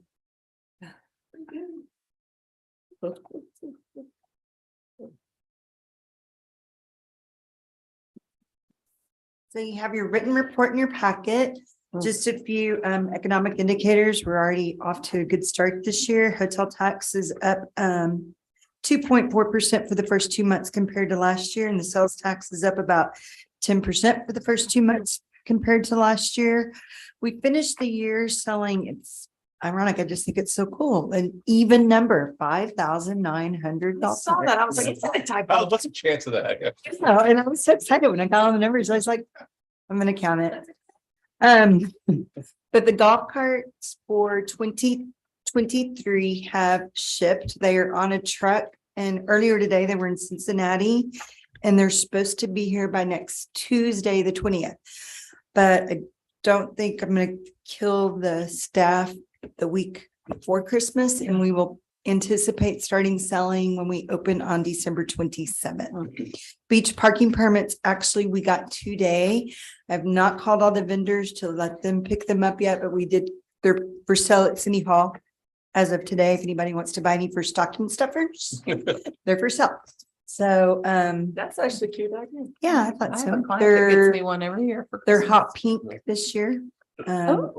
The license plates are Astros orange, not just orange. They're not orange. They're Astros orange. No. Should have had a council Astro. You have to see them. They are actually more of an Astros orange tone. So, Right. Cool. I think that's pretty much about all I have to report. If anybody has any questions? That's. Okay, any questions for Darla? No. You're doing a good All job. right, though. Lawrence, I'm super excited for your list, Right. man. We have We got 25 36 seconds. 36 items, Oh, my. airport, Forgot to- expansion, text dot, aviation. How's that pace? That's. No, that's fair. I'm just joking, I'm just joking. All right, I'm gonna rip through it. If you have any questions, just, stop me, ask me. Status, Texas Aviation is anticipating going on to bid in spring of 23. Description, currently waiting on Texas Aviation finalized plans, including 650 feet of safety extension, new ramps area, new tie down area, new striping, surface improvements. Do y'all want me to go through the budgeted numbers? No, we don't need the So construction just costs. stick to Yeah, status, yeah. description? Okay. Yeah, I think so. Don't you guys? I like that. That's the most important part. All right, well then talk about No, it. it's- All right, $5 million Texas Aviation grant, city matching funds from the airport fund. Additional 200,000 plus in matching funds were needed from what was originally anticipated and is budgeted for in this fiscal year. Second item, airport fuel tank. Bid is, the bid for repair and fuel tank is out. Repair for fuel tank, projection and repair early around 2023. Construction costs $25,000, 50% eligible for reimbursement from a state grant. Budgeted this fiscal year in the airport fund. Ansel Brundret Pier, that is completed. We all remember that. It's beautiful. Been watching a lot of people catch a lot of fish out there. Ansel Brundret Pier bathrooms. So, Special project. yeah, we had some issues with the sewer line out there, but we've got that completed now. So it's all back online. That's the good news. Those two projects are completed. I can go through more information on that if anyone would like. Did it take you a long time to do that? It did. It was a nightmare. Yeah. Yeah, the existing sewer was kept in place. They built the project on top and just attached onto the existing. The plans did call for inspection and clearing. But I don't know how long ago that actual work was done, how many years that span was. Has it been a while? Yeah. You know, was it even done? I don't know. We don't think so. Yeah, but we will definitely, knowing that, make sure that doesn't happen again in all future projects. And we're gonna attempt to recoup our Yeah. I would. $35,000 I repair. would. We will do more, we will demand more tests up front and inspect that happens, basically. Animal shelter remodel project kicked off last Friday. Anticipate putting out to bid in spring of 23. Met with the architect last Friday. Councilwoman Kruger was with us. And we visited the facility. We're developing a project scope right now and drafting a design. Construction costs are budgeted at $280,000. That's through the police department. It's most likely that this is going to be a phased project where we do a portion right now with those monies and then move into the budget with a second phase. We're starting to see through the scope of what It's pretty large. yeah, what is his name? Rick? Yeah, Rick. Yeah. Rick's wanting to do a little bit differently than I think what was originally talked about. But I think it's really good stuff. We'll start probably with the kennel phase and then move on to the building secondly. It's probably the way it's going to go, but we'll do with the most that we can with the monies and we'll present that as soon as we get that design and scope figured out. But we're working on it. Beach lifeguard new facility being designed currently with the architect anticipated to be put out in bid of spring of 23. Construction of a new facility, $500,000 beach fund. Charlie's Pasture Shoreline Pier.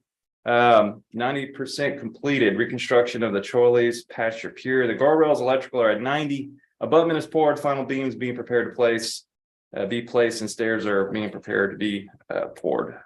So basically, yeah, no, that's all. That one is a little over $1 million, 1.7. Yeah, 1.7. FEMA hotel motel special.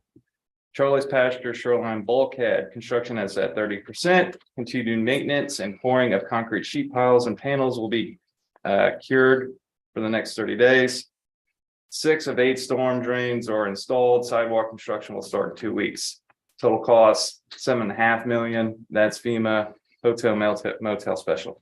Civic Center air conditioning. Contract awarded and waiting on delivery of unit. There's a 7-month delay and time on that order. It is hoped to have it here in April. Award is with Celis Mechanical, $73,500 through the facility fund. Citizen Collection Station ramp design. Phase 1 of construction is almost complete. Top section of concrete pavement was poured.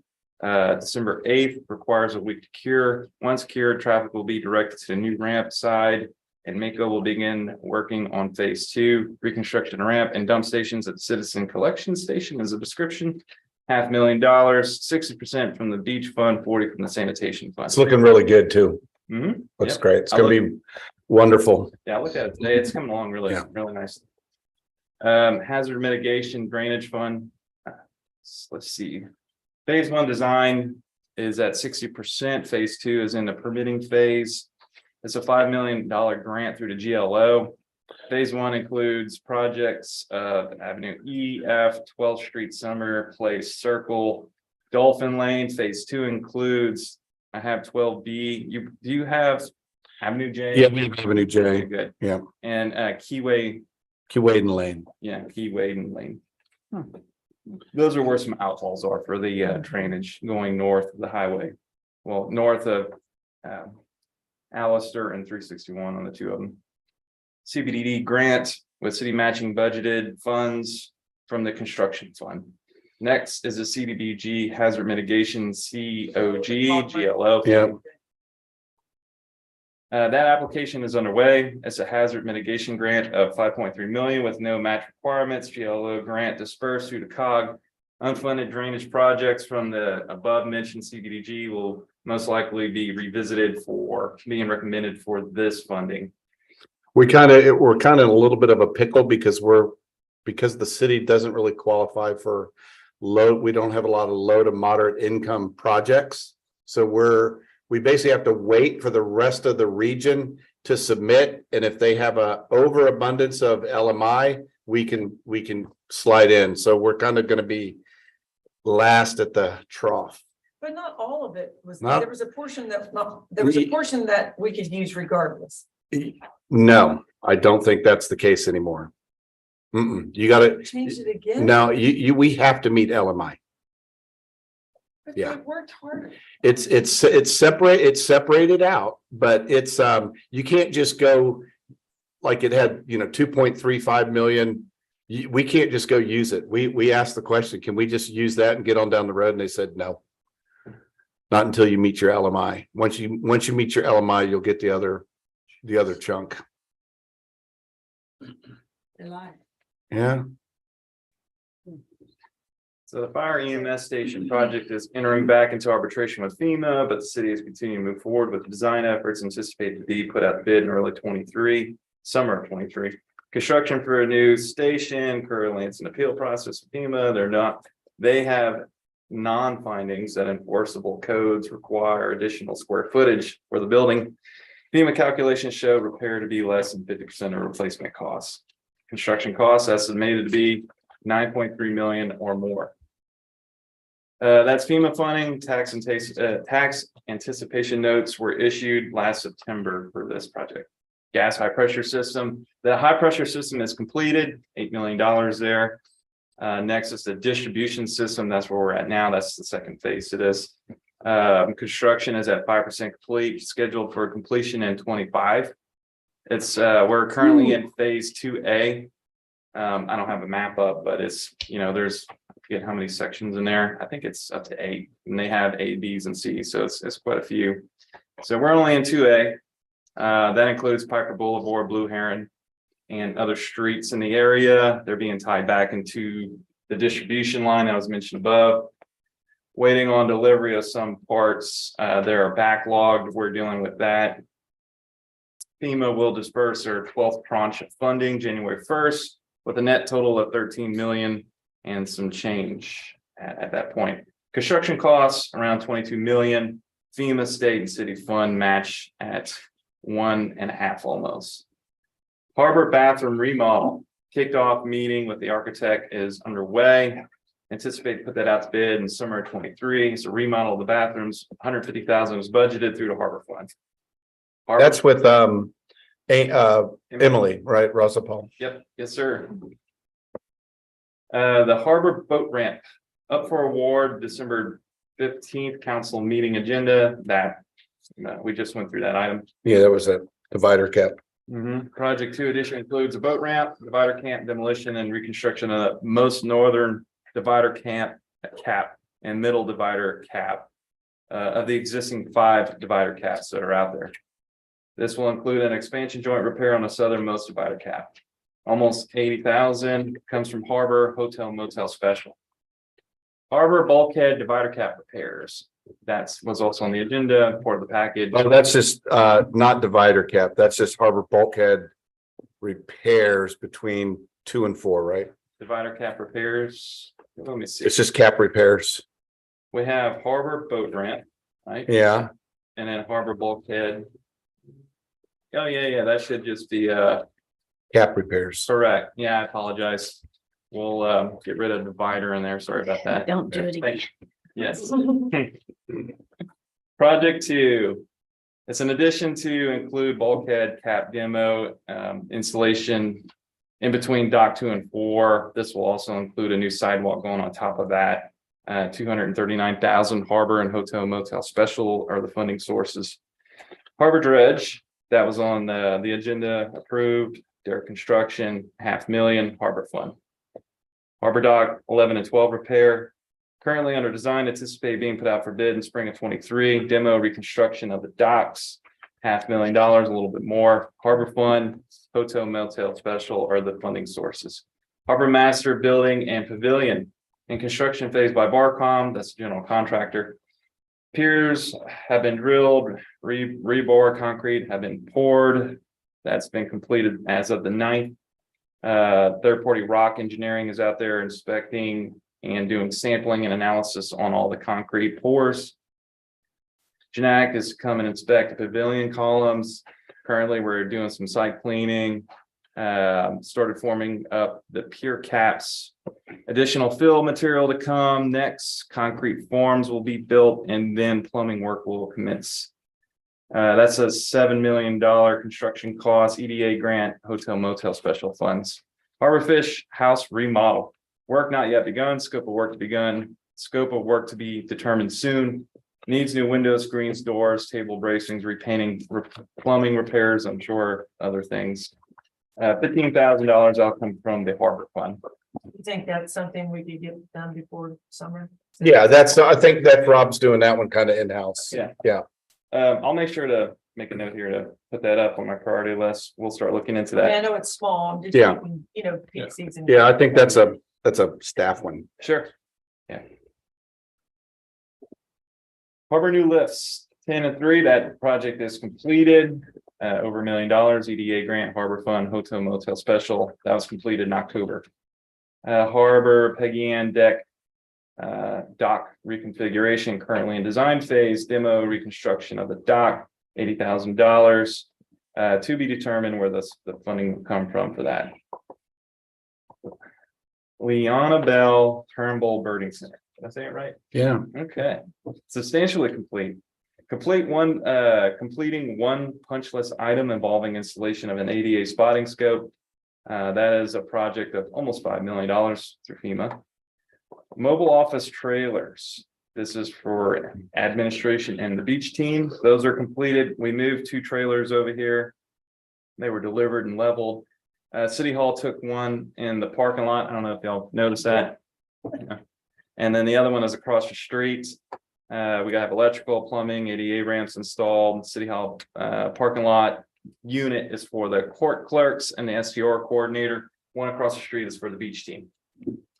And it's $50,000 almost for the fiscal year. Beach fund, hotel motel special, general fund, funding sources. Natural preserve aquatic and upland restoration. This is an arbitration with FEMA being filed for review for soil loss and its issue of being disaster related. Refilling lost land in the nature preserve is a description awarded to Stantec for creation of a restoration plan.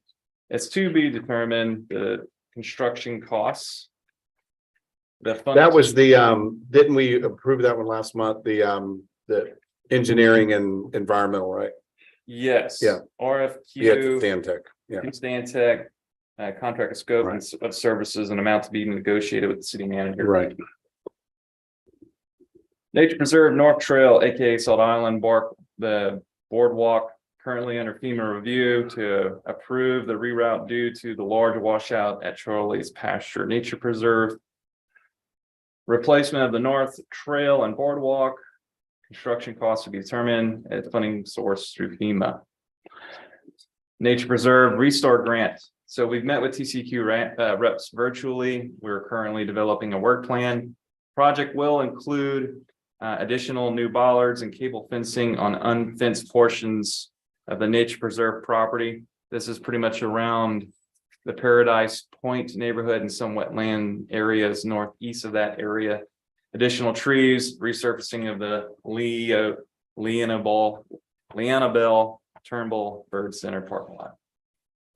Grant not to exceed $1 million. Working on cost estimates. The Restore grant is a federal grant through TCEQ. Nature Preserve South Trail Boardwalk, that is complete. Paradise Pond Boardwalk Extension, 75% of design is complete. Expanding the existing boardwalk across the pond, creating a trail through Port Street neighborhood and around the Channel Vista area to the community park. This is $248,000. So I haven't been back there. So the trails, I mean, y'all done that? The trails were there. They're going around Channel Vista back. Oh, no, we're still in design phase. Design phase. But a breakdown of it will be a concrete sidewalk north of the pond that ties into Port Lavaca Street. Right. And then continues north. Concrete trail turns back towards the existing sidewalk at the baseball fields, north and around the houses on Lydia and Channel. Yeah. In that brush line. Mhm. So it'll just be kind of an extension. All righty. Port Street parking lot, 75% complete with the construction. Looked at today. A lot of the concrete is poured. Did Doug get a sign up over there? The crosswalk sign? I don't think I've seen that. Okay, today. all right. Yeah, It's coming, it's coming. coming soon. Yeah. Next gen parking lot is most likely the gate and pay system and technology we will probably recommend in the future. That if that is who we go through, they're out of Houston and they're turnkey and they have a lot of different spec options for their systems to consider. But we did get all the, Conduit in. yeah, we got all the conduit in so we can, run our electric and everything Yep, got that in for that. before they poured. Correct. 800,000 hotel motel special. Public safety building. Project is entering back into arbitration with FEMA, but the city is continuing to move forward with the design efforts. Going to arbitration with FEMA. We requested a hearing to be here in Port Aransas, but it Which sounds they like. said no. Yeah, okay. Maybe we can go to DT. No, we're going to Louisiana. Oh, we're going to Louisiana. Oh, Okay. okay. There you go. We can do that. Stop at your, Excited. stop at your grandfather's on the way there for free lodging. Yeah. Construction costs, 9,700,000 FEMA and city reserve funds that have been set aside. Public Works Building, pending FEMA CRC, which is Consolidated Resources Center. It's a hub for processing requests. They're horrible. Mhm. Project development review. TDM to review also the project. It appears that they're probably in review now. Construction of a new public works building. Construction costs would be determined. FEMA, state, general fund and beach fund are the funding sources for that project. Roberts Are Point. you moved into the old water department? Yeah, just about. Yeah, we're almost finished. Roberts Point Park Pier, construction is 90% complete. Most of the guardrail and electrical systems are complete. Abutment is attached to the land. 1.6 million FEMA state hotel motel special.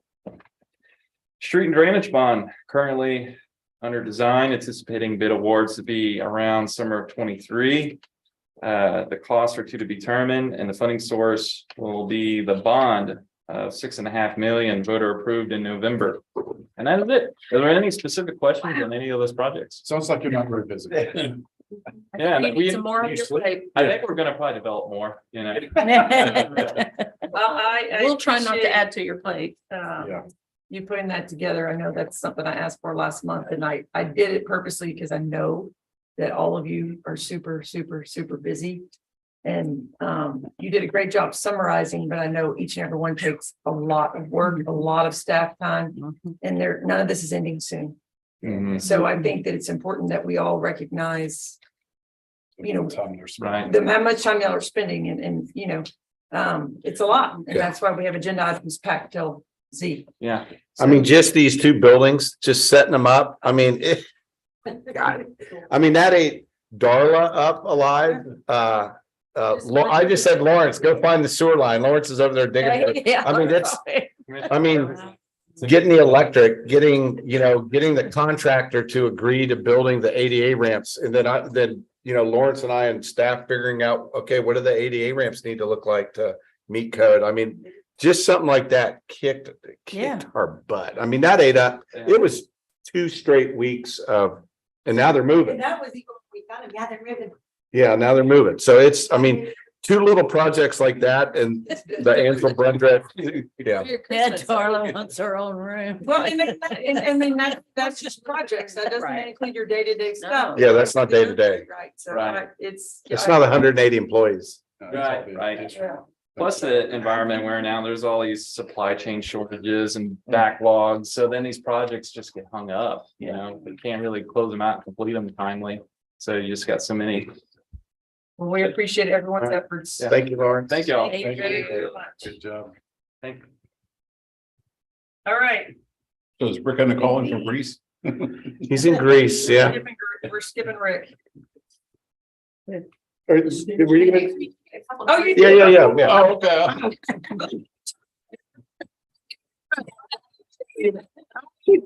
They talk, she said. No report was given to me, so I just pulled together some numbers that I thought were kind of important. Our short-term rental standing right now is 2,868. With 365 already approved for next year renewals and 277 currently in review. The review process is kind of tricky this first year because they're going through each individual month to make sure that all the hotel motel tax was paid with this transition to the new system. So they're being very diligent and going through those a lot. We have issued so far year to date 333 new house construction permits with 17 approved, not yet paid for, and another 8 currently in review for a total of 358, which last year we did 274. And that was pretty much double the biggest year we'd ever had before. So we're already about 80 ahead of last year. If you guys have any questions, if not, those are the only numbers I have. Thank you. Very good. Thank you, Nicole. All right. All right. No, just kidding. Yeah, who won the can drive? I didn't get that report. I think it was on Suckett. It better be. Did we cheat? 100%. Did we cheat? Last year sitting at IGA. Yes. And they did it again this year. Sorry, all right, I'm sorry. Sorry, I had to get him riled up. Now, who was in that contest? They stole the school's cans. You know what? I bought cans from both, and so when I heard that it was gonna be a double up, I was like, yes. Yeah, huh? Sorry. How many employees do y'all have? Yeah, okay. Anyway. My report's fairly short this month. We had a very slow month, which is, I guess, good for the citizens. 36 calls for November. 50% of those were transports. So the transport percentage is actually up a little bit. Our response times are down, so which is good. 4 minutes, 12 seconds. A couple standbys and operational stuff we did. We assisted on a structure fire and then on brush fires. Other than that, the month was full of training. We had 3 of us went to the Texas CMS conference in Austin. It was a good little venture. And What size was that conference? Was it pretty good attendance? yeah, that's one of the biggest conferences. It's a big one. Yeah, a couple thousand people. Right. Yeah. Other than that, you go to the EMS Expo, which is the whole. That's the big daddy. Yeah, that's a big one. Right. Alternates. We got recognized again. That's the 3rd month in a row from the Regional Advisory Council for our trauma outcomes, and that was from our jumper. Josh, he tested out to his TCFP, so he went ahead and got his TCFP on his fire. Albert upgraded his fire license to an advanced. The Jarvis upgraded his to intermediate, and he is also currently enrolled in paramedic school. So yeah, there's a lot going on around there. Nice. Community outreach, Marlin Classic standby, can drive, and we did the tour roundup parade and homecoming parade. Other than that, got some graphs there, and any questions? You'll appreciate my treatment with my lesson. I already got my bill. I will be paying. Statistics. You're one of them. So the response time was immediate. So it's Kelly's. treated, and I was a treated assessed non-transport because I refused. It's like, there was like 18 teams in this tournament, you know, it's like, Daniel and I were in the middle school gym watching. I look over at Daniel and said, Daniel, there's a lot of old people playing. I said, you got an ambulance over here? And he's like, I'm calling Joe. And so he makes a call, they're like, Had one at East Campus. yeah. No longer that. Yeah, and I had to head to the conference. It's the conference, don't get hurt. She walked to the gym. I got a call within 30 minutes of being on the road. And that was because there weren't There's always one. ambulances at first. It's not. Good thing there was one. It's great. Can't get it. Oh, yeah. We'll get you taken care of. You got to test it out. Yeah. Thank you. Oh, like I said, I'll be. Thank you, Hey, Daniel. Will, don't you worry. All right. Chief, Let's hope it's very big. Yeah. I'm glad I didn't go on a police ride. Yeah, Rick couldn't make it tonight, so he sent his cousin Grizzly instead. Like Dan, we had not a particularly busy month for us, fortunately. The one thing that kind of stuck out for the first time that I can remember, we actually had more drug-related arrests and alcohol-related arrests last month, which is kind of a reflection of our changing demographics and the changing landscape of the bar scene here in town. We are, knock on wood, on paper, fully staffed. We have one that just completed the field training program. We have one that just started the FTO program. We have a new officer starting on the 29th of December, and then our last slot will be filled on January 9th, and we're also hiring a dispatcher effective January 9th. So we've been. So we're gonna be to 24, 25. We'll be to 23, and then we'll have the 24th is authorized in April. Oh, okay. So we're still interviewing, and hopefully we'll have that. Be able to offer that slot come April 1st when the budget comes in. Biggest issue we're running right now is vehicles, just like everybody else in the country. We only need to buy 4, and we've got holds on cars in 3 different dealerships around the state. There's no patrol cars available any place. Everything is a year or more back ordered. And so we've spent a lot of time trying to get those vendors out. We're assured that we have cars with our names on them, but they're not sending us anything in writing. So we're still working on that. Hopefully by next month, by January, we can actually get our bids back to you. Any questions or anything? Thank you. No, sir. Have a good Stay, Mr. Rogers. I know. Wow. All right. Oh, yeah. We have one item left. Well, a couple of items, but the main item is executive session. So we will take a really brief break. Otherwise, The Parks and Rec team had some leftover desserts, so there's a whole tray of dessert right there. For the chief, so. What did you need? I'm gonna get up, but thank you.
You begin to, my husband's truck. Doing good. It's quite the scene. Yeah. Yeah. See, what do you, look, He doesn't let you in there? you jinxed this whole thing. You said we're gonna be 10 o'clock. I mean. I didn't say it. Well, you It's gonna be out by 10. Well, It's out by 10:45. Come on, let's go. We've got 20 minutes to get this No, thing no, done. I think we can make it. I do. Dave, come on, let's go. Let's go. You do. What? What are you eating? Go on, Joe. We're waiting on you. Okay. Yeah, we are. Keep getting over there by the cooking ice.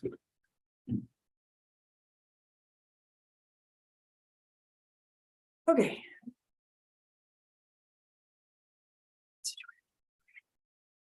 All right, so the city council will go into executive session pursuant to section 551.071 of the Texas Open Meetings Act to meet with its attorney to seek legal advice on the matter in which the duty of the attorney of the city council under the Texas disciplinary rules of professional conduct of the State Bar of Texas clearly conflicts with the Texas Open Meetings Act. And the items are related to the Corpus Christi Regional Transport Authority interlocal agreement, Beach Access Road 1